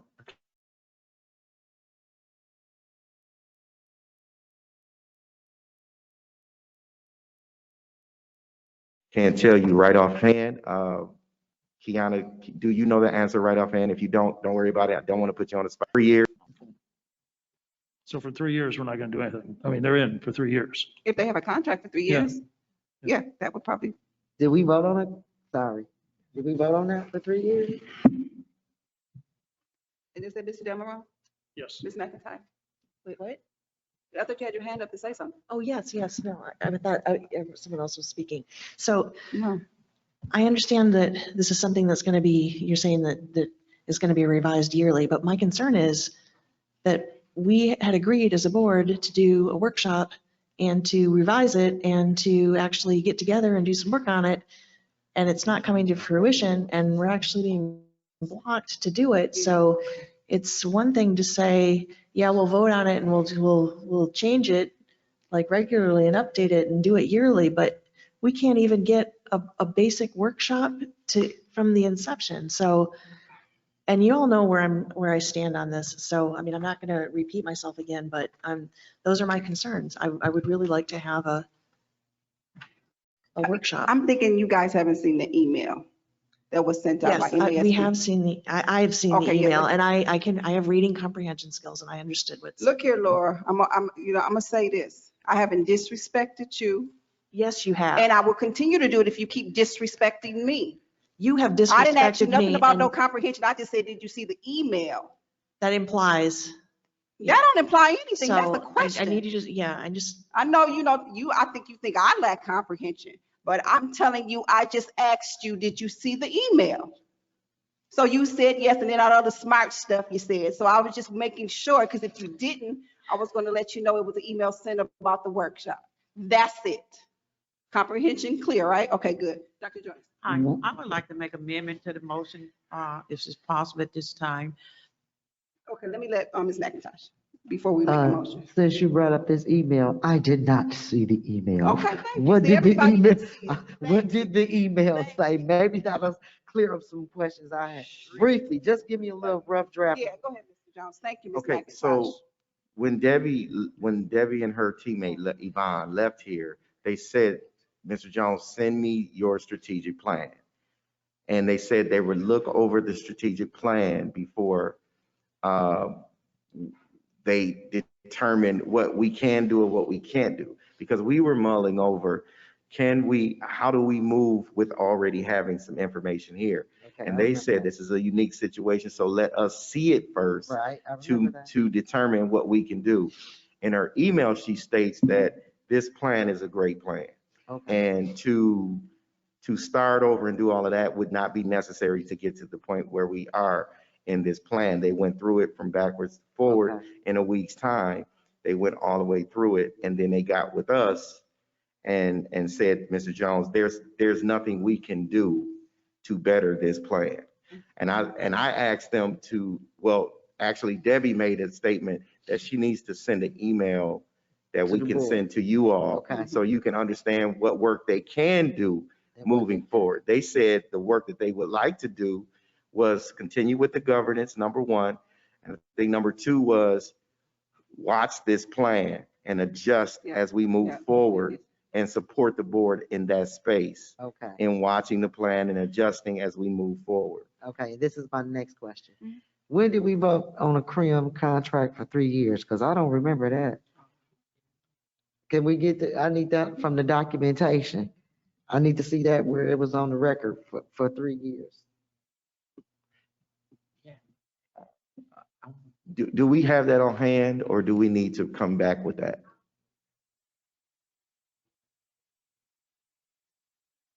I'm sorry. I know y'all can't hear it because I can't. That's not your fault. I'm sorry.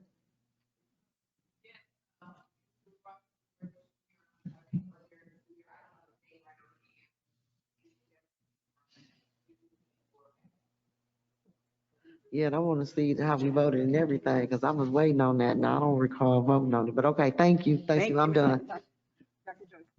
Back to my question of that, what I would like to do is make a motion concerning this item, that the board as a whole, Mr. Jones is welcome as well, that we have a meeting of the mind where we all can be on the same page and we all can participate collectively and get an understanding where our district teacher plan is leading us, and make sure that we all is on the same page. That's what the motion that I'm making, and that should Support. be. Thank you. ASAPD. A motion has been made by Dr. Joyce to table this until we have a workshop meeting. What is it? What would that be? You said a meet. What did you say? A working meeting. You know, we working need meeting. some type of working meeting where we can break this down, I understand got where you. we're going. Okay. 21.11. Is there any discussion? So Mr. Walker. just a point of order, and Pastor Gilbert will have to clarify it. I hear what Ms. McNeil is saying. I just thought we were in the middle of a motion. So making a motion in the middle of a motion, is that? Oh, were we? Oh, Because we were having discussion. We were having discussion. Oh, I'm You're right. sorry. Did I make an amendment to that? Thank you. Thank you, young man. No, Thank no, you, you're Mr. good. Walker. I thought I made an amendment to that. It's late. Yeah. I thought I said amendment to the motion. Oh, Yeah. I might have said Okay, motion. I'm sorry. I'm No, sorry. no, thank you. Okay. I think Sorry. you did say that, Dr. Joyce. Oh, okay. So can you just say it one more time for me, please? Because I don't mess it up, because I'm going to destroy it. Oh, boy, I can't remember myself. We'd like to make an amendment to the motion. Okay. That we, as a board as a whole, with our superintendent, we sit down and have a working meeting, ask questions, find direction, because the board set the direction of the district. We appreciate what MASB did. We appreciate what MASB said, but we as the board need to make that decision. Okay, so the amendment to motion 21.11 was made by Dr. Joyce to have a working meeting.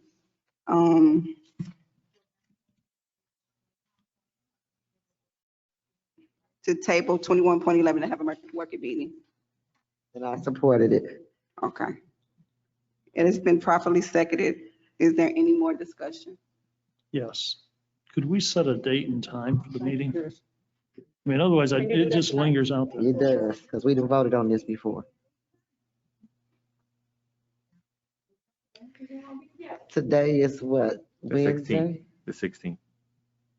Trustee, McIntyre, you can tell us because you work. I think you don't. As long as it's in the evening, long as we do an evening and I'm there. You want to do it a week from today? Or that Tuesday or Wednesday is fine with me, either way. Let's do it Tuesday. No, Thursday. Like Carol said Tuesday. Or Ms. McIntyre said Tuesday, Wednesday. Tuesday? Tuesday, yeah. That works. I mean. Yeah, that works for me. You want to give us a week? Okay, that's fine with me. I'm fine. How does that work, Gordon? I'm gonna be out of town, They say but next I've read the Wednesday. strategic plan. I'm voting to pass it anyway, so. What about the rest of you? Wednesday. she's Wednesday's asking. fine for me. It's good for me, Sister Monica. Yeah, it works good for me. I just think we need to plan on something more than an hour. Yeah. Yeah, thank you, Brother Cruz. Thank you. Not to midnight, yeah. Thank you. Is there any more discussion? Just an explanation of my vote. I understand spending more time with it. My vote will be the no because I looked at it and I support what was said, but I just wanted to explain again my no, but I also understanding the need for, to spend more time with it. And Any more discussion? Mr. did we set a time for it other than Wednesday evening? Let's do 5 o'clock. Let's start early. Yeah, Yeah, let's start early so I can get. That's fine. Yes, that's fine. Yes. Can we have some snacks? Yeah, Ooh. yeah, you're gonna provide some snacks?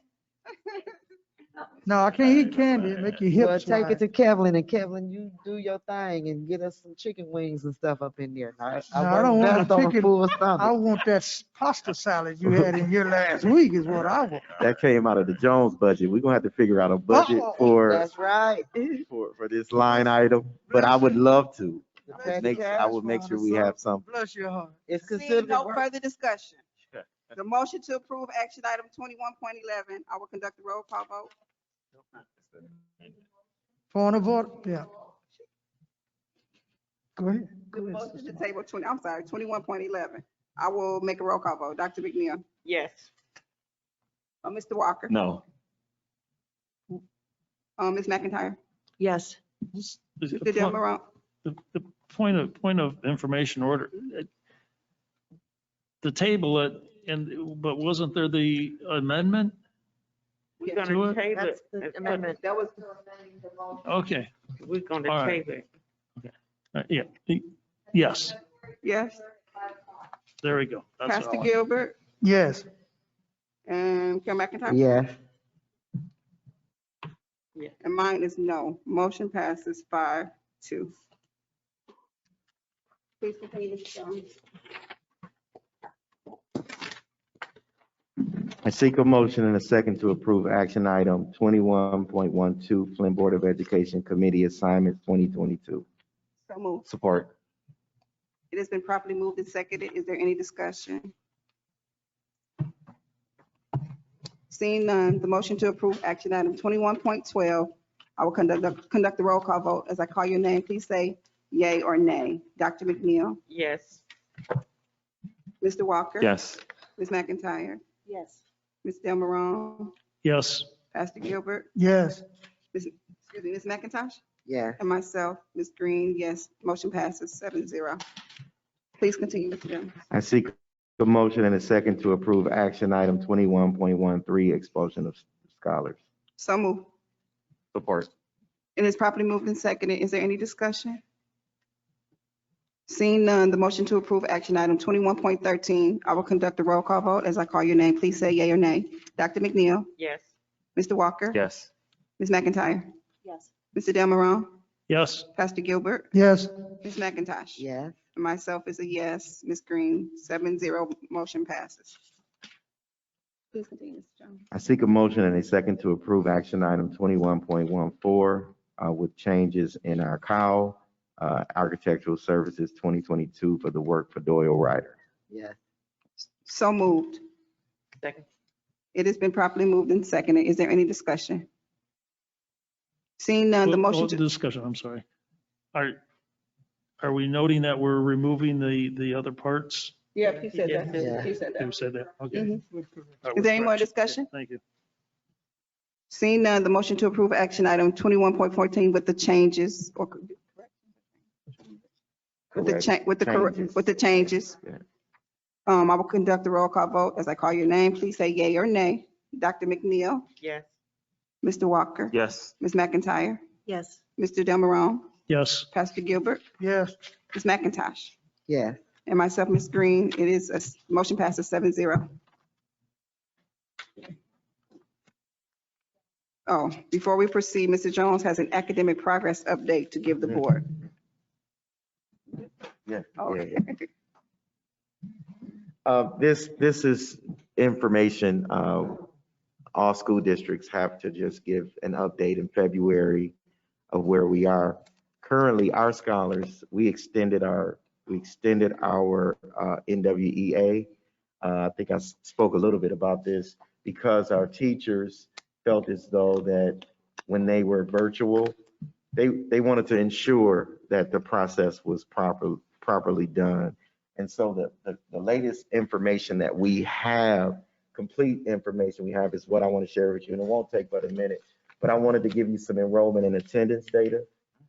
This is completely up to date as of 4/14/21. Just wanted to give you that. I will send this to you so you can kind of look at it for yourselves. But we are currently at 3,047 scholars, and our attendance, which has gone up from August to December, we're at 77% daily attendance. We want to be higher. We want to continue to grow there. But there's some reluctancy still with some parents as it pertains to COVID. But we are above that 75%. So we're happy about that. You can move forward. Our latest information is showing, this is the work that we'll be talking about next Wednesday. It's based on these scores. 32.6% of our scholars in our district is meeting their growth projection. Math, 33% of our scholars is meeting their growth projection. And DIBELS, which is our K3, at or above benchmark. As you can see, we are at 20.2% of our scholars meeting their at or above benchmark. We have a lot of teaching and learning to do. And time is definitely of the essence of closing that achievement gap. So this is what our work is based on, just trying to close that achievement gap. And I just wanted to share, you can go to the next slide. I just wanted to share what teachers are doing. What are we doing now? What's actually happening in the classroom? This is what's actually happening when principals walk the classrooms.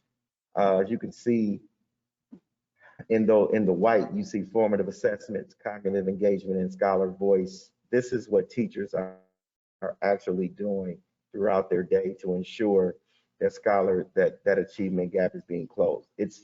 It's ongoing. You know, if you see this and you look at this and you say, oh, okay, those are good things. But remember, you're in a pandemic, right? They have social, emotional things going on as well. So teachers trying to do all of these things academically, but still dealing with the pandemic and those social, emotional needs that scholars have. So I just wanted to kind of give you a glimpse of what's going on, letting you know what those scores are. I know that they're not the scores we want to see at all, but this is why our work is so important. And I appreciate the board for just wanting to kind of further that and look deep into our work so we can do what's best for our scholars. So I just wanted to share that information with you.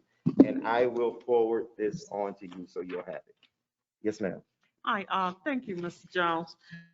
I would just want to ask you, do you think that by our kids making the adjustment going to Potter might have affected their grades and their attention span, leaving Dorada to go to Potter while we do renovation? Do you think that might have an impact? I was wondering about that because, those kids love Dorada and our kids seem to do well when they in their own environment. In some cases, they are actually doing better. Really? Okay. Talking to the school and walking that school. And in some cases, you're right. There could be some possible,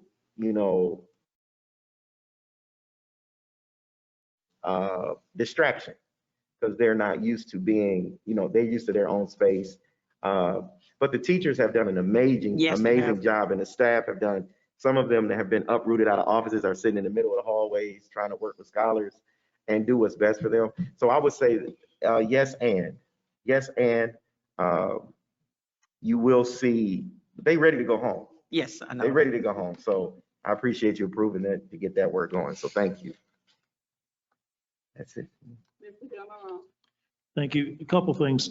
So I think you said attendance has gone up, but COVID is affecting it.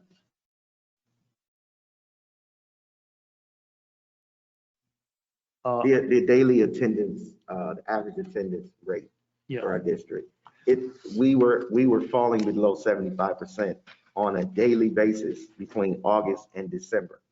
Okay. And when we went January 3rd to virtual, actually our attendance shot up. And so that's what has helped us get to the 77%. What was the attendance prior to COVID? Were we? Most of our schools were in the high 80s and 90s, low 90s. Okay. And the math and reading, I think it was reading was the other one, right? Math and reading. Those numbers to me looked low. Absolutely. And in your opinion, what do you think contributes to that? I mean, there might be some COVID there, I don't know. But I'm thinking there's something else, but I don't know what. Maybe you do. So that's not a one answer. There's many things that contribute to a scholar's academic success. It could be it could be home life. It could be the lack of resources given to the scholars. When we think of our scholars, we think about their interventions and also progress monitoring tools that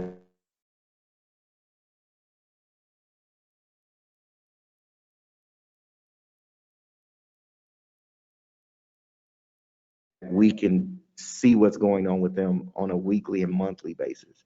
Formative assessment allows teachers to what's happened with them,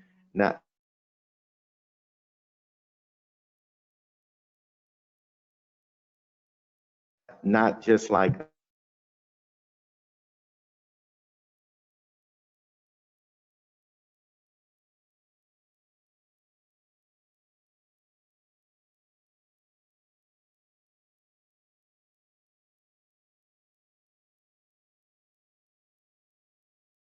things that contribute to that could be the environment.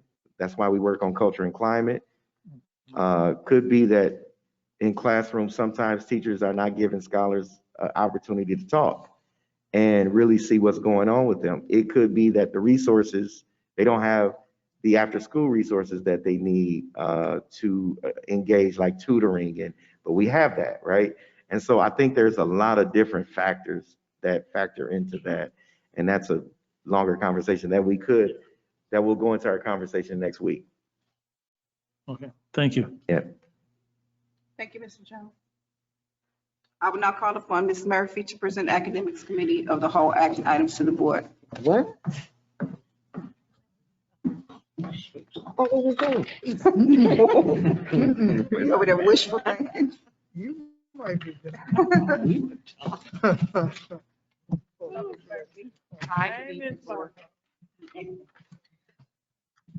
I seek a motion and a second to approve action item 24.1, authorization to renew Marzano online evaluation tool. So moved. Support.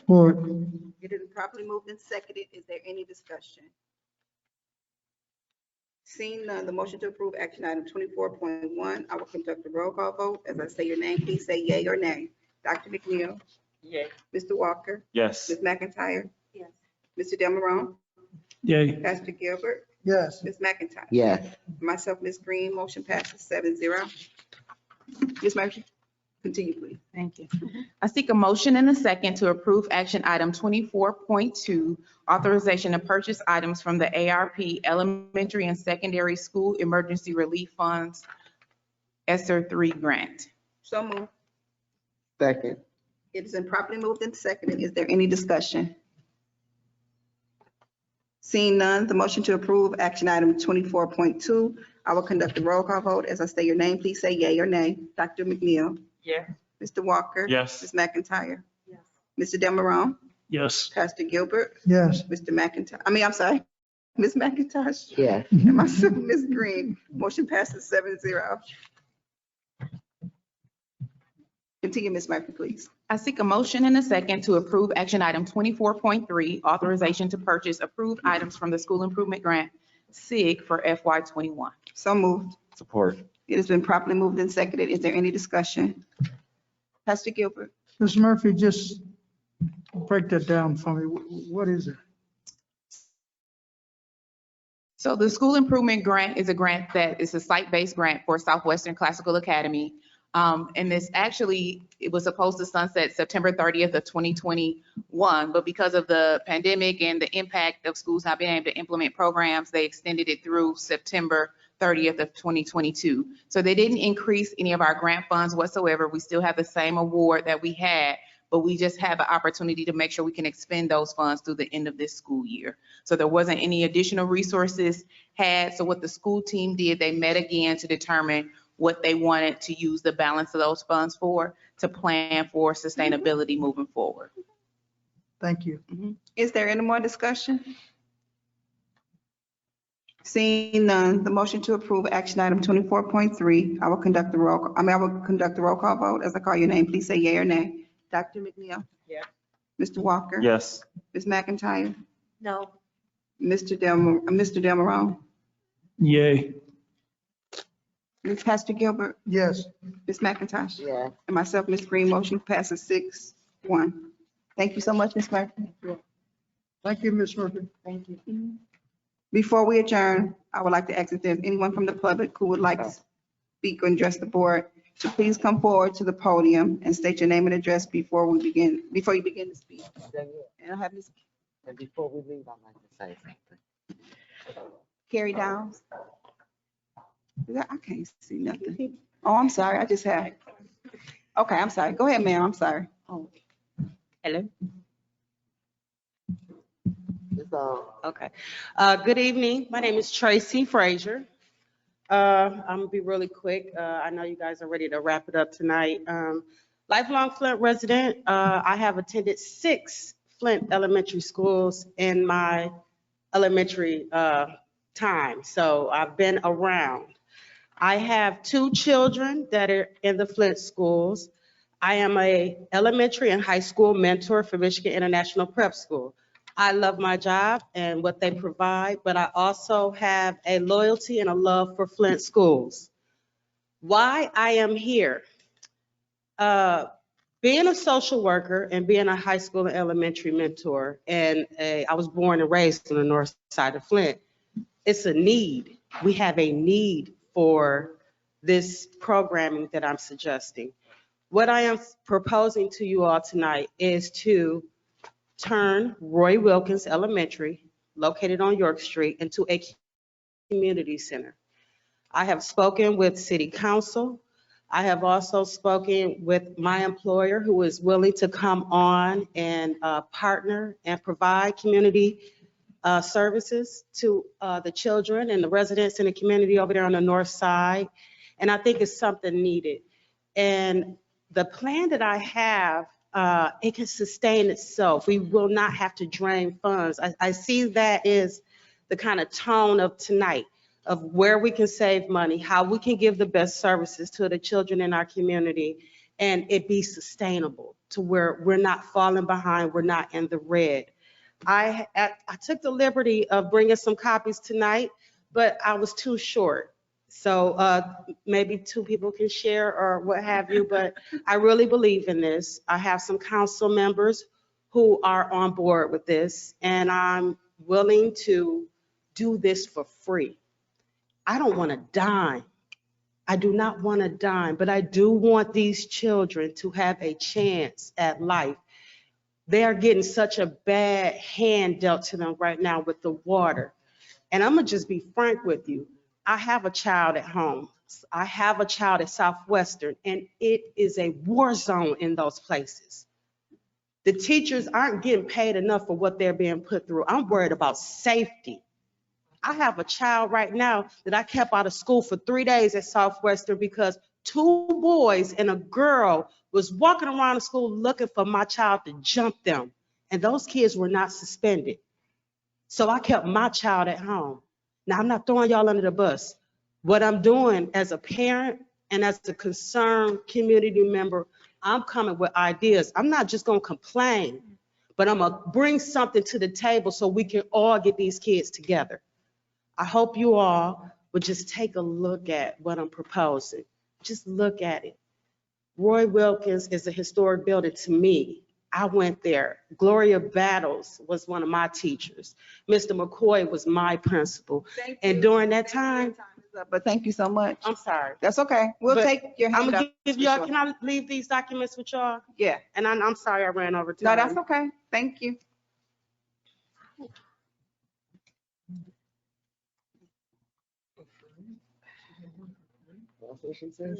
Thank you. And please have a good night, and thank you so much for indulging. Thank you. Ms. Downs. Board, I just had a few more highlights to share with you and some upcoming events. The first thing I'd like to highlight is some health services that were provided at Potter. Potter's community health worker, Maria Crothers, met a new parent at school who only spoke Spanish. To best meet her needs, Maria connected a Potter staff member who speaks fluent Spanish to join them in the meeting with the parent's permission, and she assisted in interpreting. The parent recently moved to Flint from Colorado and needed medical insurance. Maria ensured that the case was transferred to GHP's multicultural system of care with a bilingual health navigator who helped complete her Medicaid application. Some upcoming events in the district. Tonight, Nethercutt hosted their community education by their community education team and the Nethercutt school staff. They hosted their virtual Black History program this evening from 6 to 7 tonight. Also, we have Crim Sports tumbling clinics coming up on February 20th and the 27th. There are 2 sessions, one for our kindergarten through 3rd grade scholars and 1 session for our 4th through 6th grade scholars, all free to any of our students in Flint. Additionally, Crim Sports has extended the K-6 basketball season, and we're so pleased to announce the games are set to begin on February 26th, and they will continue through March 19th. Those games take place on Saturdays. Additionally, Crim Sports is offering a basketball clinic this Saturday, February 19th from 3 to 6 at Southwestern, and parents can register online if they look for Crim Sports on Facebook. Also, I'm so pleased to announce that every single one of the Flint Community School elementary schools is hosting Girls on the Run. That's a running program that incorporates character education. And at the middle school level, we're hosting Heart and Soul at Accelerated Learning Academy and at Homestead Middle School Academy. The season start date for Girls on the Run and Heart and Soul begins March 28th. Our spring sports season will start April 11th and run through May 27th. And I'm super excited to announce the 65th Greater Flint Olympian Games will take place this summer from June 20th through July 24th. And also the return to in-person Canusa Games will be hosted in Flint this summer on August 5th through the 7th. Huge shout out to our games co-chairs. That's Mike Meinbrook, Flint Community School employee, and also Tony Sitko, a retired Flint Community School staff member. And their team of volunteers do amazing work in making sure our kids have these great opportunities. I'd also like to lift that the Southwestern Fire Team, that's our robotics team here in Flint. You can find information about the team. They're doing a fantastic job this year at fireteam322.com if you want to know more about our robotics program. And then also, I just want to say a huge thank you, not just to our Flint Community School staff, but also the partners who support Intercession. During October, Thank you, Ms. Intercession- Downs. Thank you so much, Ms. Green.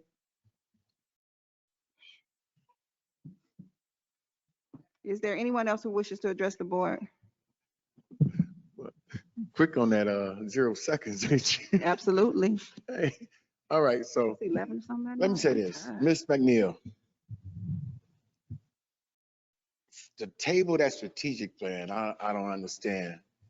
You were overjoyed with MASB.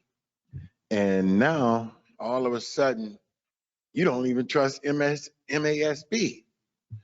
They told you that it's a living document. You could have passed it tonight and had your workshop next week. And then when the next board meeting, you could have changed it at the board meeting. Why do y'all prolong things that can be done right now? Mr. Del Maroni, my brother, I don't know what's going on, man, but you're gonna have to quit going to council meetings, man, and pay attention to the Board of Education, because that's too much for you. You're trying to take on the council meeting because it look like city council over here right now. Mr. Gilbert, Pastor Gilbert. I praise God too, man, but you're gonna have to quit preaching because y'all just commenting just to be commenting now, man. Miss Laura McIntyre, you have a subtle bigotry about yourself. We want our kids to have the same things your kids are having over at Fenton. Your kids don't even go here. I barely hear you speak about your kids, but what I did hear is your comment earlier today. And it was highly upsetting, but you know what? I'm gonna take it in stride. The best thing about it is the fact that you know me, Miss McNeil know me, Carol, all y'all know me. Y'all know that I don't speak to Miss Green about any of this. I speak to you, and y'all have to send her information, and then I speak to her because you all spoke to me about it. You know, that's the upsetting part about it. So you know that she doesn't do anything that I have to say. You don't, nobody else. I just make suggestions, and if you do it, you do it. If you don't, you don't. And the majority of the time, I don't tell you how to vote.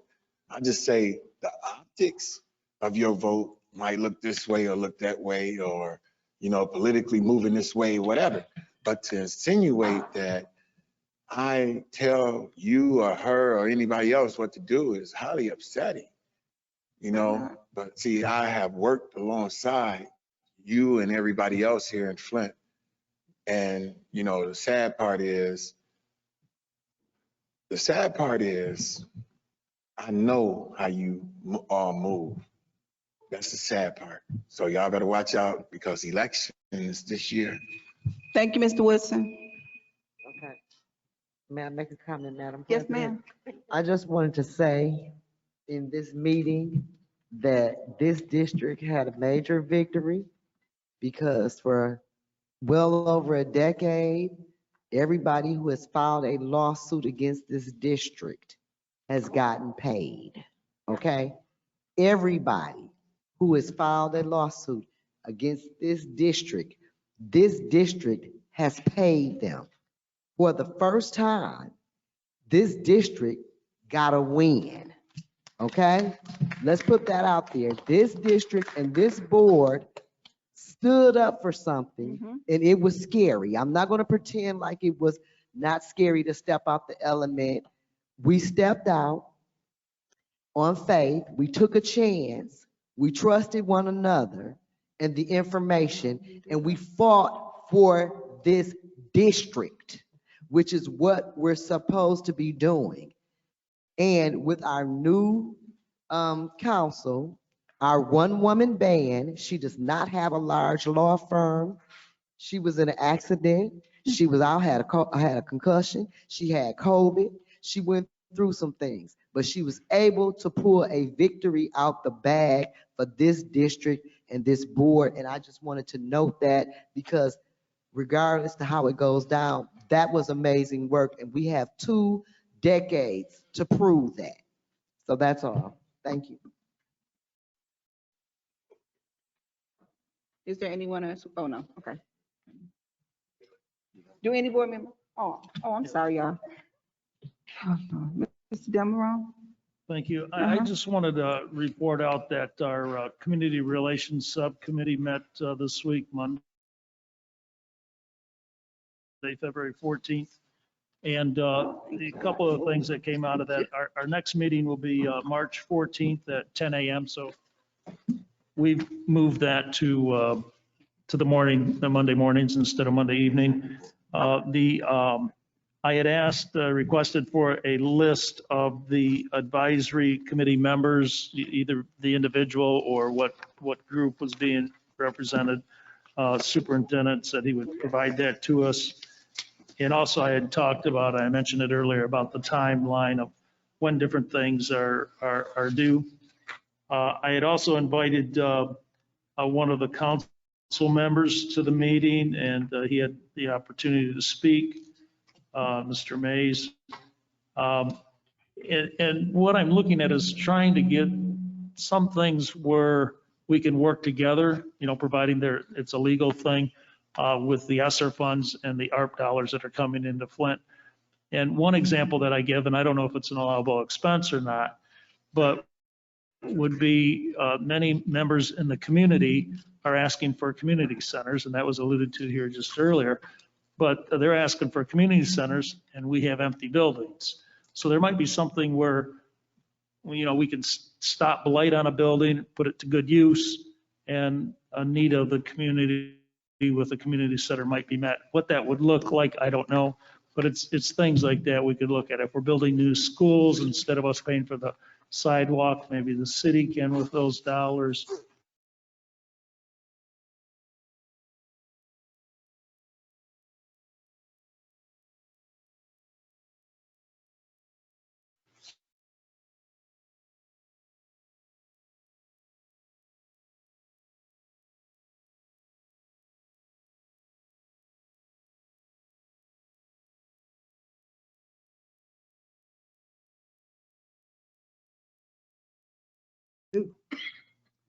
And if we continue to, we're not always going to agree, but we don't have to be disagreeable. We have to continue to try to put forth the best that we can for the time that we're here. Now, myself, I don't apologize for anything except when I make a mistake or I do something that wasn't in the best interest of why I'm here. I'm not really concerned about no election because I could die before the election comes. People are dying every day. That's not my concern. My concern is to serve with you all. We're one unit, but all of us bring what we are. I don't leave what I am as a husband, a father, an uncle, a grandfather, a great-grandfather. I don't leave that over on McPhail when I come to the board. I have to bring it with me because that's who I am. But when I said here, my main focus is the children, the district, and what we've got to do. So I just want to encourage you. And Brother Woodson know I love him. He know I do. But he know I'll get with him too. But this is not the place for that. Thank you. Pastor Gilbert. Dr. Joyce. I'm just working on Everybody else spoke this time? No, go ahead. I just want us to be mindfulness of the passing of Woodrow Stanley this morning. He passed away at Hurley. So just be mindful of that. The family's going through a lot. He was a mentor to me. He was a good friend to me when I came to Flint, and it was heartbreaking. So let's just think about him and his family. And one thing I know that he does support education. And I think we're doing the right thing. We will never please everybody. But as long as you please yourself, I can't change nobody but me. And if I want to make it, I'm going to have to change me. I can't change nobody, but you can change yourself. That's all I can say. Thank you, Dr. Joyce. With that being said, I would like to do a moment of silence for Mr. Woodrow Stanley.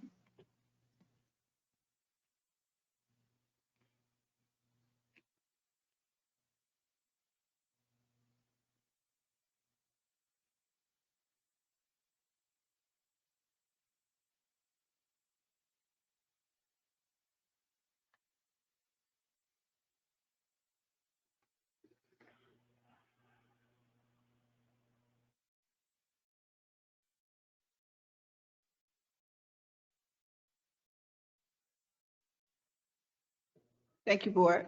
Ms. McIntyre. And yeah, and just to say we have another victory as well, I know we've already talked about it and we've thanked Dr. Sullivan, but just to say that we now have a state-of-the-art hydration station that could be You know, we're known for a lot of things for the Flint Community Schools and for Flint, but we can really be a flagship for the rest of the country in terms of the model that we've created. And hopefully moving forward, we have, you know, with maybe some testing programs to get, you know, that trust factor back in. It's one of the few hopeful things that I've seen out of this water crisis. I'm really grateful for all the hard work that's gone into it. And moving forward, we can really promote that and maybe help other school districts, other communities by being a model for having safe and clean water with the community buy-in and the trust. So thank you. Mr. Walker. Yeah, and thank you. Y'all know I always like to say I'll be quick, but I'll be lying if I said that this for me wasn't something that I was dreading to have to do. I've already met with Ms. Green and Mr. Jones, but I wanted to make sure that I had a chance to talk to all of you tonight in our board meeting and let you know that due to a professional change on my end, unfortunately tonight it'll be my last board meeting. I've submitted a letter of resignation to the record to Monica. I've also submitted it to Danielle, but if the board would like, I would also love to just share my final thoughts as it relates to my time on the board. And it just starts like this. Madam President, it's with a heavy heart that I write this letter to inform you of my resignation from the Flint Community Schools Board. I was honored to not only receive the appointment to the board, but to also serve alongside each and every one of my fellow board members. The team chemistry we built and the important work we're embarking upon made this decision very difficult. However, I recently accepted a new job with the state of Michigan. I firmly believe that this position presents a unique opportunity for me to further my professional career and make a greater impact in communities across the state, including my hometown of Flint. Unfortunately, it also means I no longer feel I will be able to provide the level of time and service this community deserves from members of the Board of Education. My tenure with the board lasted just a little over a year, but I'm proud of the work we were able to accomplish together.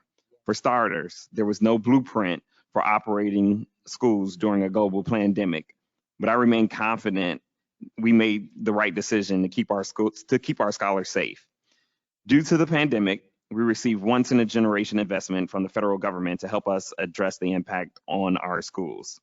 As chair of the Community Relations Committee, I made it a priority to ensure the community had a continuous voice in how we allocate those federal resources. Lastly, I'll forever be grateful to every parent I had the opportunity to meet. Our parents and our scholars were my focus while serving on the school board. I will miss attending parent meetings and having the opportunity to engage with our scholars around their education. It's been 7 years to the day since I returned home from Washington, D.C., ready to give back to my hometown.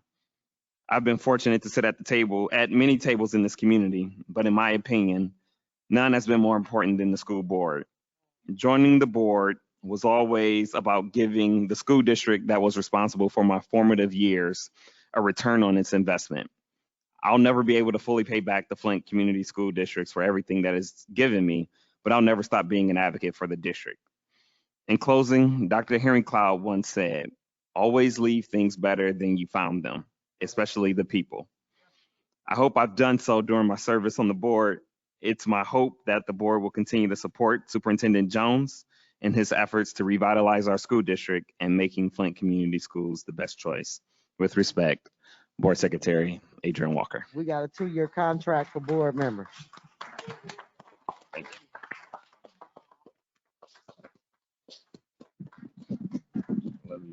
All board members got to stay at least 2 years. That was a good one. That was a epic. memorandum of understanding.